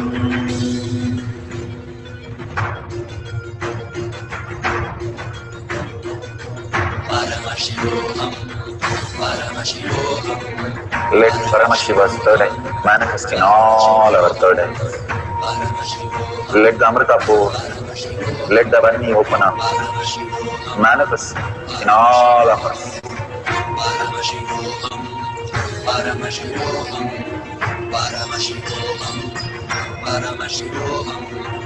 Let Paramashiva overflow, manifest the powers in all our third eyes. Om Nityananda Paramashivoham. Om Nityananda Paramashivoham. Om Nityananda Paramashivoham. Om Nityananda Paramashivoham. Om Nityananda Paramashivoham. Om Nityananda Paramashivoham. Om Nityananda Paramashivoham. Om Nityananda Paramashivoham. Om Nityananda Paramashivoham. Om Nityananda Paramashivoham. Om Nityananda Paramashivoham.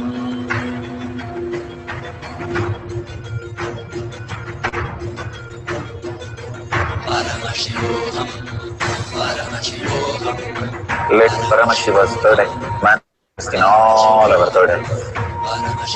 Let the Amrita-pur, let the Varni open up, manifest in all of us. Paramashivoham, Paramashivoham, Paramashivoham, Paramashivoham. Let Paramashiva overflow, manifest the powers in all our third eyes. So beautiful. Please open your eyes and verify wherever any of the kumkum, vibhuti, or you have any liquid that is appearing or anything which is sticky, the honey which is appearing, please go ahead, take a picture of these. All that prasada is the greatest gift. Bhagavan says it can even heal the cancer because it is literally antimatter becoming matter. From Bhagavan's Ananda Gandha, you are getting all this prasada and the different level, the lokas, parallel universe, you have already manifested. You are just seeing it in this loka happen. How Bhagavan said that king went and asked Indra and got all the deities and came back. And finally, that whole science of traveling to different lokas and different possibilities was much possible for all the human beings as reality. That is the science Bhagavan is bringing up again and giving us all this foundation, for we are experiencing the parallel universe synergy trigger and simply seeing Bhagavan happen in our reality. More and more we start surrendering our identity, our questions, our incompletions and words, and understand Paramashiva, who has come down as your guru out of the 8.4 million people and 8 billion people out there, 8.4 million species and 8 billion people. You are the chosen one to manifest all the powers. You are the Brahmanya Bahuputratam. You are the favorite inheritance of the cosmos. That is what is Guru Pramana. You know your mother has it, she will give it to you. Same way Paramashiva has it, who is waiting to give it to you. All we need to do is just drop everything and surrender. I know Paramashiva in my life is manifest everything I want, and you'll see your life full of abundance, full of auspiciousness. Everywhere you go, you will be auspicious and you'll manifest everything. You know, when Bhagavan says it, he will manifest as your reality. So hold that as your most powerful cognition. You will not just materialize the Vibhuti Kumkum, or you will materialize all the abundance and health and wealth and auspiciousness in your life. We'll have one more cycle. If you have taken the Vibhuti Kumkum, take a picture of that with a timestamp and clean it up again. If you have anything in your fingers, take a picture of that. You can put the cell phone camera light and then you can take a picture so it's very clear that you can post to the world how Paramashiva is real. Consciousness is real. Everything that exists is through consciousness only we are experiencing everything. So it is the very origin of who we are, and that is the civilization, the Kumarikanda that Bhagavan was saying was living, and he is reinventing that whole thing as Kailasa, and all of us surrendering to Paramashiva again and again, we can all experience the same reality, whatever Bhagavan gives as consciousness, as our reality, simply seeing it materialize in our life. Hold that powerful space and start chanting the Mahavakya with a deep gratitude and surrender space, and just dissolve into Paramashiva, disappear into Paramashiva in deep love and oneness. You will create a new reality, a new you, who's a new species manifesting all the greatest signs in the world. Let's start the power of materialization. Nithyananda Paramashivam. Om Nithyananda Paramashivam. Om Nithyananda Paramashivoham. Om Nithyananda Paramashivoham. Om Nithyananda Paramashivoham. Om Nithyananda Paramashivoham. Om Nithyananda Paramashivoham. Om Nithyananda Paramashivoham. Om Nithyananda Paramashivoham. Om Nithyananda Paramashivoham. Om Nithyananda Paramashivoham. Om Nithyananda Paramashivoham. Om Nithyananda Paramashivoham. Om Nithyananda Paramashivoham. Om Nithyananda Paramashivoham. Om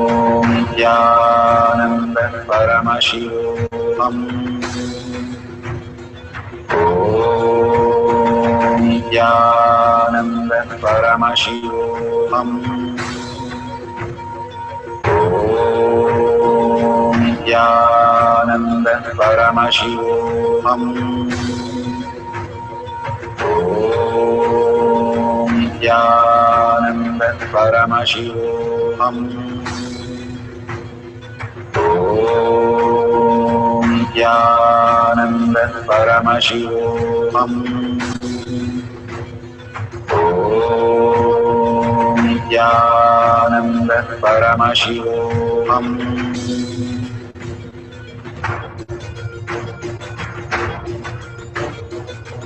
Paramashivoham, Paramashivoham, Let Paramashiva's third eye manifest in all our third eyes.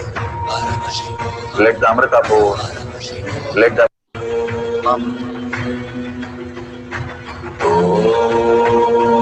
Nithyananda Paramashivoham. Om Nithyananda Paramashivoham. Om Nithyananda Paramashivoham. Om Nithyananda Paramashivoham. Om Nithyananda Paramashivoham. Om Nithyananda Paramashivoham. Om Nithyananda Paramashivoham. Om Nithyananda Paramashivoham. Om Nithyananda Paramashivoham. Om Nithyananda Paramashivoham.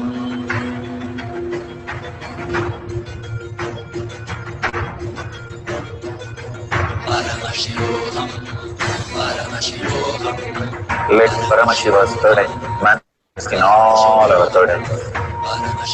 Let the Amrita pour, let the Varni open up, manifest in all of us. Paramashivoham, Paramashivoham, Paramashivoham, Paramashivoham, Let Paramashiva overflow, manifest the powers in all our third eyes. Om Nithyananda Paramashivoham. Om Nithyananda Paramashivoham. Om Nithyananda Paramashivoham. Om Nithyananda Paramashivoham.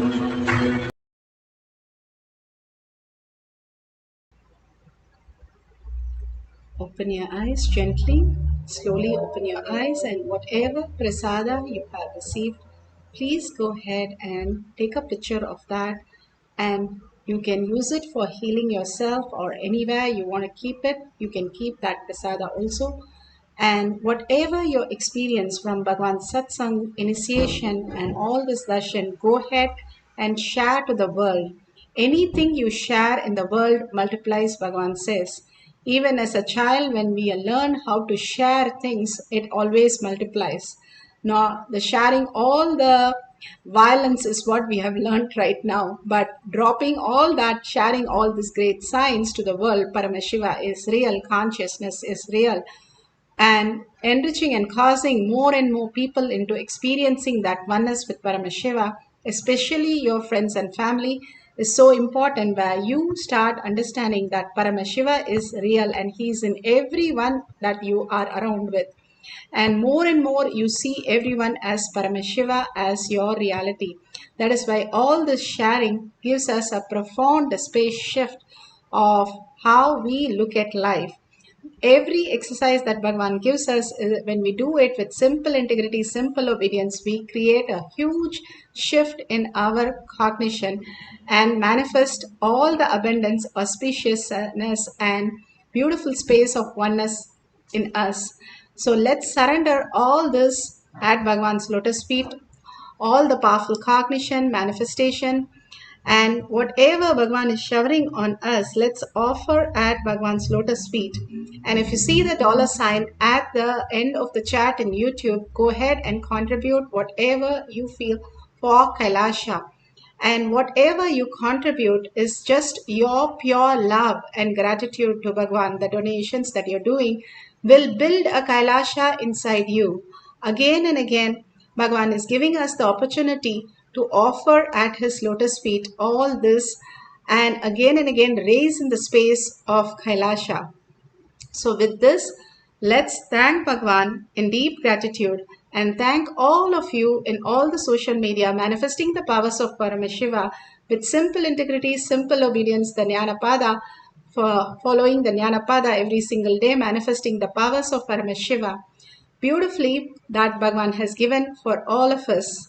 Now, let's hold the powerful cognition, deep earning. Paramashiva is real in my thought, in my words, in my action. Seeing everyone, everything as Paramashiva has happening again and again, as only Paramashiva as my thought current. Hold that beautiful space in your inner space. And with that, let's end with the Purna Mantra. ॐ पूर्णमदः पूर्णमिदं पूर्णमुदच्यते पूर्णस्य पूर्णमादाय पूर्णमेवावशिष्यते ॐ शान्ति शान्ति शान्तिः हरि ओम तत्सत् सर्वं भगवते श्री नित्यानंद परमशिवं पादुकार्पणमस्तु ॐ नित्यानन्दम्.